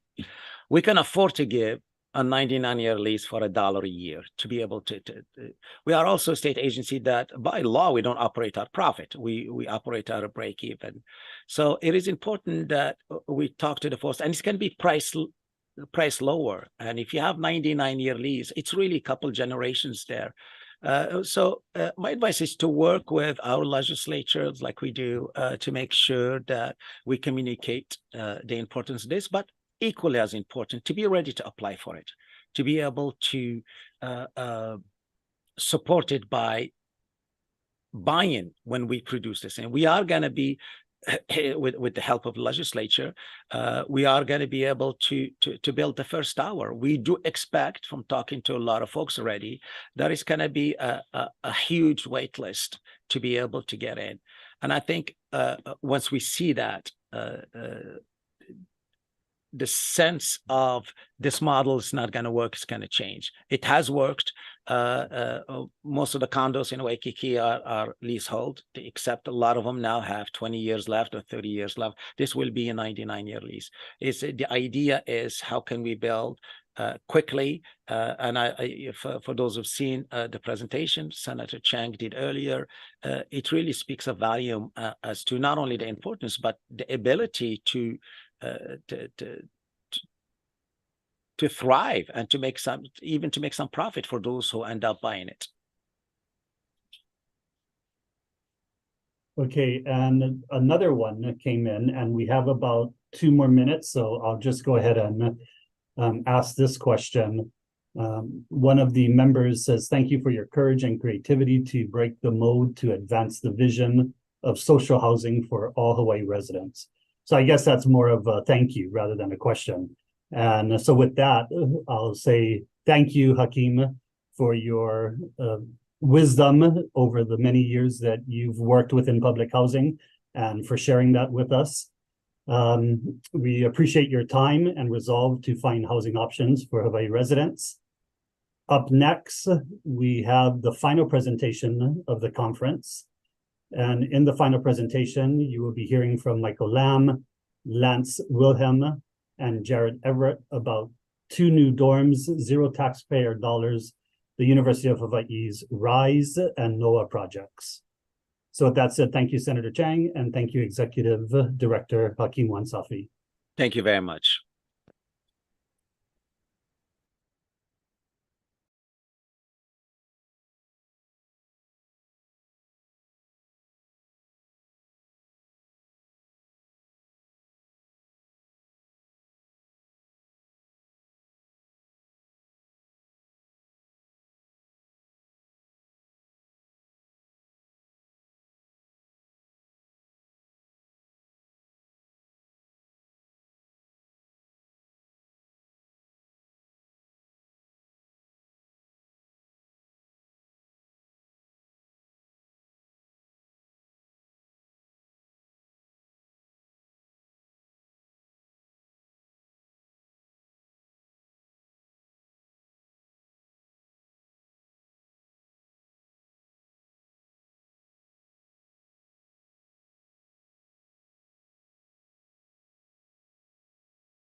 Good afternoon, everyone, and aloha. Welcome to our last session of the day.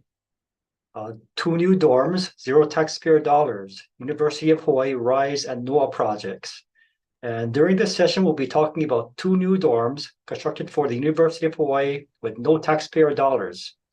I'm Dean Minakami, Executive Director of the Hawaii Housing Finance and Development Corporation, and I'm pleased to be here with Michael Lamb, Lance Wilhelm, and Jared Everett today. I'll just give a brief introduction of our speakers. First, Michael Lamb is the Senior Vice President for Hunt's Hawaii Division. Mr. Lamb has been responsible for the development and management of many projects such as Ohui Manu, which is a 42,000 square foot neighborhood shopping center in Kilauea, Kauai. And he's also managing 530 acres at Kalailoa, the former Naval Air Station Barbers Point. Prior to his employment at Hunt, Mr. Lamb was a Director of Investments with Alexander and Baldwin. Lance Wilhelm is the founder and president of the Wilhelm Group, LLC, which is a multidisciplinary development consultancy and construction management company. Through his work at the Wilhelm Group, Mr. Wilhelm has brought various real estate and construction entities together to work on impactful improvements to Hawaii, or to Hawaii's built landscape. Mr. Wilhelm has taken an active role in a multitude of industry and trade organizations, having served as a president of the General Contractors Association, the West Oahu Economic Development Association, and the Hawaii Developers Council. Mr. Wilhelm is a graduate of Kamehameha Schools, the University of Hawaii at Manoa. And Jared Everett is the Managing Director for University Partnerships for Greystar, where he leads the pursuit of transactions of on-campus development and acquisition opportunities. Jared previously worked at EDR, which is a nationwide company that develops, owns, and manages collegiate housing. He served in several capacities, including Treasurer and Executive Director of Real Estate and Business Development, managing a $500 million combined portfolio of investments, debt, and capital projects.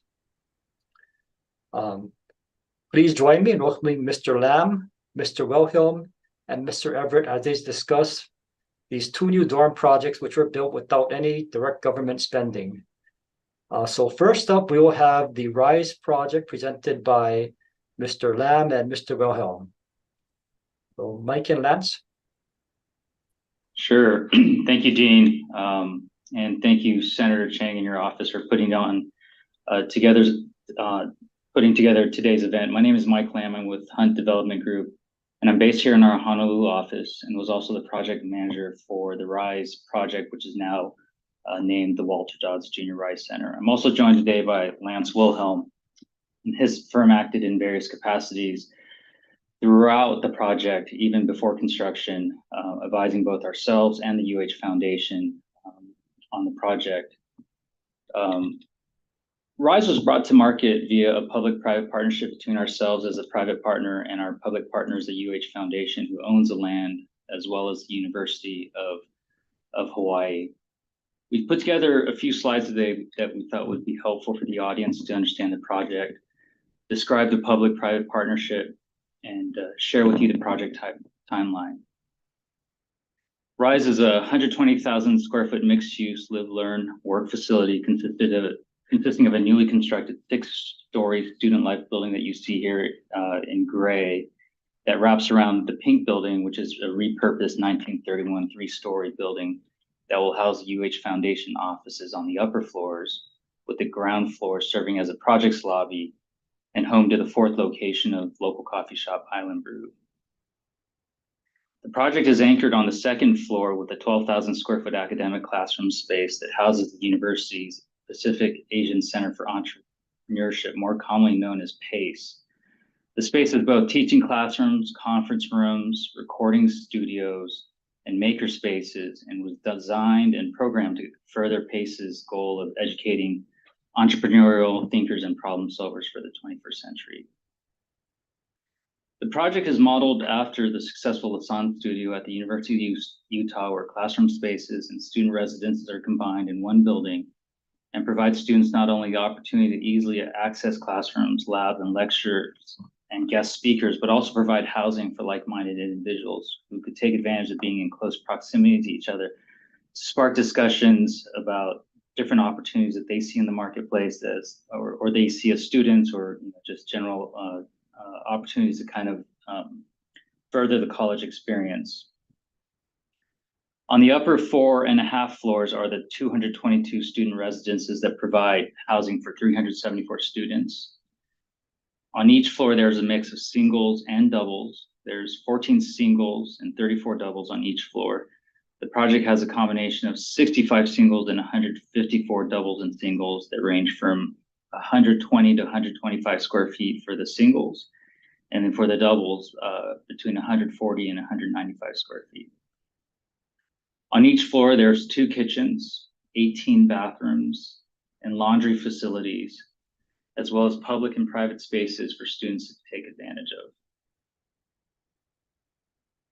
As for the partnership, and Lance had a big role in putting together the RFP for the UH Foundation. When we received it and we got to understand what the foundation wanted, which was the programming and the design and the uses that you see actually, or that I just presented on. We believe to kind of accomplish their goals, the structures as you see in front of you, the partnership structure that you see in front of you would be the most effective partnership to allow the foundation to have the project redeveloped with the type of uses they wanted to see with limited capital contribution. And so we propose, and I think this is similar to how Greystar is, they're in the similar capacity on their project, but we're in our role, we're the fee developer, where we provide services, developer services for a fee, and in return would be responsible for the design, entitlement, financing, and construction of the project. And in addition, we're required to secure the 501c3 owner as well as a private management company. At the completion of the project, we would turn the project over to the 501c3 owner to operate. And as the project evolved over time, the foundation actually stepped in as 501c3 owner. For the university as a public partner, they would have to not only provide an affiliation agreement that would allow the project, while private, still be marketed by the university as an alternative to its existing student housing projects, as well as have certain consistent services, including campus security, residence life, and even landscaping, so that to make the project look and feel like a university project. This affiliation agreement would enhance the credit of the project and assist in reducing borrowing costs. In addition to that, the university would also provide support in adding the site, which previously was not part of the UH campus, into the UH campus master plan that would allow us to build a 120,000 square foot project on the site that, without the upzoning, the existing zoning would only permit a 5,000 square foot single family dwelling. From awarding of the RFP to opening up the project for student move-in, the total project duration was a little less than 4.5 years, or 53 months. Construction itself took less than 22 months to complete. And while design and permitting took over 30 months and placed a significant amount of pressure on the project team, especially the public partners, as they bore the majority of the financial burden, if the project was not able to receive permit approval, which would have impacted our ability to secure financing. But however, with the help of a lot of individuals throughout the city and state in both public and private capacities, we were able to collectively complete the project in less than 4.5 years and open it on time and as promised this past August for the 2023 school year. The project was 95% leased on day one, and we expect Island Brew to open up next year. And with that, I thank you for your time, and I'll turn it back to Dean. Thank you, Mike. Before we move on to Jared, is there anything you want to add, Lance?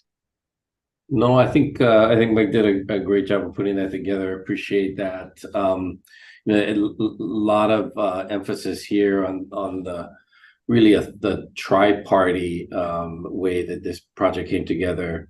In some ways I used to call this a 4P, not a 3P, because there's the public, the private, and in this case, philanthropic entity, which would be the UH Hawaii Foundation, a separate independent 501c3 org in partnership. So Just because it's not complicated enough to do a 3P, we decided to do 4P at the end. So I think that's fair. Okay. Thanks, Lance. Next, we'll hear from Jared Everett, who will talk about the NOAA project. Yeah, great. Thank you. It's a pleasure to be here. So a little bit, appreciate the introduction. In addition to working for Greystar, which was acquired by EDR, prior to that, I was actually on the university side of these P3 transactions. I worked for Boise State University and Arizona State University. And so, have the benefit of kind of seeing these projects from both sides of the table.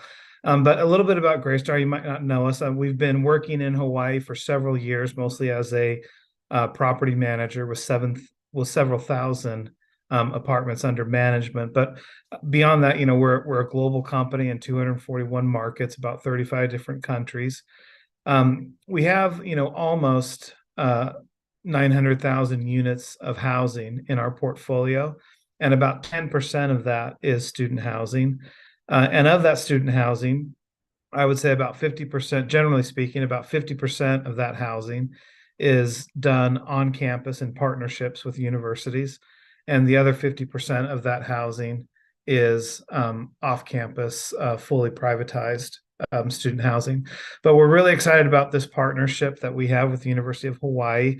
Unlike the RISE project, we just started construction, so we are not open. We can't provide occupancy rates or talk about the excitement we have of delivering it on time, on budget, and fully occupying the building. But we believe that will be the story that we'll be able to say a couple of years from now. The project is scheduled to be delivered for the summer of 2025. So a little bit about the project. It's 316 apartments. It is graduate student housing, but it will also be available to faculty and staff. Some of the goals of the university was to make sure that graduate students had a more affordable or attainable housing price point on campus, as well as the employees. The other benefit of providing more on-campus housing is, these 558 individuals who will live in this building, and more if some of the units are occupied by families. That's hundreds of vehicle trips each day that are off the roads in Honolulu, as these individuals will be able to work, live, and study all at the same location. So that's one of the benefits. So again, 558 beds, 316 units. The total cost was $144.6 million. That was the development hardened costs. There was also some cost of issuance for the public financing. The total building is 177,000 gross square feet. And again, we believe it will be delivered July of 2025 in time for the fall semester. In addition to the housing, there is a few other mixed uses in the project. There is a daycare that's going to be in the facility. It's about a 10,000 square foot daycare. It'll occupy a good portion of the first floor, as well as the required outdoor spaces. And then there'll also be at the far end, right off of Dole Street, there will be some retail spaces that serves not only as an amenity to the residents of the building, but also like the daycare, will be available to more than just the residents of the building. The actual tenant of that is to be determined. As we're just starting construction, we'll kind of actively start to lease that or pre-lease that, about a year from now. As Michael stated, so I don't have to do too much of the discussion, this is the org chart of the transaction structure. The University of Hawaii is certainly the landowner, remains the landowner. An important component here would be that in no way does the project financing encumber the land. The project's financing is really secured by the improvements and the improvements' ability to generate revenue. So the university, and therefore the state of Hawaii, has never put their land assets at risk for any of this project financing.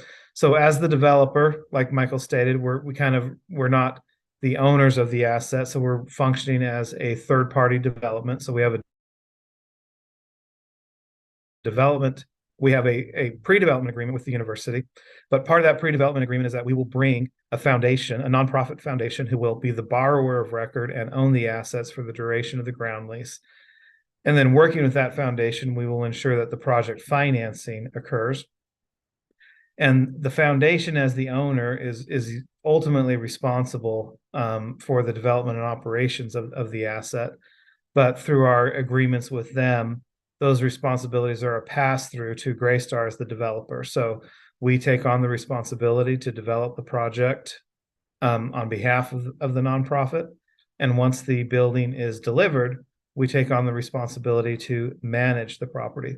So it's important, I think, in another way to note that while part of what we're talking about today is how to deliver housing in a unique model without using taxpayer funds, another benefit of the P3 model is during the duration of the ground lease, the responsibility to operate the facility is also transferred away from the public partner, which includes the deferred maintenance. If you were to look at, financial statements of various state agencies and look at the liabilities, the previous session kind of talked about that as well. A really large, I believe it was $750 million obligation for deferred maintenance to maintain existing assets.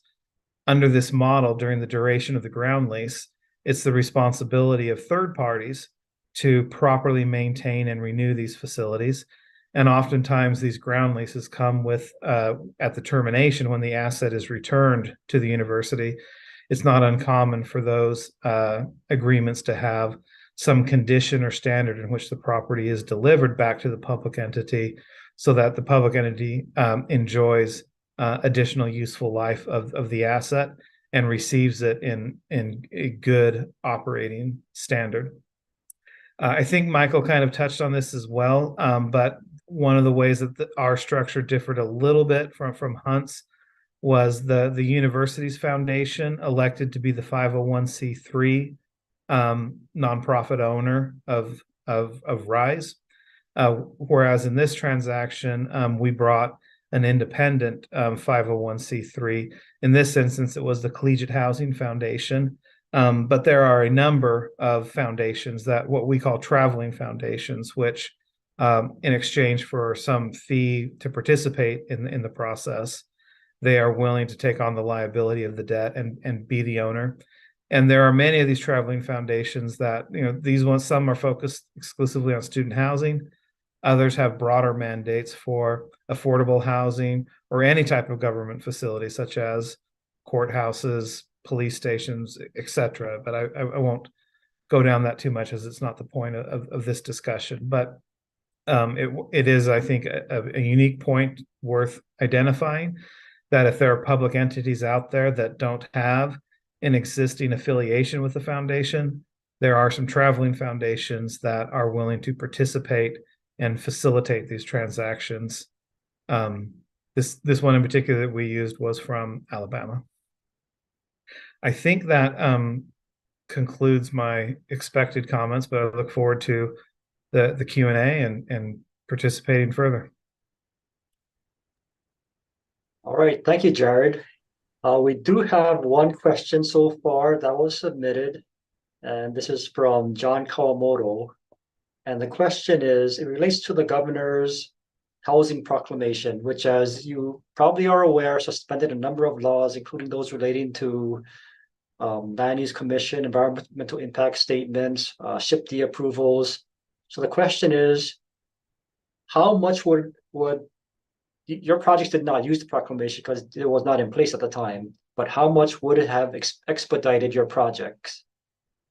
And I think they're referring to the original proclamation, which suspended, the most regulations, which the current proclamation no longer does that.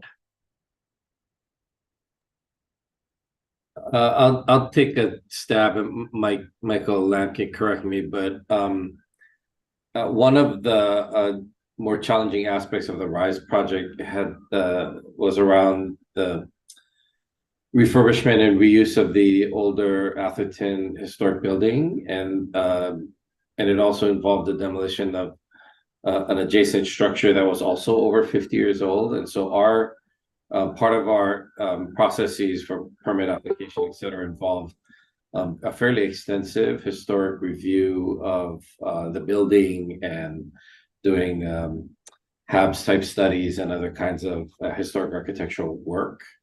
I'll be honest, I hesitate to say that this is not something that we would have otherwise done. I think prudent and reasonable redevelopment should include these kinds of processes.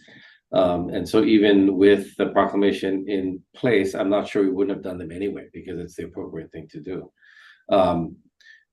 Having said that, there was definite time added to our schedule to meet some of the requirements, less so the actual work, the actual studies, the architectural reviews, archaeological studies, less so that, and more the time associated with applying, reviewing, and approvals, right? So that's the longer pole in the tent. The actual work in the field is not that impactful. Mike, would you disagree with that? No, yeah, you hit it dead on. I don't have much to add. I mean, it really, yeah. I mean, the repurposing of the 1931 Charles A. Atherton House, that was definitely a bit of a challenge for all of us. But yeah, I mean, I think had it been in place, it would be interesting to see how much we would have saved. But you know, I go back to our last statement, and you know, there's quite a lot of people here in the city that we have to be very thankful that we were able to deliver the project in less than 4.5 years amongst, you know, both a COVID pandemic as well as the Ukraine war. So we, you know, we're very thankful of the support that we were able to get to get the project through. Barrett, do you have anything to add to this question? Well, I mean, certainly those processes added time and cost to the project. And I think, but similar to Michael's comment, you know, we really appreciated all of the municipal authorities that helped us make this project happen. They were always taking our phone calls and really helping it move forward. But, you know, whenever you add, you know, time, because time is also money in an inflationary environment. So whenever you add time and cost, you just have to be cognizant that ultimately those costs are a project cost, and ultimately these projects which don't have tax dollar support are being funded ultimately by the rents that are charged to the occupants. And so, you know, these processes, while important, you know, we just have to make sure that we're looking at them very cautiously, understanding that the tenants who live in the building are ultimately bearing the cost of those process. But again, it was a good process, and I'm always an advocate if there's an opportunity to maintain the public social protections, but accelerate and simplify the development process. I think it benefits the community. Yeah, I think those are really good points, Jared. That's a great point in that, you know, unfortunately, with time, the ultimate, you know, the ultimate result is it has an impact on rentals and affordability. So to the extent that, you know, our great partners in the, you know, in the different approval agencies can think of ways to help expedite housing, that would definitely be one way of reducing the cost of housing to the end user. Yeah, thank you for that. Yes, I certainly agree that time does add to housing costs, whether it's a for sale or a rental project. It is a cost factor. It is a factor that adds to cost for housing in Hawaii. One more question that we have, and Mike, this is for you, and it's more along, I think it's more along the lines in your capacity at Hunt Development. The question is from a person who used to be an educator at Barbers Point Elementary School and is asking how many buildings there have been recommissioned into social housing or are being considered to be integrating into your housing plans? And will the homes that have cultural significance be protected? Yeah, definitely. Thank you for the question. Of the properties that we have right now, and you know, Kalaeloa, you could spend another a day on discussing in detail all the different opportunities and challenges we have in front of us. But of the existing buildings that we have been able to repurpose, and that is, we do need utilities, we do need roads to service them. And Jared's company helps manage some of the rental homes actually in Kalailo as well. But of those that have been able to repurpose and put back into the housing market, we have. And so those include the 100 units at Wakea Garden Apartments, which are income restricted. We did repurpose the adjacent mezz hall to house a charter school that the Dream House Charter School actually now offers, I believe, 6th grade out of that facility. And then we were also able to repurpose what is now known as Kalailo Rental Homes, which Jared's group manages on behalf of their client after we've sold it. But those are single family homes that have been put back into the market. In terms of making sure that, I'm reading your question here, have many buildings been recommissioned? They have, yeah. And in terms of cultural heritage significance, we are in close contact with Uncle Shad and making sure that we are good community partners in making sure that whatever should be preserved, we're in lockstep with kind of the cultural and historical significance of the area. But right now there hasn't been a lot of the heavy lifting has been really in getting the area city and county utilities and roads. And so we've been able to jumpstart that with what we hope to, we don't hope because it will open in Q1 of next year, the new VA clinic, and then next to it, Gentry is rolling forward in building single family homes, I believe, as well as some townhomes. So hopefully that answers your question. Okay, thank you, Mike. One more question. So are there state or county housing agencies asking how you did this? Is the concept of not using tax revenue to develop housing spreading? And as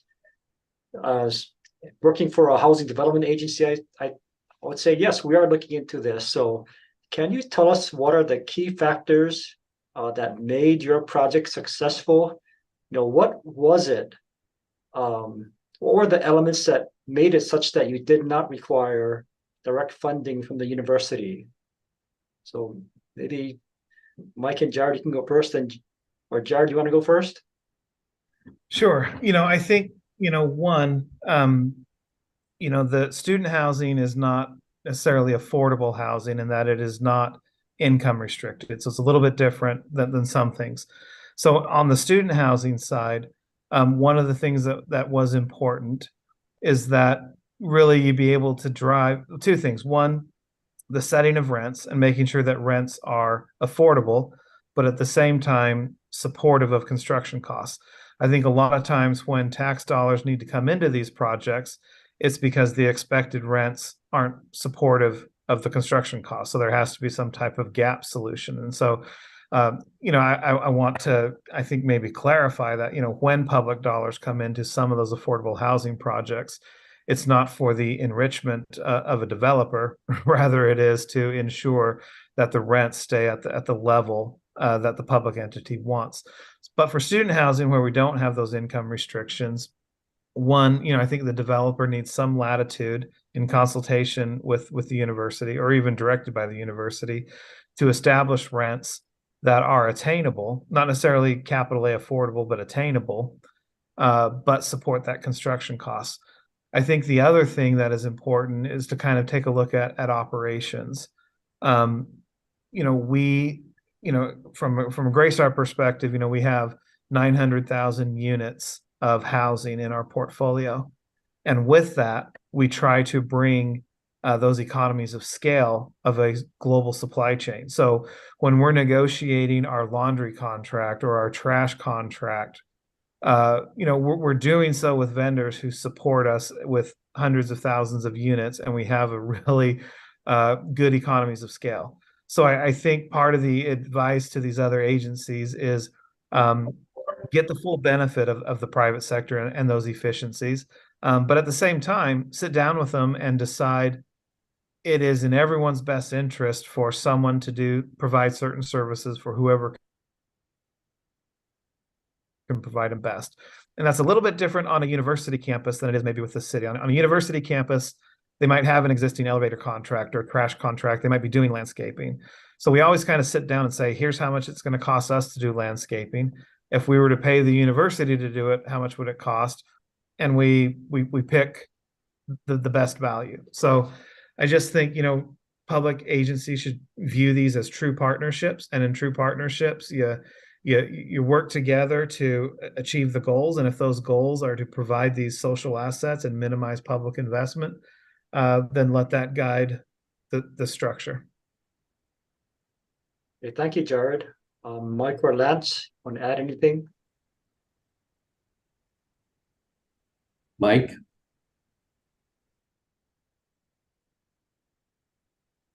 Mike remains on mute. Okay, so I will say, people have asked how did you do it? I really actually hope more people would ask, because I do think that when Hunt and UH and the foundation and we all started on this journey, and it is a bit of a journey, that it was a stated objective of ours to create a model that others could follow. So yes, we wanted to create student housing. Yes, we wanted to support the university. Yes, we wanted to support the foundation and its own income production objectives. But we also wanted to create a model that others could follow. And so I would say, yes, people have asked, and we hope more do. I think we really encourage that. And if you see a friendly relationship between Mike and myself, I'd like to say that is not a small part of it. That these projects require that people, real human beings, be able to sit across a table, work together collaboratively. You need to have that. It's not a agency to corporation relationship. It's a people to people relationship, and you have to forge those relationships and work on those. And if you're lucky and you work hard at it and you're all done, you can still be friends, which I like to think that Mike and I are friends, and that's not by accident. That's a lot of work on both our parts, I think. Now, I have one follow-up question relating to this. Jared, you said it was important that you're able to set the rents to cover costs. So just generally, what is the rent for the dorm rooms? Well, it's a little bit different in that these aren't traditional dormitory rooms, and that they are full kitchen apartments. So I want to make that distinction. But the studios are about the most expensive, and they're about $1,800 a month, or actually maybe $1,500, some of them. And then when the 2-bedroom units, we rent those by the bed, and so it just continues to go down after that. But certainly there are rentals certainly well below that. We have a mix of studios, 1s, 2s, and even some 4-bedroom units. So the 4-bedroom units are the most affordable because you're renting by the bed. Okay. All right. Thank you for explaining that. Yeah, but the important thing is, when we went about setting those rents, we actually hired an independent third party who did a student survey. So they asked these students, where are you living right now? How much are you paying? And what's included in that rent? And then that survey continued to say, here's a theoretical project on campus near Dole Street. Here's what we're thinking of building. Here's what we think the unit type is. If you were to live here, what type of rent would you be willing to pay? So we kind of did two things. One, we looked at what is the competitive rent set off campus, and we targeted to be below the off-campus rents, because graduate students and employees tend to rent in the off-campus market.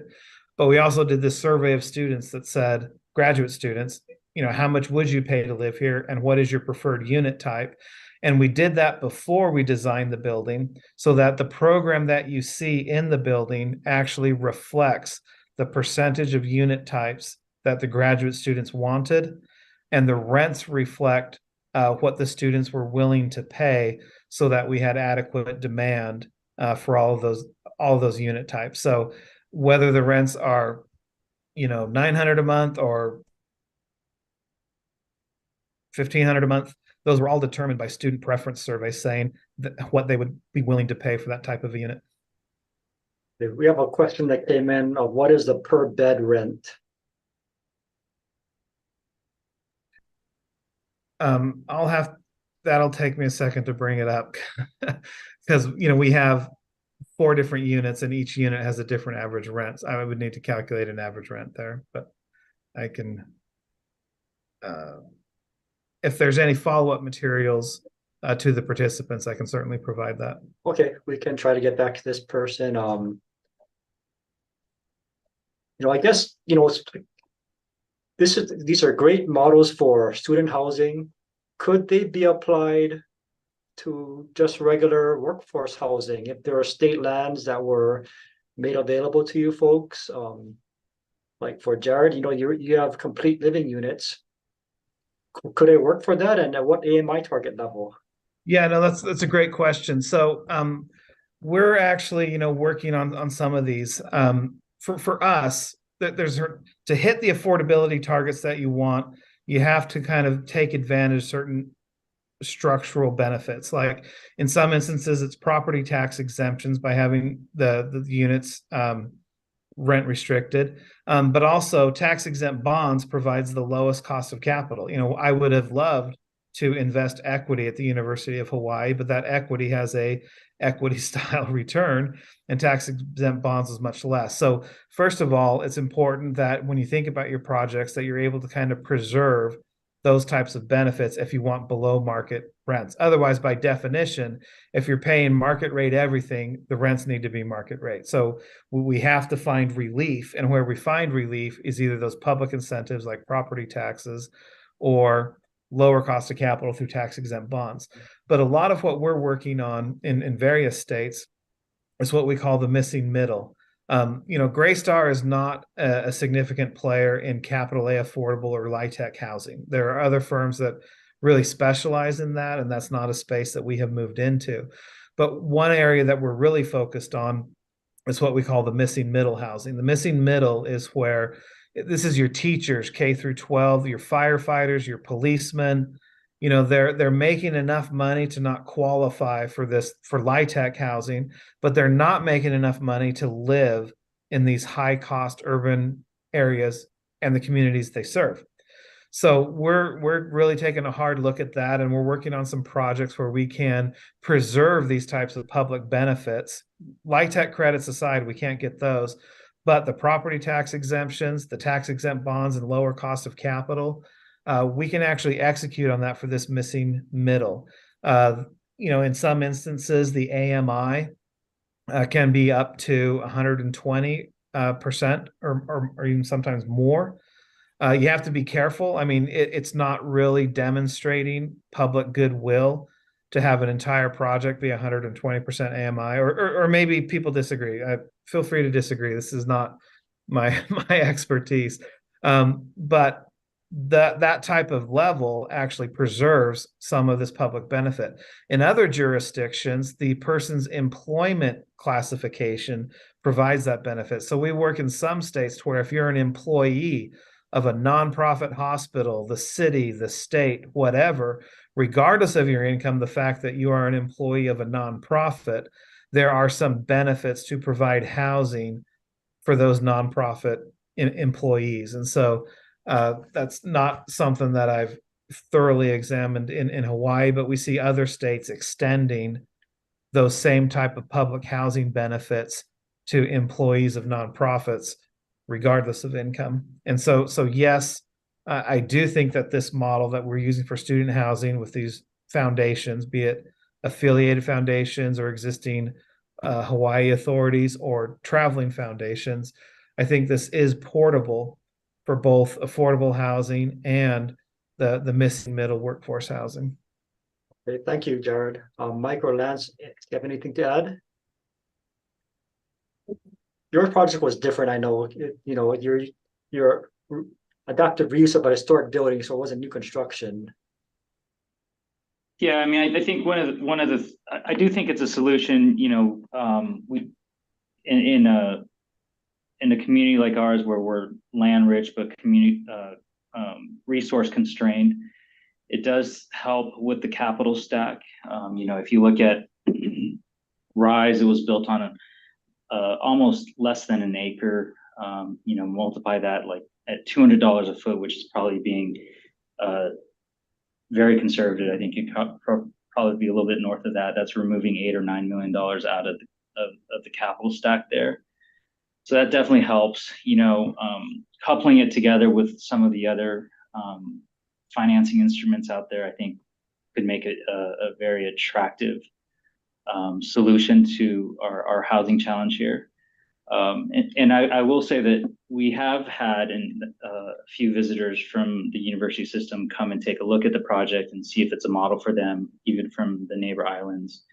And I know Senator Chang has brought through a contingent as well. So people are looking at it. You know, I think Lance is right. We set out to try to be a solution to the issue here locally. You know, we definitely we're open book. We encourage people to come in and see if it's something that they would like to pursue for their own projects. And you know, Dean, you and I've talked about this. We're trying to take a look at projects that have sort of, to Jared's point, a focus on, say, teacher housing or elements like that. Are there opportunities to leverage DOE properties or other state assets and try to use those levers as a jumping off point for a lower cost housing option and getting down to a place where you don't have to subsidize with any taxpayer dollars? Sure, Lance, that's really important. I mean, finding housing solutions for the missing middle, I think, is top of mind for many people. You know, LIHTC housing, for those not familiar with LIHTC housing, that's the federal government's primary source of affordable housing, and it's for households that's 60% AMI and below, which is great. It helps up many households, but it doesn't really benefit folks like teachers, nurses, you know, your firefighters, because they make too much to benefit from those programs. They still need housing, and they don't earn enough to really purchase a house maybe on their own. So there are other solutions needed. So it's good to hear about the work that you folks are doing. I think we have time for maybe one more question. And let's just talk a little bit about pre-development risk and how that was managed for your projects. I know that's a large part of P3 projects. So can you just explain how risk was allocated between you folks and the university? And I believe that was instrumental in making these projects go forward. Yeah, I'll just make a quick comment. Mike has a lot of information on this in this regard, but it is, I think, one of the critical elements in P3 development. People, you know, want to turn to it as a panacea for all the problems. The reality is there is this really significant risk that somebody has to take around the pre-development activity, all the expenses associated with it, and the risk of the project not being able to go forward. And in many cases, you know, for no reason of any of the parties participating. There's things that could change in the environment or the marketplace or interest rates or things that we just have to react to. So at Rise, it really was a really long and ongoing discussion, negotiation, trying to be very clear about who's taking what risk, where and when, so that both the private side, the public side, recognize that. The key thing, and I think we talked about this earlier in preparation, that you will take risk, right? So the public side has to take some risk as well. There is no such thing as no risk here. The key is understanding what that risk is, being transparent about it, and owning that so you can manage it. That was a word, a lot of words. But Mike, you can give your perspective. First of all, Lance, I don't think it was that long. I mean, come on, it's pretty interesting. But I will say, you know, everyone, Jared, Lance, myself, every group who gets into these agreements, the goal is to get past pre-con. I mean, that is not the issue, you know, and that's we're in it to finish it. We want to be a solution to, you know, address some of the issues we have. And ultimately, what's really sad is when it actually doesn't get to fruition, we aren't able to get to financial close. Ultimately, you know, our community suffers. So I think that's what we go into it. Obviously, I think Lance has pointed out very clearly that there's a lot of risk the public side does take, you know, in terms of pre-con, because if we're not able to reach financial close, a lot of the financial burden does lie on the public side. But, you know, you're relying on picking your private partner to be able to get you past pre-con and vertical and obviously to delivery. Thank you. Jared, do you have anything to add? I think Lance and Michael characterized it very well. I think the only thing that I would add is when we talk about the risk that's going to the public sector, I think part of the P3 process and part of the P3 benefit is that the public entity does have the ability to ensure that, or should have the ability to have the private developer cap that risk that the public partner has taken. So it's at least defined, and the public partner knows, you know, what they're signing up for, and it's not necessarily an unlimited or ambiguous commitment. Okay. And well, we actually are over time, but we'll take one more question. Which groups opposed your efforts and how do you respond to them? Did you face any opposition?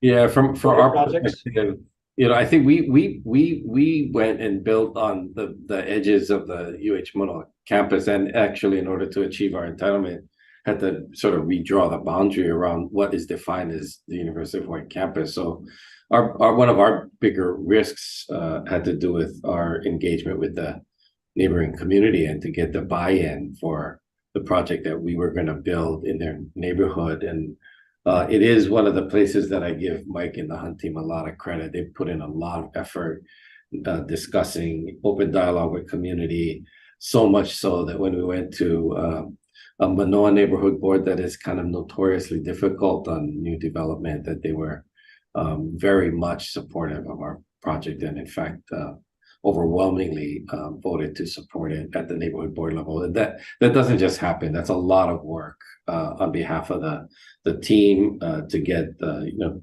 educate and inform the neighboring public. So for us, that was one of the bigger obstacles, I think. Okay, great. Yeah, community outreach is very important. Jared, did you have any opposition to your project? Looks like Jared is frozen. Okay, well, we are out of time. So thank you, Senator Chang, for inviting all of us to your housing conference. It's been a great day of learning all about the different types of housing solutions. So thank you, Lance, Mike, and Jared, for your participation.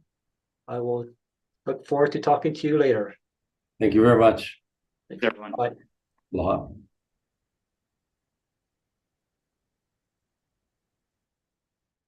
Well, thank you to Dean and to Michael, Lance, and Jared for an informative final presentation today.